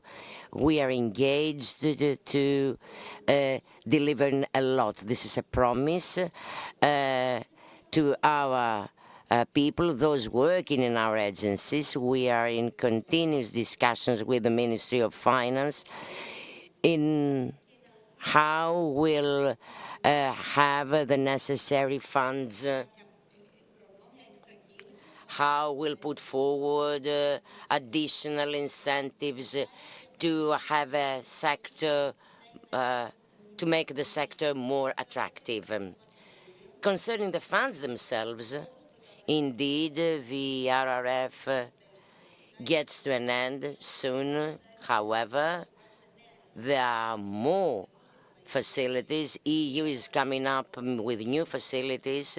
Last week, we were updated in terms of those new tools, and a major pillar touches upon transports. We've excelled in the last period with Modernization Fund. We had submitted 2 files, the hydrogen buses and new electric buses. So now we submit for other facilities, and we would like to thank the Ministry and the EU to explore other means of funding. Thank you. I actually think that's got to be the last word, unless somebody's got 20-second point to make. I think what is meaningful to say is we make an effort to make the driver's profession an easier one. We have training courses for the drivers being subsidized by the unemployment agency in order to have a bigger pool of drivers to recruit. Okay, I'm going to leave it there because we have run into the next session. But I think the good thing was that we had representatives here from all the important sectors and heard a lot about plans in progress and for the future. So thanks all of you very much. We're going to have a photograph, and then we're going to talk about airports, which we haven't mentioned that much. Thank you.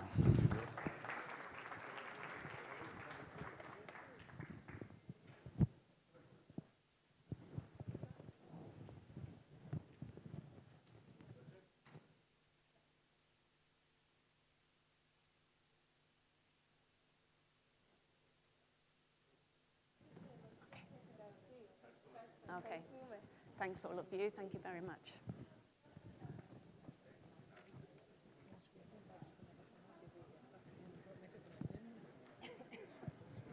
Thanks. Thank you. Thanks, all of you. Yeah, cheers. Thanks so much.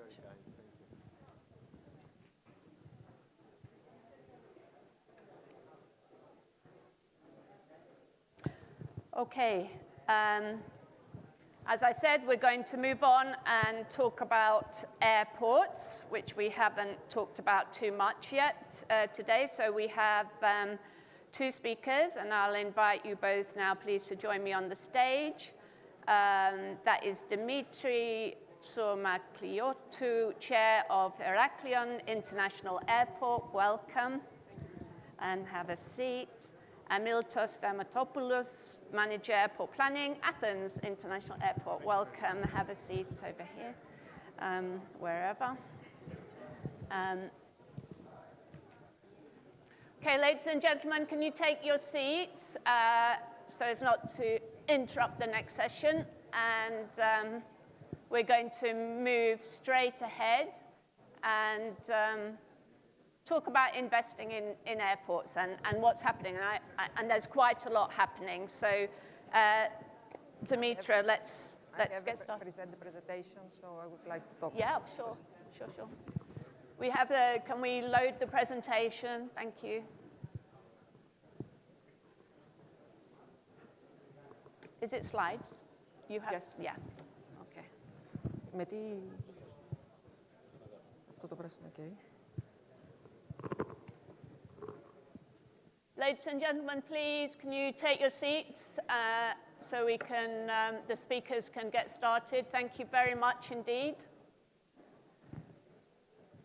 Feeling like a teacher. Ladies and gentlemen,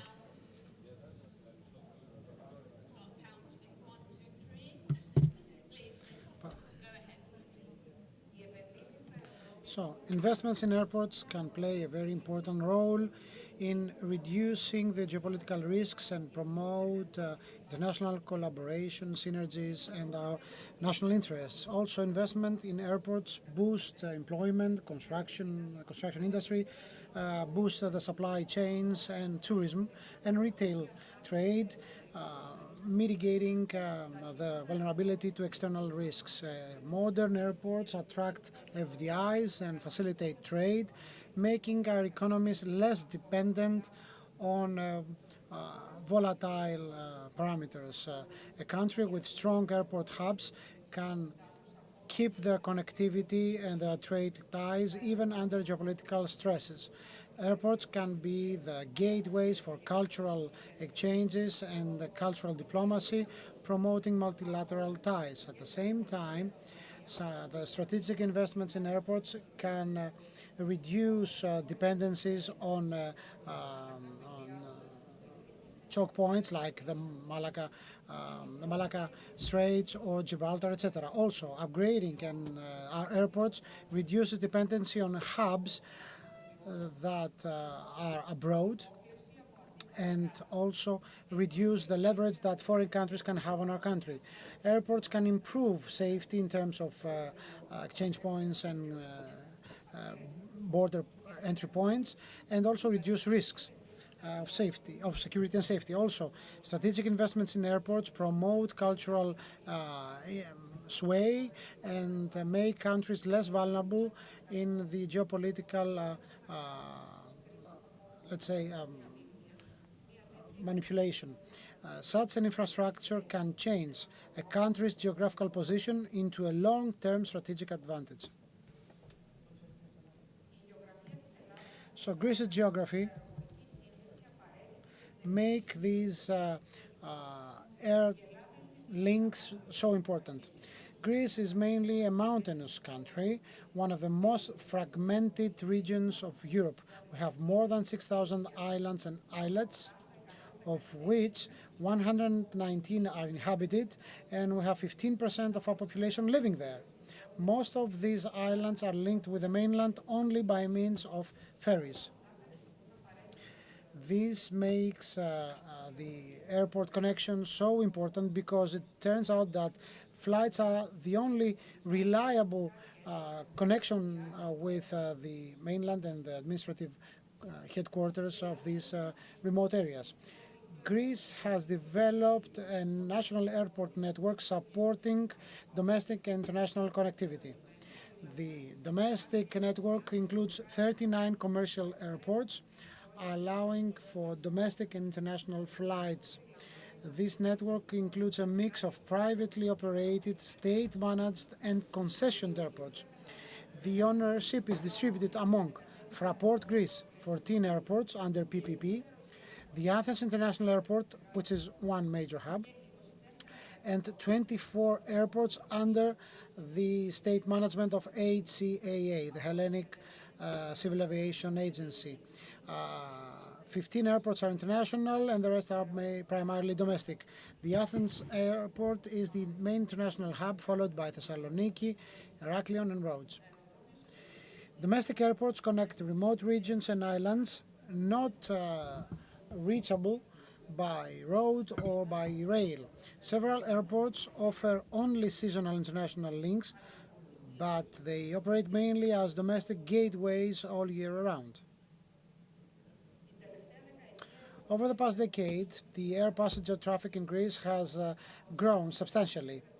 From 16.3 million euros in 2018, we reached 79.8 million passengers in 2024. This rise is driven mainly by the developments in big airports. The traffic in Greek airports recovered swiftly after the pandemic. Greece has been the only country in the European Union with recovered traffic in 2022. Greece is amongst the leading European countries, one of the leading European Union countries in recovery in the post-COVID era. Even in 2024, Greece holds top place in recovery and further growth of air traffic. This is boosted or underpinned by the privatization of airports, which has attracted more than 3 billion euros in investment, boosting service quality and efficiency. The Heraklion Airport is set to be transferred to the new Kastelli International Airport by 2027. The new Kastelli Airport is the first greenfield project, an airport in our case, built in the last years. The Heraklion Airport is currently Greece's second busiest airport. In 2024, it served 9.4 million passengers, although the original plan back in 2013 for the new Kastelli Airport was to serve up to 10 million passengers by 2030.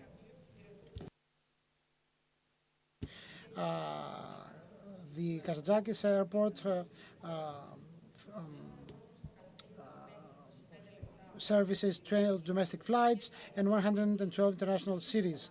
In its full deployment, the Kastelli Airport will serve 18 million passengers, which is more than double than the number of passengers serviced today. Greece plans to privatize 22 additional airports in order to expand its regional air connectivity. All these 22 airports are currently operated by the Hellenic Aviation Service Provider, which is a state-owned entity, and we're talking about small regional airports with lower passenger volumes compared to the hubs managed by Fraport Greece, for instance Mykonos and Rhodes or the Athens International Airport. Most of them serve seasonal tourism or domestic routes. The Greek authorities plan to tender the 22 airports as a single group under a PPP. And the tenders were initially expected in Q1 of 2024, but delayed for Q2 of 2025. As of April 2025, no official launch has been announced. What is currently being considered is for the Greek state, through the HCAP, the aviation service provider, to retain a minority stake because of the social role played by the airport. The government is expected to provide incentives to investors, so this PPP is attractive to them. Investments in airports have improved domestic connectivity between islands and the mainland.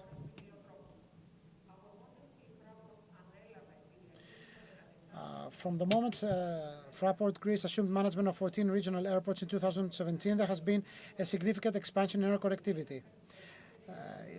Notably, during the summer season of 2023, 64 new routes were introduced, reflecting the robust traffic growth and the robust performance of these airports.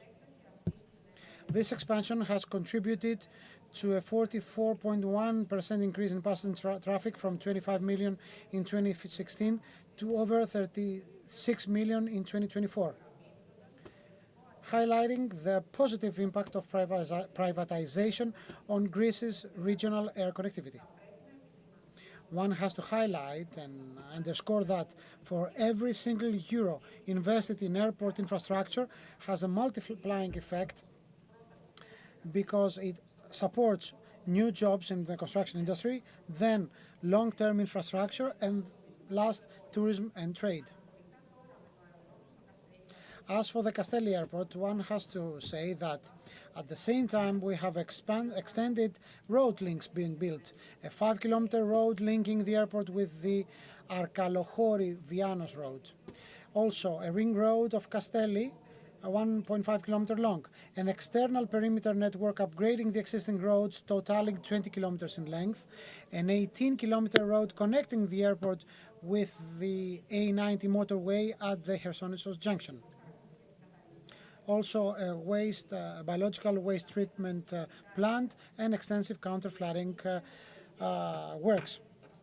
The international air links from Greece have expanded, strengthening thus connectivity. Currently, we have 39 airports with commercial scheduled flights, 208 international airports directly connected with Greek ones, 57 countries being connected with direct flights, 429 outbound international flights a day, 251 new international routes in the last 5 years, and 102 operating airlines. The 3 busiest destinations in Greece, most popular city destinations from Greece is London, Paris and Tel Aviv. Strengthening aviation is a key driver for the national GDP and employment. In 2024, we collected $29.7 billion to the GDP, which means 12.5 contribution to the national GDP, and 487,000 jobs being created. Most foreign tourists now arrive by flight, underscoring the importance of airports in the travel economy. After COVID, 75% of all international passengers arrive by air in average.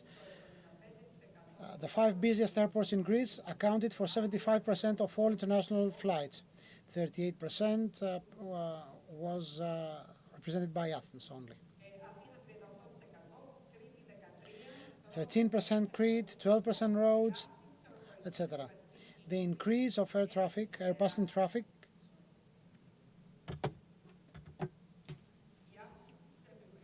so the growth in air passenger traffic has outpaced ferry and road travel in recent years. In 2024, 78.8 million euros, 78.4 million passengers traveled across all Greek airports, and of course the 14 regional airports of traffic serviced 38% of these passengers. Although,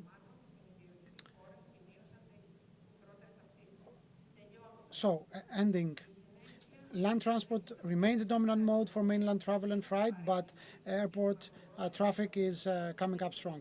Continued investment in airports is essential for Greece's competitiveness and leadership. Continued investment will help regional air connectivity, helping integrate remote islands and mainland destinations into the international and domestic travel network. Tourism contributes over 13% to Greece's GDP, making regional airports critical to sustaining and growing this vital sector. Airport modernization projects stimulate local economies through construction works, increased passenger flows, and enhanced commercial opportunities within and around airports. Last, fast-tracking the bid process for these 22 airports will mobilize private capital and expertise, which is urgently needed in order to meet the increasing passenger demand and enhance Greece's competitive position in the global tourism landscape. Thank you. Thank you very much, Dimitra. I realize there's a lot to say and a lot to get through. There's a lot been happening. But now over to you, Mr. Stamatopoulos. Thank you very much. I'll be very brief, if that's all right with you. I believe all Greek speakers before me, I will switch to Greek. Thank you. So I will be brief. As mentioned before, the Athens International Airport almost served to 32 million euros in passengers in 2024. We're just one bit before this milestone, 13% increase compared to year. The most important thing is that we're talking about a 24.5% increase compared to 2019, which has been the last year before COVID pandemic. So traffic increased remarkably beyond any expectation, which makes investments in increased capacity a necessity.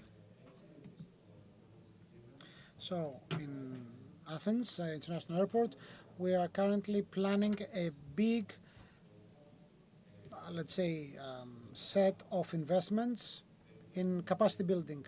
1.3 billion euros will be invested by 2032 in increasing our capacity by means of various projects. In total, we will increase capacity from the established figure of 26 million passengers per year to 40 million passengers per year. The projects will be delivered gradually along the years, and gradually we will commission the new infrastructure so we can always serve and meet the demands of our passengers, because at no point do we want to fail in serving all the passengers who visit the airport in order to take their flight or land in Athens. Amongst these projects, let me highlight the following. Expansion of our terminal, 150,000 square meters more. We're talking about a 68% increase compared to the current premises. We will double the dock points with tunnel. We're going to have a third baggage hall. All premises will be expanded, which will facilitate the outflow and the inflow of passengers. We will develop 32 new sites, parking slots for the aircrafts, apart from the 10 new ones we have already commissioned. We will build a new multi-story, 7-story parking building for cars, 3,500 new space, new positions, new slots for cars. That's really needed. And according to the master plan that has been approved by the Hellenic Civil Aviation Service in 2019, this will be delivered on time. Let me also say that the terminal will become a bit more interesting in architectural terms throughout this process. And given that we're talking about expanding the existing terminal, this means this comes with some challenges. We will face these challenges, all of us at some extent, but there will always be measures taken in order to facilitate traffic.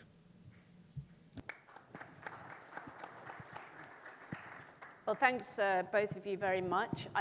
I think I may have to skip discussion, but maybe just one question for you. Miltos. Many of the questions I was going to ask, I think, Dimitri, you covered because it was so comprehensive in your presentation. I think you gave us a good update on the privatization plans, investment plans that are going ahead this year and subsequently in terms of also just a very comprehensive overview of the kind of multiplier effects of this huge expansion that's taken place in recent years, multiplier effects for GDP growth, obviously, that's including tourism boom that we've been seeing in recent years for trade, retail, and wider trade. So I think it's a good demonstration of the link between infrastructure development and growth, and it shows you that the payoff doesn't necessarily have to be in the long term, that actually we've seen in recent years, this huge acceleration in terms of the payoff for tourism, for the current account, services, surpluses, tourism numbers, and so on. So, but over the longer term, I guess the question is, and this is my question to you, whether, when we're looking at the numbers that you've cited and the projections for increasing the passenger numbers to eventually, 50 million, that's a huge number, and we're already seeing in some places a kind of reaction against this in terms of over-tourism and whether Greece has the capacity to accommodate those sorts of numbers. Are you concerned about that at all?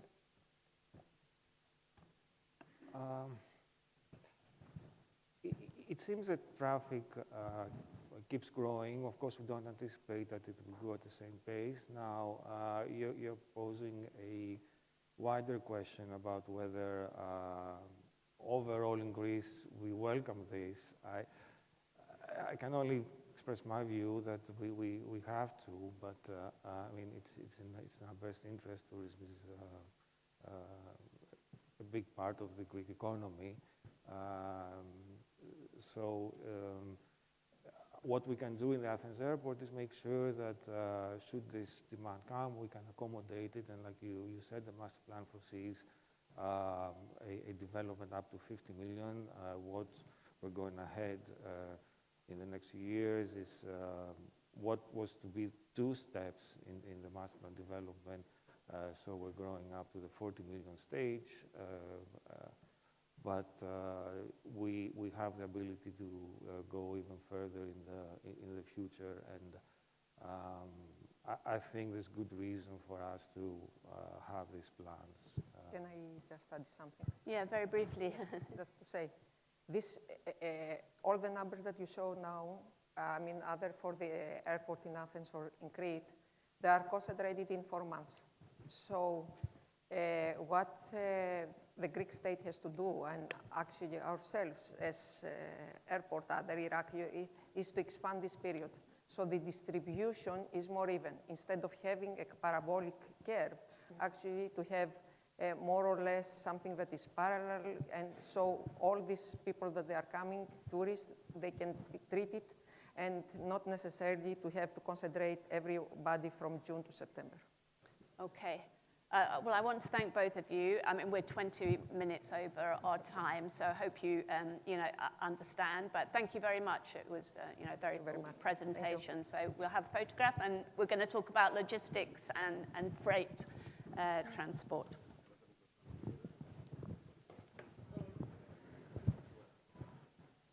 You want to come in the middle? Okay.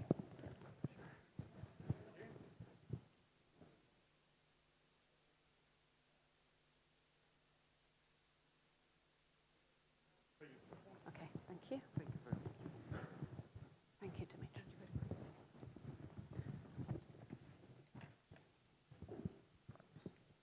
Okay, for our next panel, linking critical facilities with the country's network, we have Thanasis Psianos, President of the Hellenic Institute of Transportation Engineers, and Vasilis Maglaras, Chief Executive of Thriasio Logistics Center. Welcome.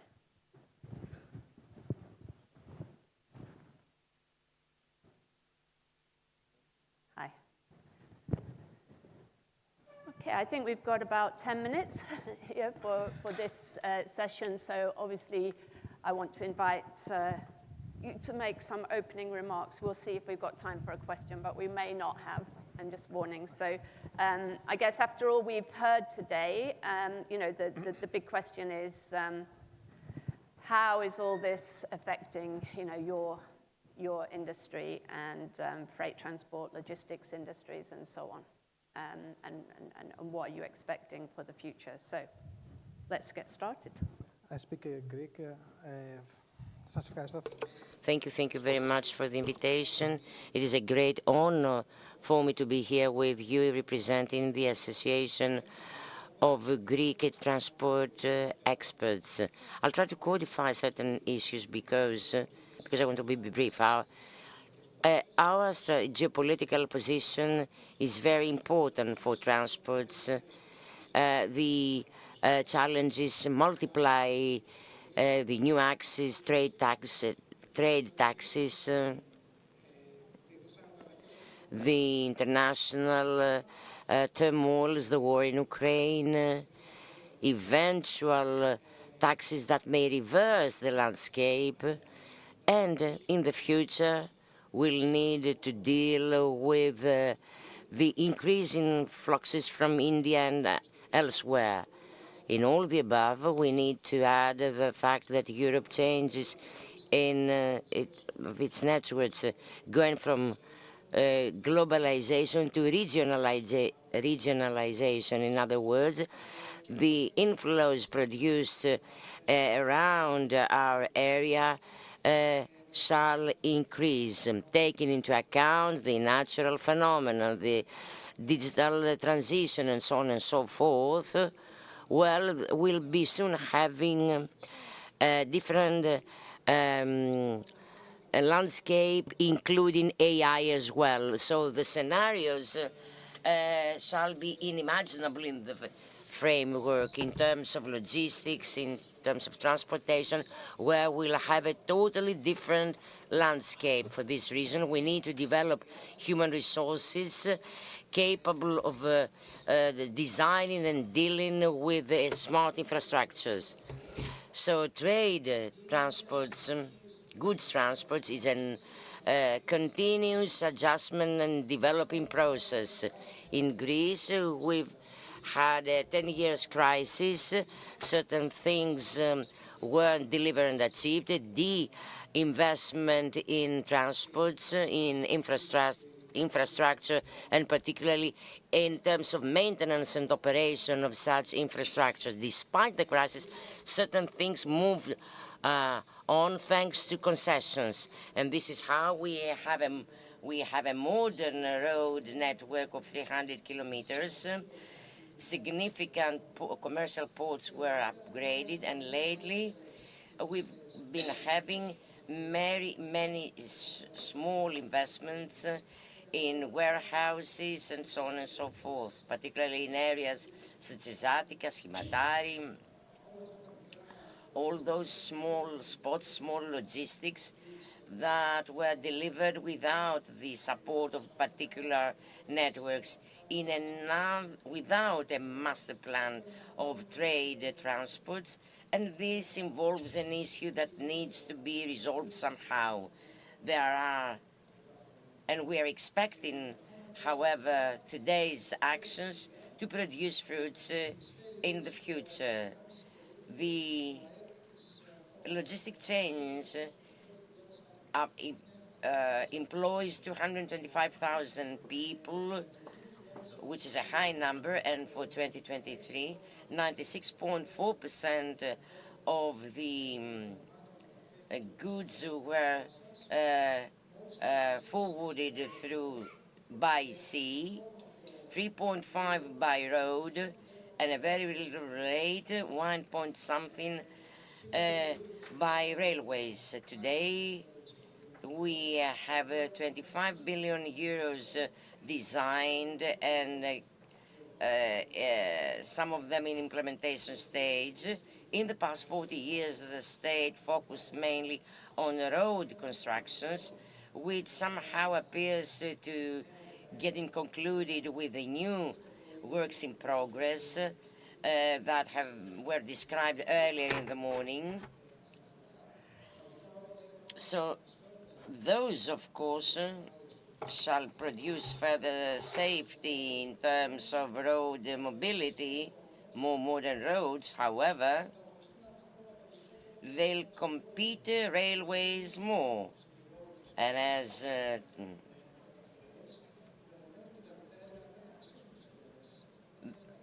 given that there won't be any further incentives on roads, we need to focus on railways. Well, things are not good in that sense. Only 2.5% of land transportations is delivered by train, as opposed to 18%, which is the European average. The restart of railways is a great opportunity to redefine sustainable and realistic goals.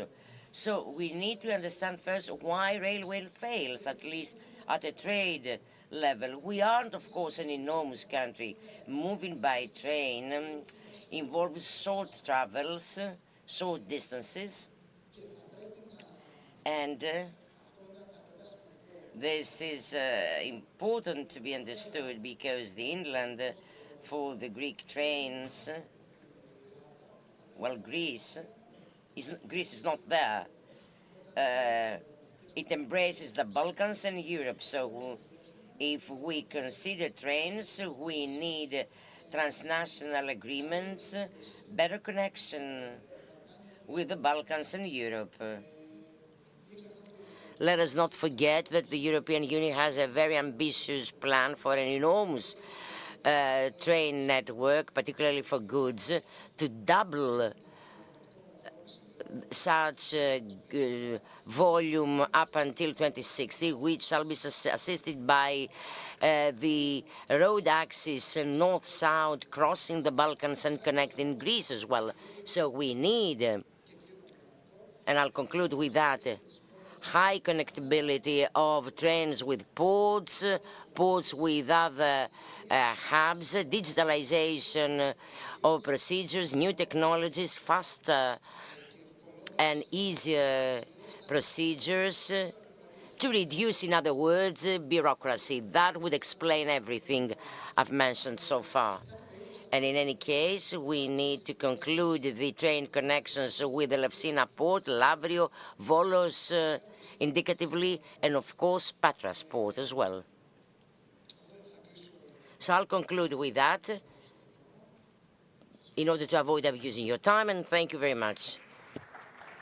Yeah, we'll obviously be talking about ports in the next session as well.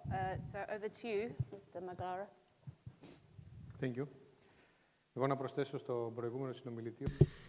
Let me add the following. We need the true deregulation of the market. This hasn't been the case so far in freight transportations. Actually, we have turned the state monopoly into a private monopoly.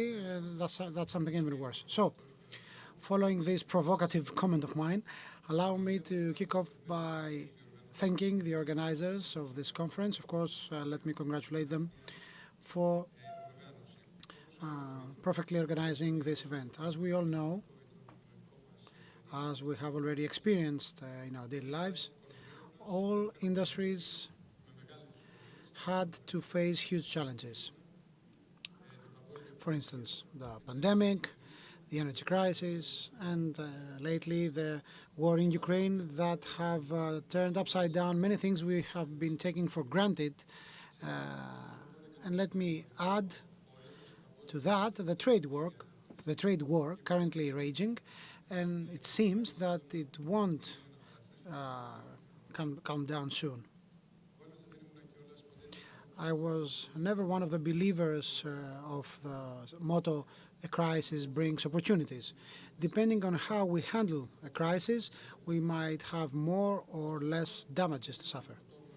So these circumstances, unprecedented circumstances over the past 4 years, have had a serious impact on our consuming behaviors facilitating the penetration of e-commerce to a great extent. As a result of that, the need for warehouses and storage areas went sky high because great part of these traffic went from the local malls, as we know them, to the logistic parks, which makes it now visible the following. The domain of logistics will be a very privileged investment area unless this trend is upturned by the trajectory of the trade war currently raging. Also, the global rise in the consumption of goods and less services has brought about the need to find new transport options, and the need to reduce the total costs have made very companies to opt for intermodal or multimodal transports. So the domain, the sector of transportation is a growing one, and the increased volume of transports triggered new changes. Greece has a privileged geopolitical position, at least with respect to the sea, with the exception, of course, of the Turks next to us. We are invited to use that, to exploit that to the benefit of our financial growth. So it is of primordial importance to create the circumstances so we can take a leading role in the logistics industry. Despite this global conjuncture, this domain, this industry represents a unique investment opportunity. At the same time, although there is an increasing need for land, there is also a need for premises sophisticated enough in order to meet the needs. So if you've been to Aspropyrgos lately, you know exactly what I'm talking about. And there's a huge need for old buildings of not that spacious in order to store dry cargo, especially in areas where the access is difficult. So the Thriasian Logistics Center will give a comprehensive solution to this problem, or not a problem, to this deficiency or shortage of spaces. So the Thriasio Logistics Center is the first sophisticated intermodal logistics center in Europe. We're talking about a colossal investment of no less than 300 million euros. It's the second largest private investment, as we say, in Attica, following the Ellinikon development project. It is of strategic importance for our country and economy because it will lead to the construction of a huge logistics parks, upgrading the capabilities of Greece, and prepares and lays the foundation to promote our country as an international logistics hub. In the next 4 years, like a government ourselves, we will have the premises built completely, including all sophisticated, of course, following sophisticated standards and specifications at a space of 265,000 square meters. This will be the main gateway for commodities in the Balkans and Western and Central Europe. As you understood, it's not just a warehouse, it's not a transit hub. It's a multimodal hub linking the railway, the road, the ports, creating a dynamic transportation system or network. The most critical point is our link with the railway, because the rail is the most efficient and environmentally friendly way to transfer goods.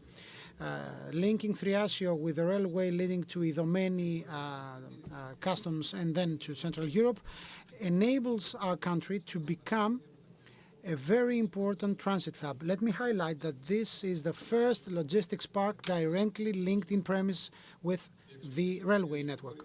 So the use of Thriasian Logistics Center will cut down costs for companies, increase Greece's extroversy, and create new jobs, both in the area of West Attica and elsewhere. We're talking about a huge opportunity for growth for the region of Attica.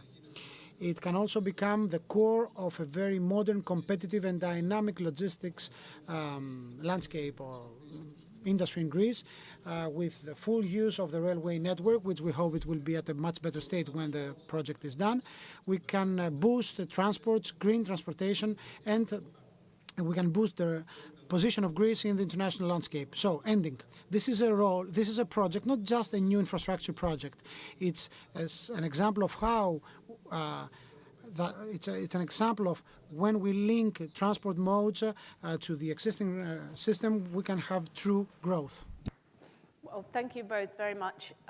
So I guess my question to you is, do you agree with your colleague, Mr. Tsianos, that that rail has been a neglected area or insufficient focus on upgrading and developing the rail network in Greece? I mean, it's obviously core to your industry and now your logistics center. Do you think that there is not sufficient focus, or that has something changed now? That is your expectation that that could change, could accelerate in the coming years? Ευχαριστώ για την ερώτηση. Thank you for the question. I believe what all Greeks believe. I don't know more things about the railway than you do, so what I believe, and the overwhelming majority of Greeks believes, is that the railway is the crown jewel of poor management for the past decades in the context of the Greek state, when talking about a specific infrastructure.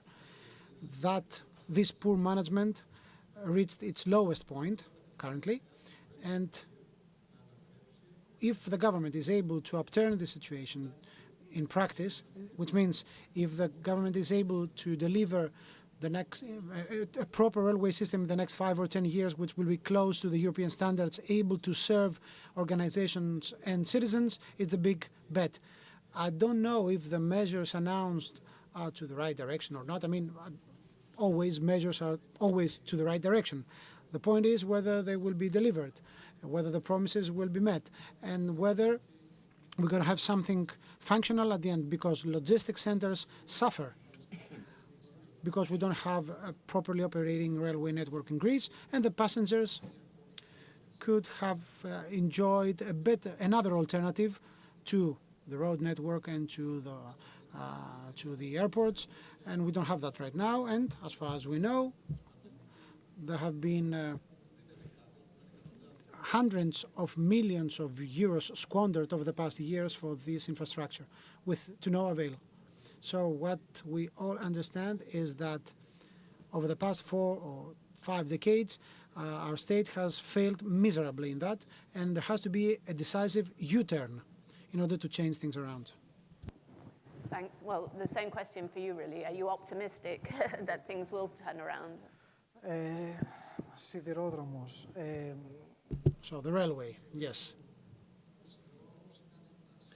The railway has been a loss-making sector. After the crisis, there has been a huge disinvestment that took place, but the railway has been failing even before the crisis, despite the millions of euros spent. But the railway competes directly with road networks. The state has been emphasizing greatly on road networks because when you build highways, better highways, and you move so fast, apparently the railway takes steps back. It cannot compete. Having said that, it seems that the road projects are about to be completed. So an emphasis should be given to the railway projects in the right way. Currently, there is an effort being made. Things are not easy because the current situation is really bad. It takes training, it takes coordination. We have to coordinate the scientific community, the public sector, the private organizations. And in order to make the railway competitive, we need the trans-European networks to play a role. Let's not kid ourselves. We have small and medium length distances to cover for passenger and freight transport, right? What is important is to have strategic agreements with our neighboring countries. Thank you. Yeah, absolutely. Yeah, I think that message has come through loud and clear. Yeah, that this very important connection for Greece to the Balkans and so on. So thanks very much for your introductions and for that focus, which I think was useful, and on the railways. We're going to turn now to talk about ports. Ministers here, so this is of relevance to you too. Let's have a photograph and then we'll move to ports. Thank you very much again.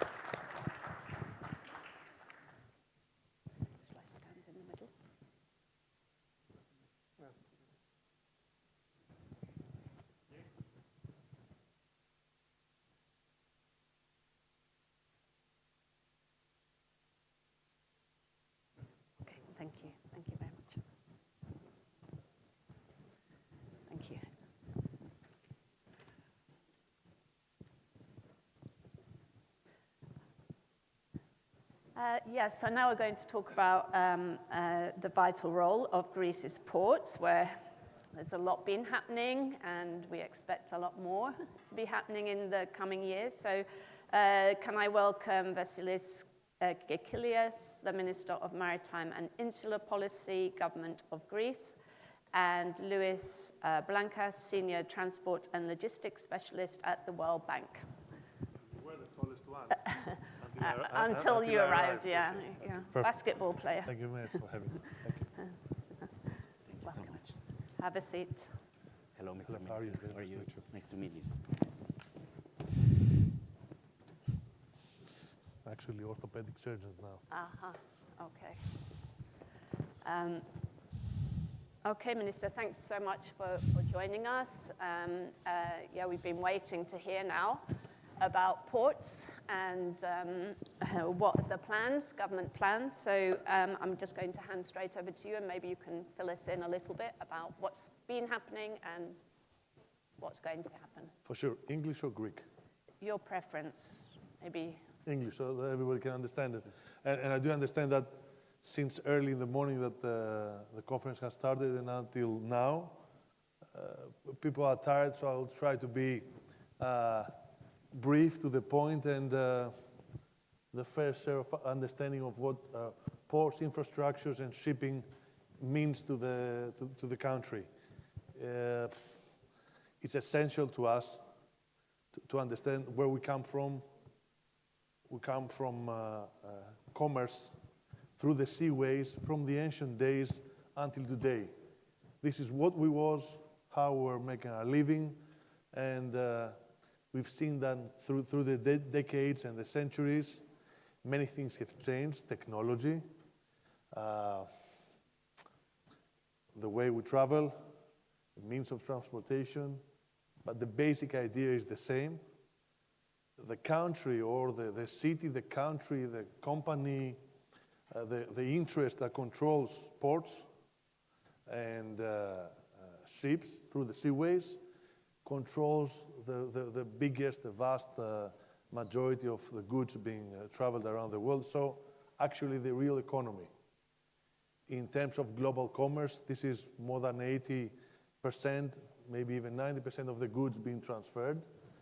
If you take into account that Greek ship owners own 21% of the global fleet, more than 70%, 60% of the European fleet, and more than 70% of the goods being transferred around the world, you do understand the power, the economic power, the growth power in terms of what a small country like Greece represents, since we are only 2% of Europe's GDP.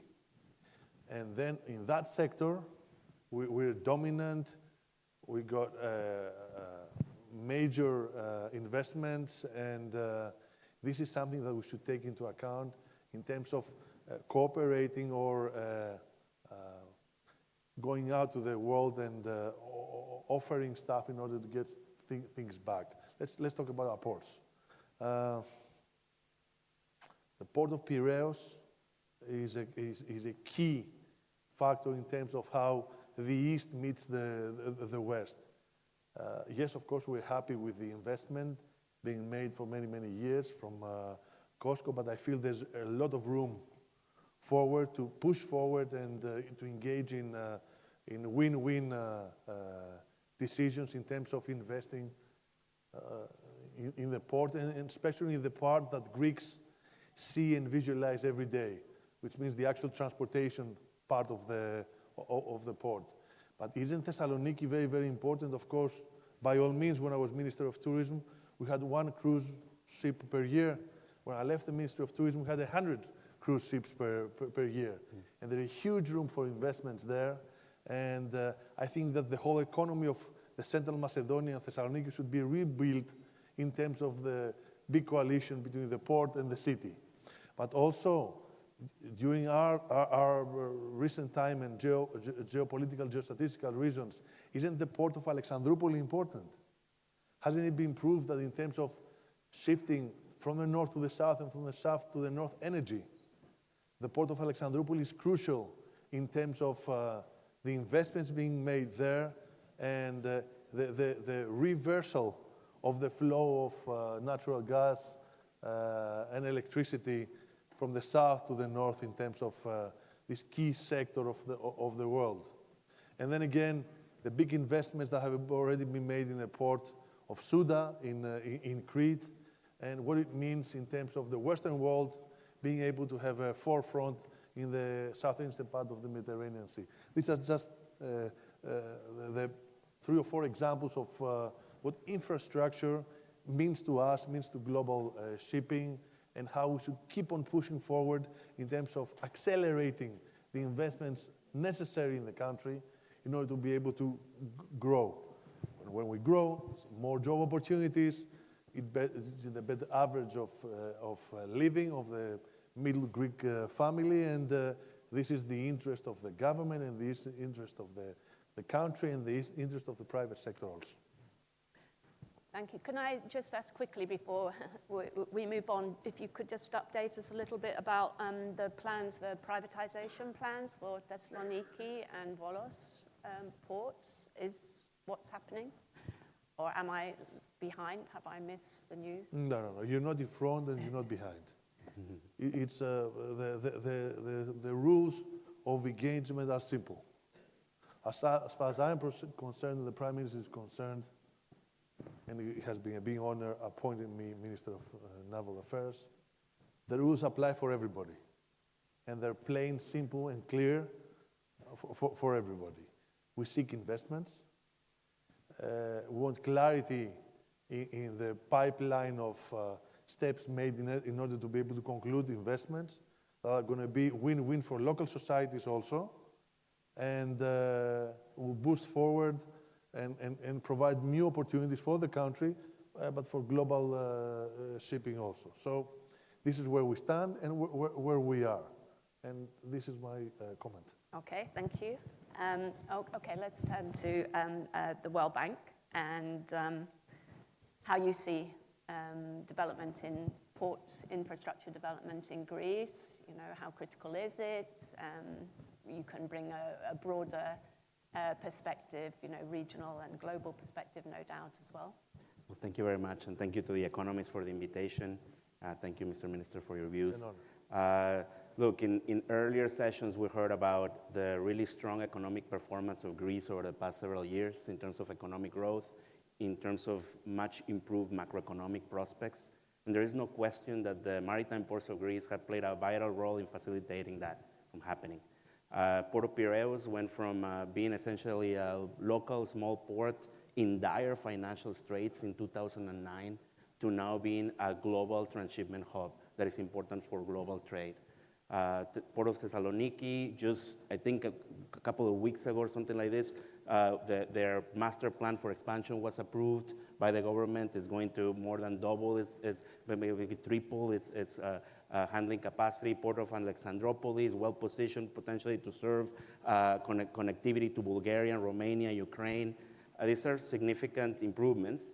And they go well beyond infrastructure investment, just to be clear. I mean, this is also a result of sustained reform progress by the government of Greece, starting all the way back to 2007 with adoption of landlord port model of port governance that opened the door for the concession agreements for Port of Piraeus that transformed the port in 2009. Then we saw the adoption of railway reform according to the EU acquis in 2010 to 2013. We saw the adoption for the first time of a logistics law in 2014. We saw the privatization of Port of Piraeus, privatization of Port of Thessaloniki, privatization of the public railway undertaking, etc. Right? So it's more than 10 years of sustained reform. And what we have seen from the perspective of the World Bank is that many of you may have heard of the Logistics Performance Index. It's a calculation done by the World Bank of the logistics performance of countries. And during this period of reform I was just referring to, roughly from 2010 to 2022, Greece was the country that improved the most its logistics performance, according to the LPI, in all of Europe. And today, the logistics performance of Greece is well above the average of the European Union. This is very, very plain to see results. There are hundreds of millions of euros committed for investment in Aspropyrgos area, for example, including the Triasio Logistics Center we were just hearing about, and there are others. It's a really, really tangible economic results that are facilitated by the maritime ports of Greece. At the same time, from our perspective, there is still significant potential that can still be captured. You know, if you look at the way that freight is moved in Greece, only a very small portion, maybe 2 to 3% of the tonnage is moved by rail, and the ports are connected to rail. We cannot talk about, and you were talking about just now on rail, but we cannot talk about the four walls, what happens within the four walls of a port. It's all about how these ports are connected to their hinterland. And in order to facilitate more use of rail, in rail freight within Greece, we're gonna have to better connect ports to rail, right? So that is one big opportunity. And, you know, I was looking at some of the questions, kind of facilitating questions that the economists had asked me to look at, and they were saying, you know, how do I think that disruption in the global supply chain may impact ports? Perfect example of that is the crisis at the moment, the Red Sea. Port of Piraeus has actually been rather remarkably resilient. The volumes in 2024, despite the crisis, were only really down 6% for the year. The beginning of the year, they were down 12% or something like that, and then they recovered. That's really resilient. But to me, probably the most effective way of protecting or making Greece's ports more resilient to these kinds of disruptions is to expand their hinterland, is to expand the market they serve. And to me, the largest market that they can serve, that is within their hinterland, is Central Europe. Central Europe is the most important freight hinterland in this part of the world. And at the moment, the ports of Greece only serve a very, very small portion of that market. We estimate they serve about 0.1% of the Central European market, because this is a market that is primarily served by rail, right? So we have the connectivity at the port level, but then we don't have the hinterland connectivity. So to me, that's a major opportunity to push for regional integration that will require investments, that will require further progress on reforms. But importantly, will require collaboration with all the other countries that are part of this corridor between what we call the Southeast Europe, Central Europe corridor, collaborations between Greece and North Macedonia and Bulgaria and Romania and Serbia. We heard earlier about the 10T corridors, right, that include now the Western Balkans. The table is set for this to happen, and this would not happen, would have happened. Greece would not be in this position, in a completely realistic position, to become a gateway to Central Europe without its maritime ports.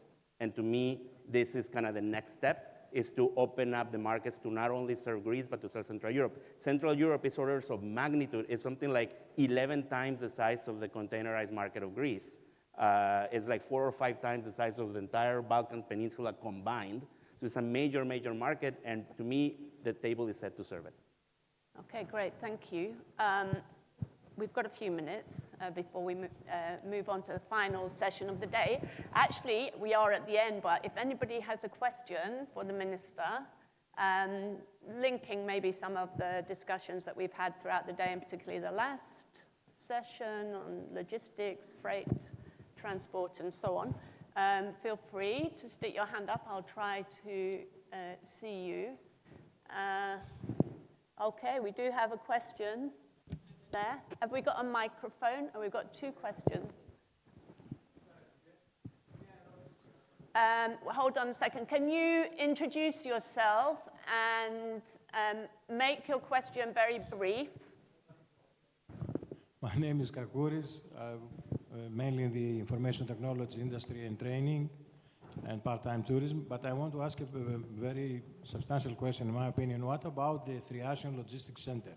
And what about all the companies who are now, the moving companies who are situated next to the Botanicos project?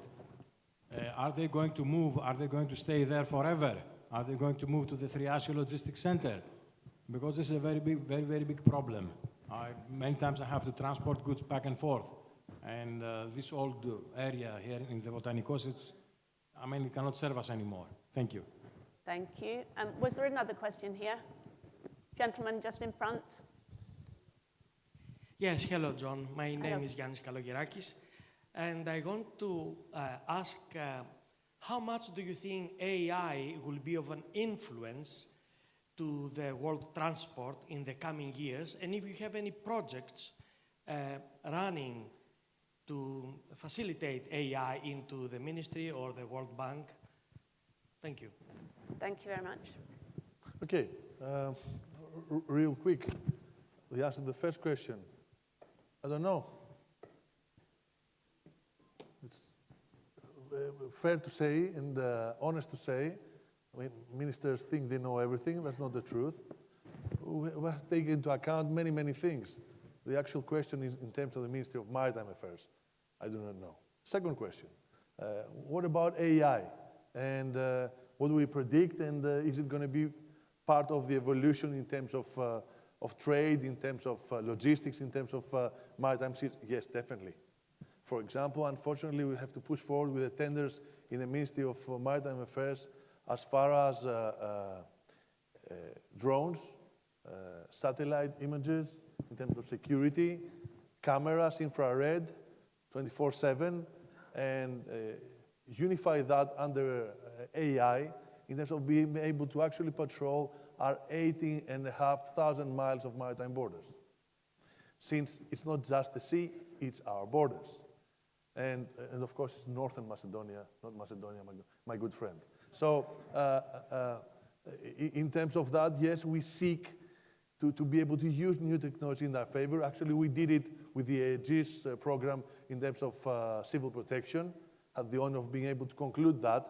1,900 million euros of tenders that are concluded within the 15 months that preceded, and we're very optimistic in order of being able of using new technology in our ports as part as the Coast Guard, but in the part of the commercial part of the ports also. But that does not mean that you diminish the working positions and the possibility of young Greeks being able to be involved in terms of something that is very prosperous as far as I'm concerned. We talk about Greeks, girls and boys, that aim at jobs of 700, 800 euro, 900 euro to 1,000 euro, while on the contrary, in my field, there are well-paid jobs, great opportunities for the new generation. Very important to push them forward through our universities and through our colleges and through our public opinion in this vast majority of job opportunities in the sector that can provide for a young Greek or a young European a big amount of money in a short while and fulfill their dreams and their hopes. Thank you. Yeah, so on my side, for AI, I would say, we're already seeing it really. I mean, we're seeing what's happening. It's really transforming the function of supply chain management. AI is kind of changing the way we do forecasting, or firms do forecasting. Behind anything that you see moving in supply chains, transporting containers from Asia to Europe or whatever that be, behind that there's some sort of model, right? Behind that there's some sort of inventory carrying cost model. There's some sort of calculation on how many products you're going to sell and all these things.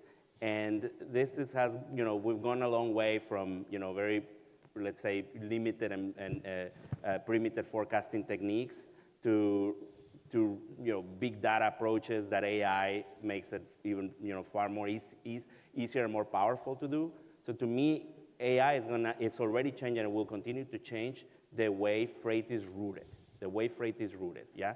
So historically, maybe shippers would have been perhaps more cautious about changing their supply chains, and will stick to what they know. They will stick to what they know because, and the main reason for that is because this is the way we've moved things for the past 20 years, and this is what works.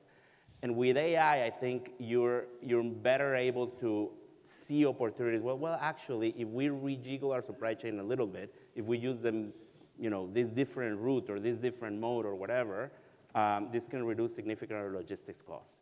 So I think we're going to see more and more changes in routes, which if I can actually connect it to what I was saying about Greece, in my opinion, stands to significantly benefit from this whole AI and digital revolution, because supply chains in Europe could use resilience enhancement redefinement to not so much continue to depend on certain ports that have dominated for decades, and to develop other gateways and to develop other ports that are going to make the entire system more resilient. This is not a zero-sum game. You know, the win, it's not like the win of Hamburg is the loss of Piraeus or vice versa. To me, trade begets trade. Economic activity begets economic activity. Integration is better for everybody.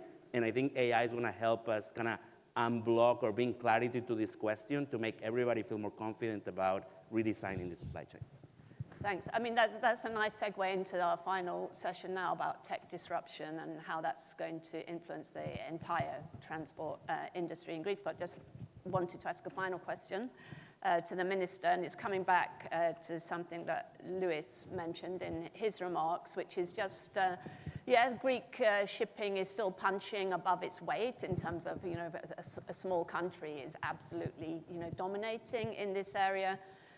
We've seen a lot happening on the port development front, but also the industry is facing a lot of geopolitical headwinds, as we've mentioned, war in Ukraine, the conflict in the Middle East, what's going on in the Red Sea, and now the prospect of you know, increasing tariff protectionism, which, you know, is not going to stop trade and investment, and globalization isn't going to stop overnight, but we might see more regionalization.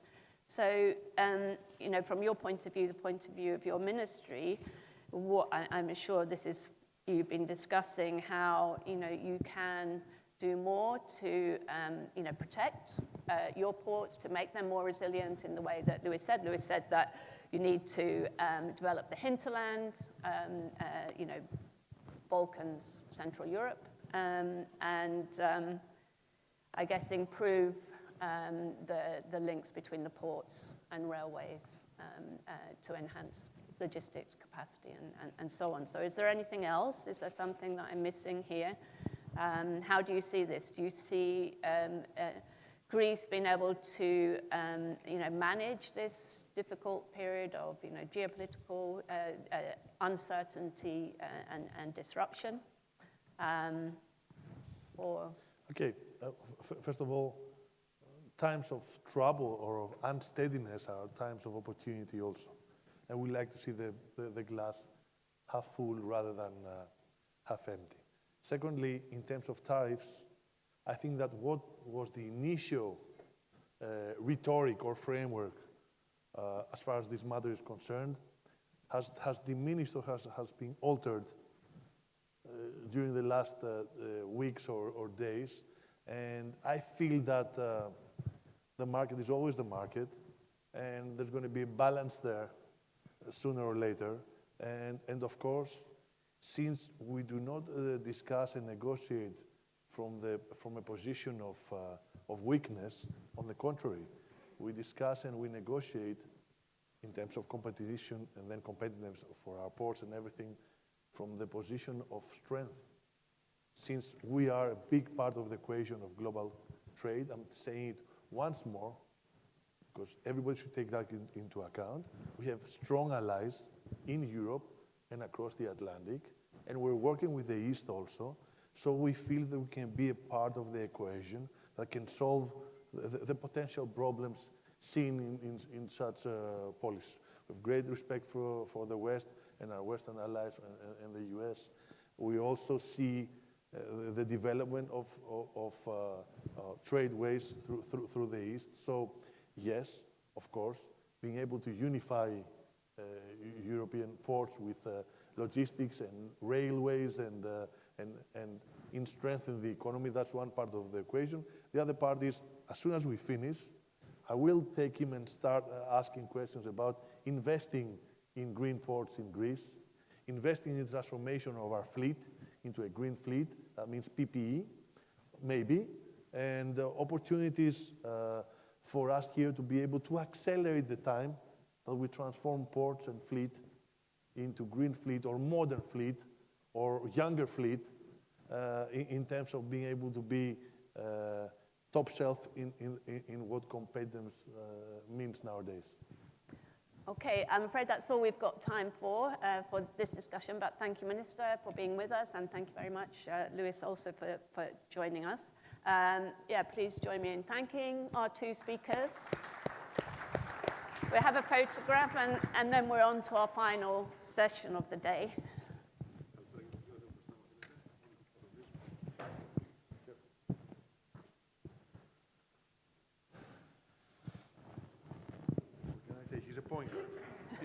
Vanguard. Yes. I was watching Jokic last night. Jokic, they won. Quite a time. Yes. Thank Yeah, you very much. I'm a Nuggets fan.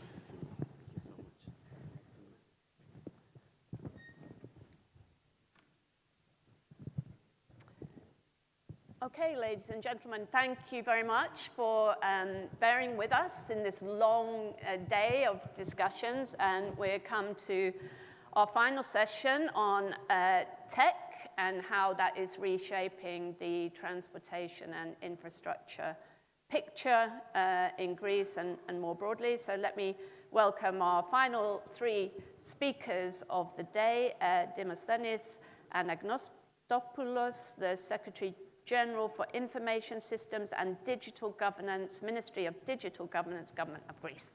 That's a mouthful. Thank you. Nice to see you again. And Giancarlo Correa, Section Head, Transport, Mobility and Logistics, Department of Transport and Planning, TU Delft. Welcome. And finally, Zoe Christoforou, Associate Professor, Department of Civil Engineering, University of Patras. Welcome. Please take a seat. Okay, you have the honor of closing out the day. I don't know how much you've been able to follow the discussions today, but the question of IT tech has crept into the discussions, you know, as we've gone along, and including the last one. So yeah, just like to hear a bit more directly from you about that. So straight over to you. Demosthenis. So, thank you for this very kind invitation. This is yours or mine? Yeah, no worry. This is yours, I believe. Okay. I think that there are two elements that are of much importance in this discussion. The first is that we are just the last session before lunch, so I think there's kind of something to consider. And the second is that I think this has to do with not only me being a Secretary General for Information Systems and Digital Governance, but also a professor who completed his PhD in 1996, 30 years ago, and was about real-time simulation applied in transportation. So it's quite interesting that I think this is very much involved, related to what I've done in this research 30 years ago. And I think this is important because what AI does is actually more or less something that we have envisioned from the past. And actually, AI comes from the past because 80s and 90s are very promising research, promising research that was made in this time. And it's very fortunate that these things can be applied now, given that we have the available computing power, et cetera, et cetera. So I'm responsible for information systems and digital governance, so I'm responsible for providing services to citizens in this respect. And I think that we've done a lot in this past 6 years. I think that 5.5 years. I think that this is kind of evident, and EU acknowledges it in the Digital Decade report. I think that the use of services that we provide to our citizens is first among all European countries in the improvement that we've made, the services that are targeted to citizens and businesses. And we're not first in the average use of e-services in Greece, but the improvement that we've made in this past 5.5 years, yes. This is, we ranked first among the European countries. And in this respect, we have to point to important issues concerning the use of digital tools for citizens in transportation. And the first is the use of the government wallet, which enables us to have a driver's license stored in our mobile phones and just move across Greece without having to present both our ID and our driver's license. And this also is a document that's updated when we kind of lose our driver's license, when this is no longer valid. So yes, this is a very important, I think, type of service that our citizens have. The second is that we have a very, I would say, promising cooperation with the Ministry of Transport and Infrastructure, and this gave us the ability to develop new services concerning drivers and vehicles. So practically all types of registration and renewal and new licenses for drivers and also vehicles is now automated. Also, transfer of property of one vehicle to from one person to another is also made full digital, and this can be performed through GovGR. So both registration of new vehicles, transfer of property of vehicles between two individuals, and also driver's license, renewal, new license, etc. All this is done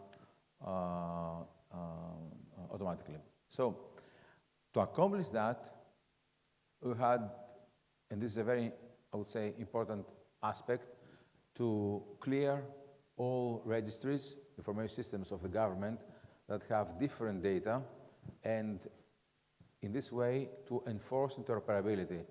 Sometimes it's not possible to provide services to citizens because we have different data from one information system to another.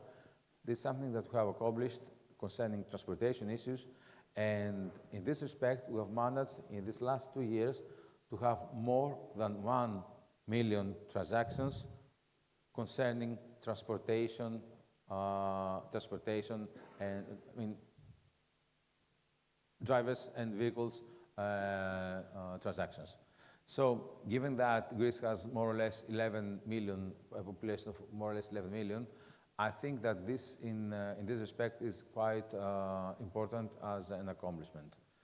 And that's why I think that we have not been able to provide many digital tools across all transportation domain, but especially for vehicles and drivers and registration, this has been able to accomplish. Now, I have a couple of minutes. I think you're minus, but yes, you can. Already minus, but... Will be a second round? Yeah, continue now for, for half now, a minute. Concerning AI, I think that you may all know that Greece is trying to be among the first countries in EU concerning AI, adoption of AI, also concerning regulation. And in this respect, we have the AI factories, which will be built within this year and provide the appropriate infrastructure needed. But concerning the use of AI in transportation domain, we all know that it helps both planners and also passengers to both have real-time traffic analysis, predictive maintenance for planners, and optimize infrastructure planning based on data which need to be available. Data which have to be reliable from different sources and data of quality. That's the key to succeed in AI.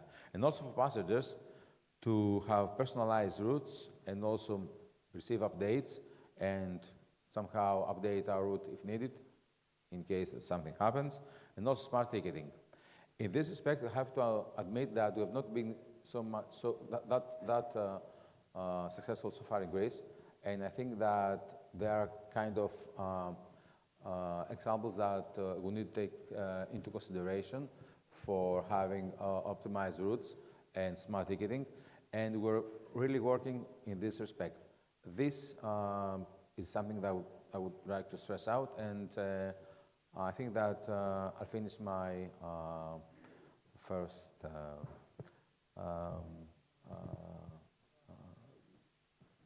remarks in this respect.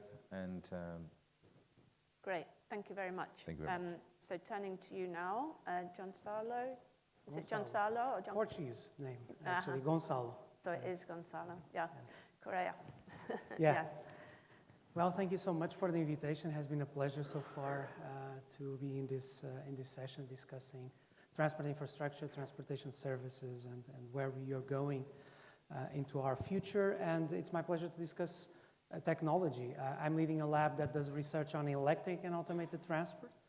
And these are, for sure, two technologies that are developing very fast, especially electrification. As we know, this is an urgency for reaching our targets in terms of zero emissions in our mobility system.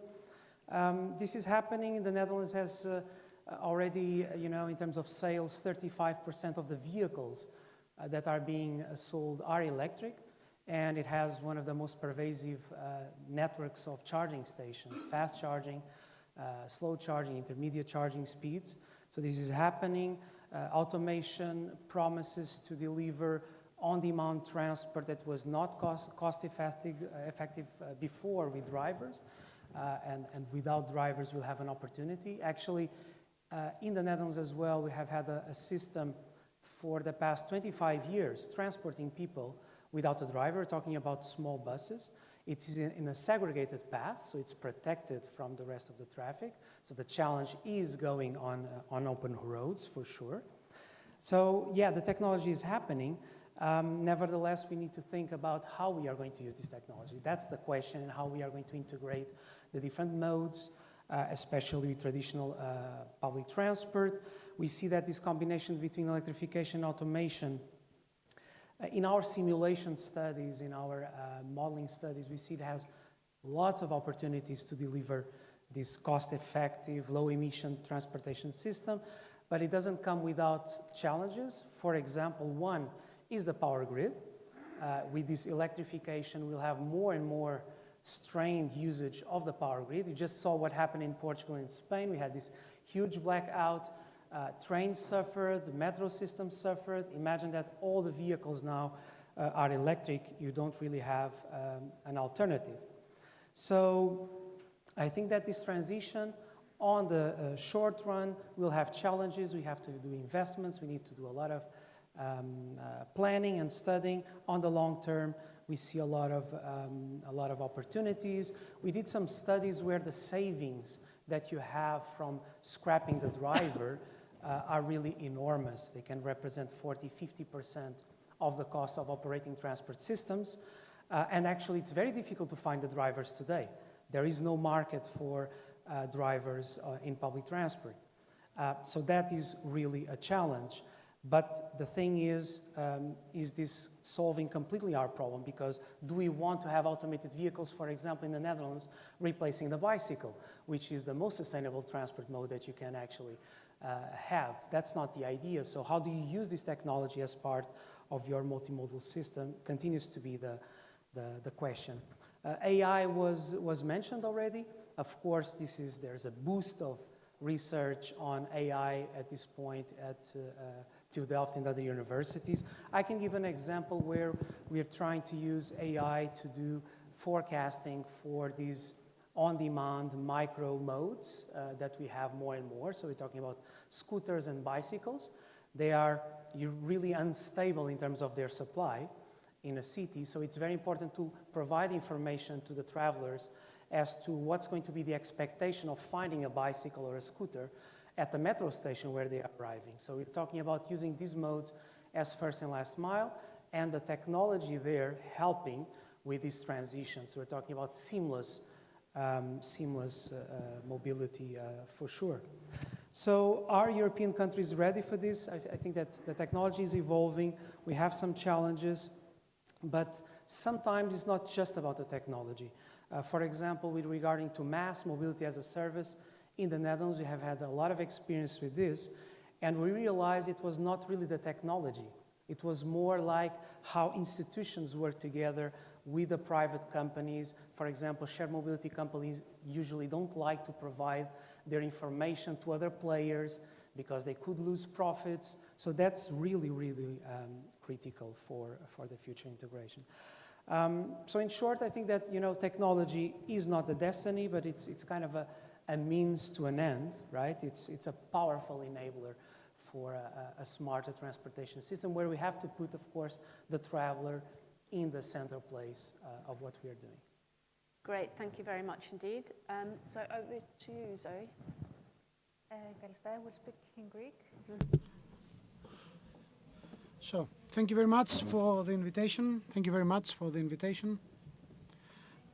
Following up to what was already mentioned, allow me to say that technological advancements are so rapid. Experts say that the technological evolution or advancements that take place within 1 year is proportionate to what happens in 100 years' time. And of course, AI is the crown jewel in this process, and it's expected to affect many, many domains, areas, including transports. It will affect us all, organizations, engineers, designers, and of course, the passengers. Currently, we have more data, and we have more powerful tools to have more realistic simulations. Companies, on their hand, can perform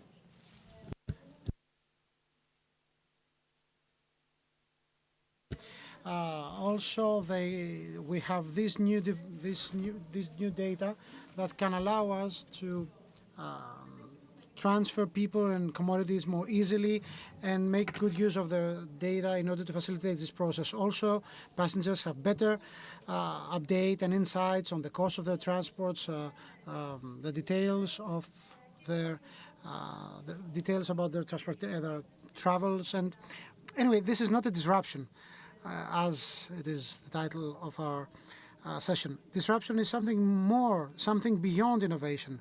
There are two elements in disruption that makes it different. A, it causes a significant change in our habits. And the second is that in order to have a disruption, that means that the majority of the population has access to that.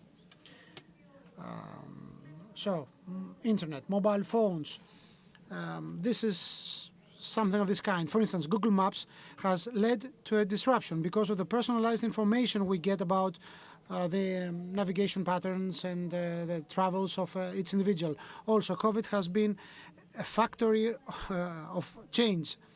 Micromobility boomed. Suddenly, we saw people walking more. They were using mopeds and rollers or whatever. That led to significant change in the health status, and it affected the urban landscape in major cities, because now we have more space given to mild mobility options. Another important disruption I've seen over the past years is remote working. It hasn't changed the way we work, but the number of those people. We have less commuting domestically and internationally, and this had an important impact on the environment and the quality of life of people. So we see that in terms of all those disruptions, actually, there's a common denominator, a great technological basis, which is not, of course, enough to produce an essential change. The independent vehicles is the other way around. In other words, it's a mature technology, but actually they do not exist on the roads. Why? Because, as the previous speaker mentioned, we have not managed to achieve the necessary changes to have it integrated in the system, be them regulatory, safety protocols. All the electric vehicles are very expensive. The infrastructures for the state, for the users themselves, electric vehicles are very expensive. So the major challenge currently, according to my opinion, is not to achieve further technological developments. So the point is how the social transformation, the regulatory framework shall reach a similar level. Upskilling the human resources, all the above in a way that everything is in favor of the society. And I would be very happy if we could start speaking less about smart technologies and more about smart people, smart states, smart businesses that utilize well technology in a way to bring about a change in the daily lives of citizens. Thank you. Sorry. Okay. We are coming to the end of the day, and I know you want your lunch, but we'll have just a short discussion. So I guess picking up on some of the points that Zoe was just making, you were emphasizing at the beginning the progress made by Greece in terms of digitization of services, government services, biggest improver in Europe, which is true, and also a reform that has been incredibly popular in Greece itself, or second most popular reform ever in Greece after the establishment of the National Health Service. I think this was voted the second most popular reform. Obviously, there's still lots of services. It's ongoing. A lot has been accomplished under Minister Pierakakis originally, and then subsequently by others who've carried on. But the question, is where is Greece lagging behind? And in terms of access, in terms of adoption by the wider population, just some basic, internet usage even, Greece is still lagging behind in many areas. And so I think that's very germane, what Zoe was saying about upskilling, education. So I wanted to ask you about this. And then we come to the question of adoption, which you were also emphasizing, adoption of new digital tools and AI. The question is to what purpose, how you're going to use these tools. So, are you satisfied that in terms of the main institutions running the transport system in Athens and more widely in Greece, that uptake or use of these new tools and data is keeping up, and is being used effectively? I suppose those are my two questions, and just for the discussion, and anybody can respond to that. But first to you. Okay, thank you. I'd like first to comment on the issue of disruption, which Zoe mentioned earlier. I believe that the basic factor of disruption in transportation will be autonomous vehicles and autonomous driving. So in this respect, I would like to say that EU has so far invested heavily in this domain through funding tools such as the Horizon and CEF. And I believe that there are many companies, European companies, also Greek ones, and as well as universities, that have progressed considerably in this respect. And given that this will somehow involve everybody in the future, and this being a very promising area of disruption, I believe that EU could somehow benefit from adopting such technologies and also being a pioneer in autonomous driving. I think that this could be an area of innovation across the EU and that we need such areas of innovation to keep up in the global competition. And I believe that this is one of them, given that in EU Horizon projects and funding tools, most of the European automobile industries are involved, and this may somehow give them an advantage. So this is the first remark. And the second, concerning the reskilling, upskilling of general population, yes, this is evident. This is also be crucial in the area of in the era of AI, according to what all studies have presented in the past, in every new occasion that have such a breakthrough such as AI or the internet or et cetera, we just need to reskill or upskill people. There are no losses in jobs that we have to fear, rather than being able to and capable of reskilling and upskilling the personnel that needs to be reskilled and upskilled. So I think that in the era of AI, we have the necessary tools and applications for the wide population to use, and in this respect, make them, on the other hand, on the first hand, to come up with very friendly and useful tools to use in their daily lives, and second, to somehow make them use such tools, even make them mandatory. This could also be a solution to the issue of upskilling our general population, if needed. But yes, making use of AI tools, in case this is mandatory, would be a solution. But the first, I believe, way to educate and make them use these technologies is to have very friendly and very useful tools for them for their daily activities, also for government transactions.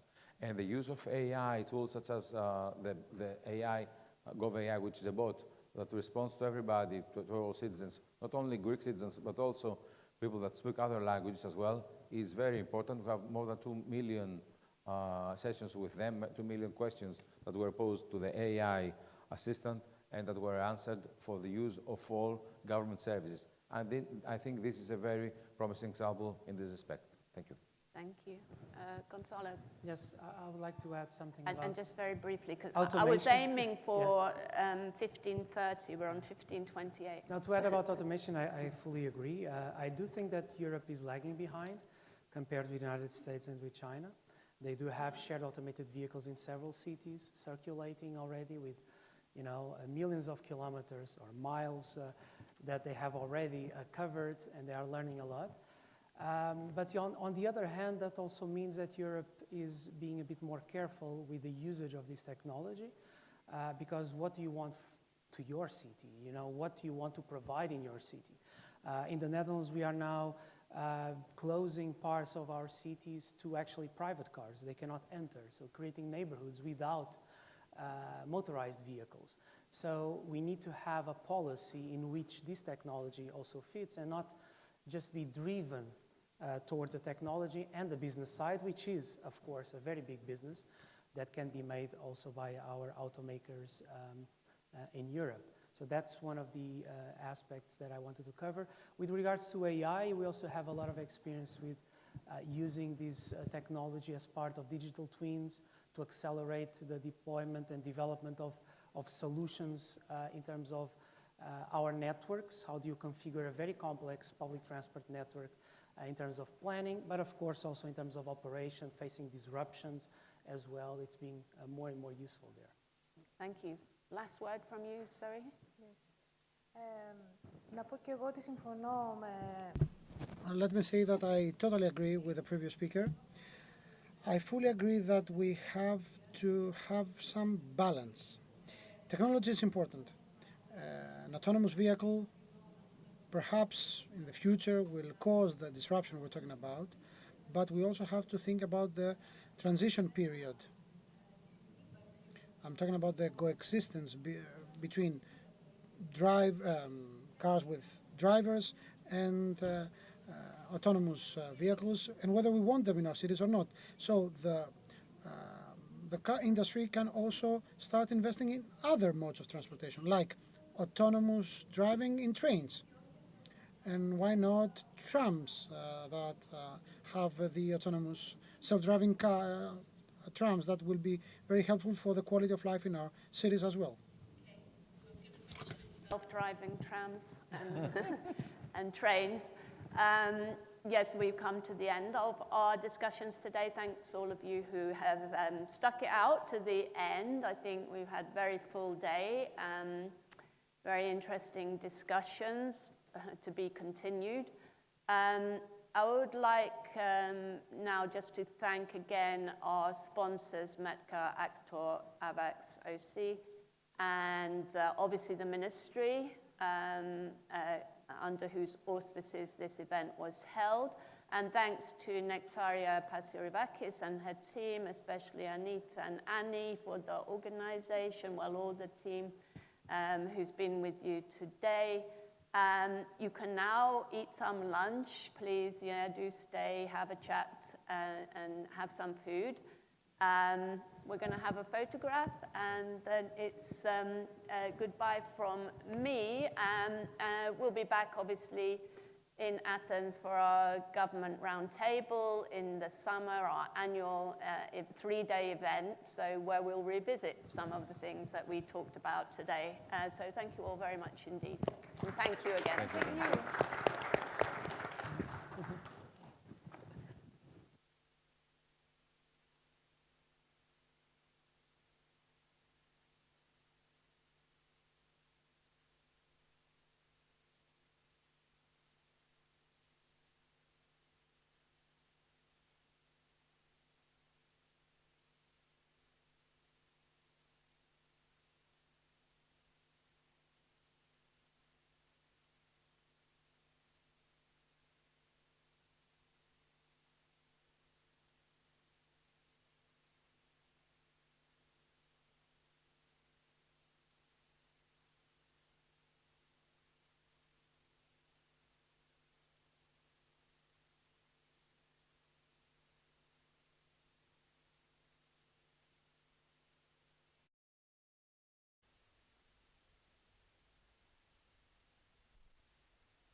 It takes one thing to start, a decision, a foundation, a first line drawn. And from there, roads take shape, cities rise and connections grow. Some call it the future, we call it our duty.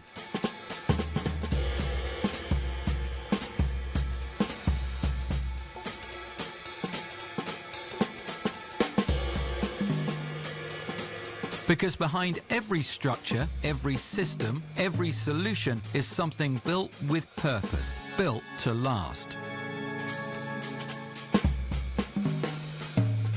That's what we do, with deep technical know-how, with engineers whose experience spans decades. We are here for the complex, demanding, impressive construction projects.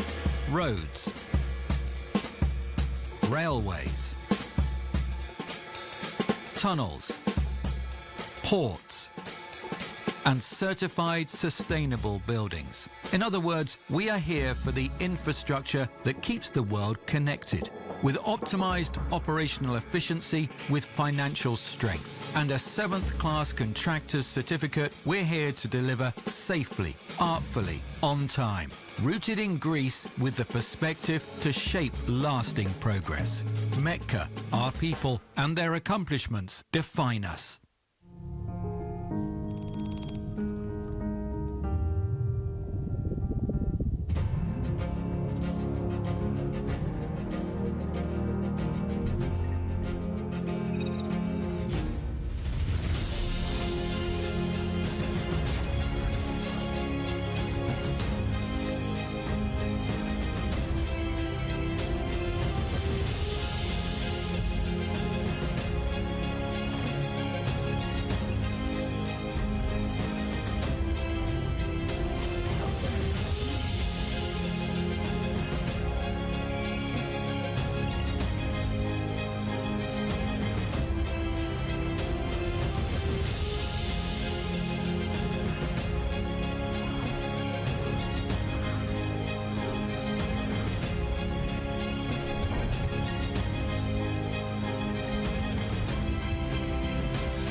It takes one thing to start, a decision, a foundation, a first line drawn. And from there, roads take shape, cities rise and connections grow.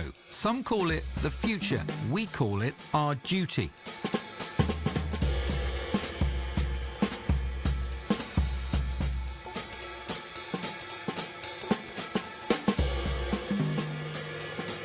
Because behind every structure, every system, every solution is something built with purpose, built to last.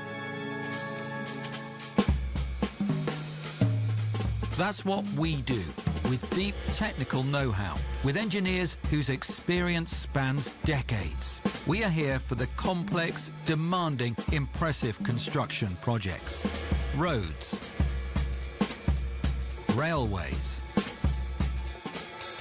tunnels, ports, and certified sustainable buildings. In other words, we are here for the infrastructure that keeps the world connected, with optimized operational efficiency, with financial strength, and a 7th class contractor's certificate. We're here to deliver safely, artfully, on time, rooted in Greece with the perspective to shape lasting progress.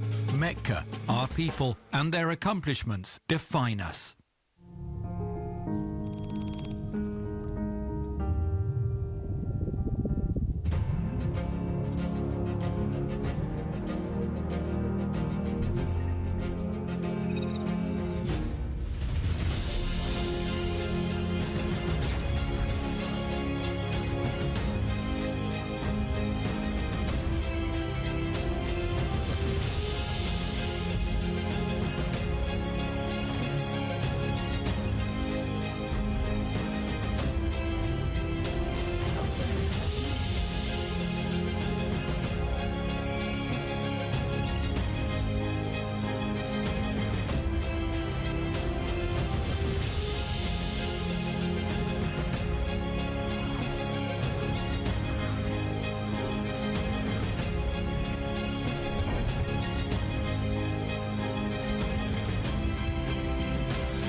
It takes one thing to start, a decision, a foundation, a first line drawn. And from there, roads take shape, cities rise, and connections grow. Some call it the future. We call it our duty.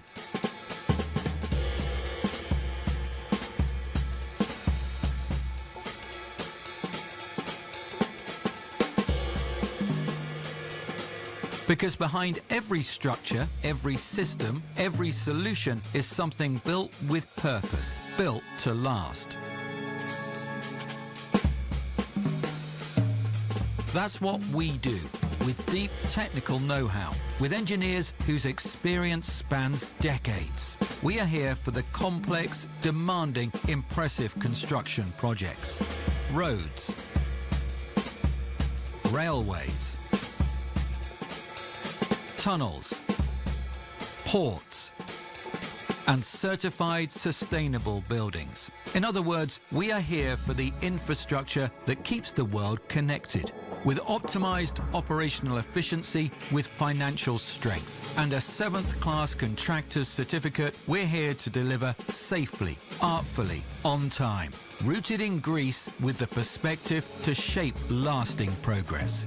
Metka, our people, and their accomplishments define us.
It takes one thing to start, a decision, a foundation, a first line drawn. And from there, roads take shape, cities rise and connections grow. Some call it the future, we call it our duty.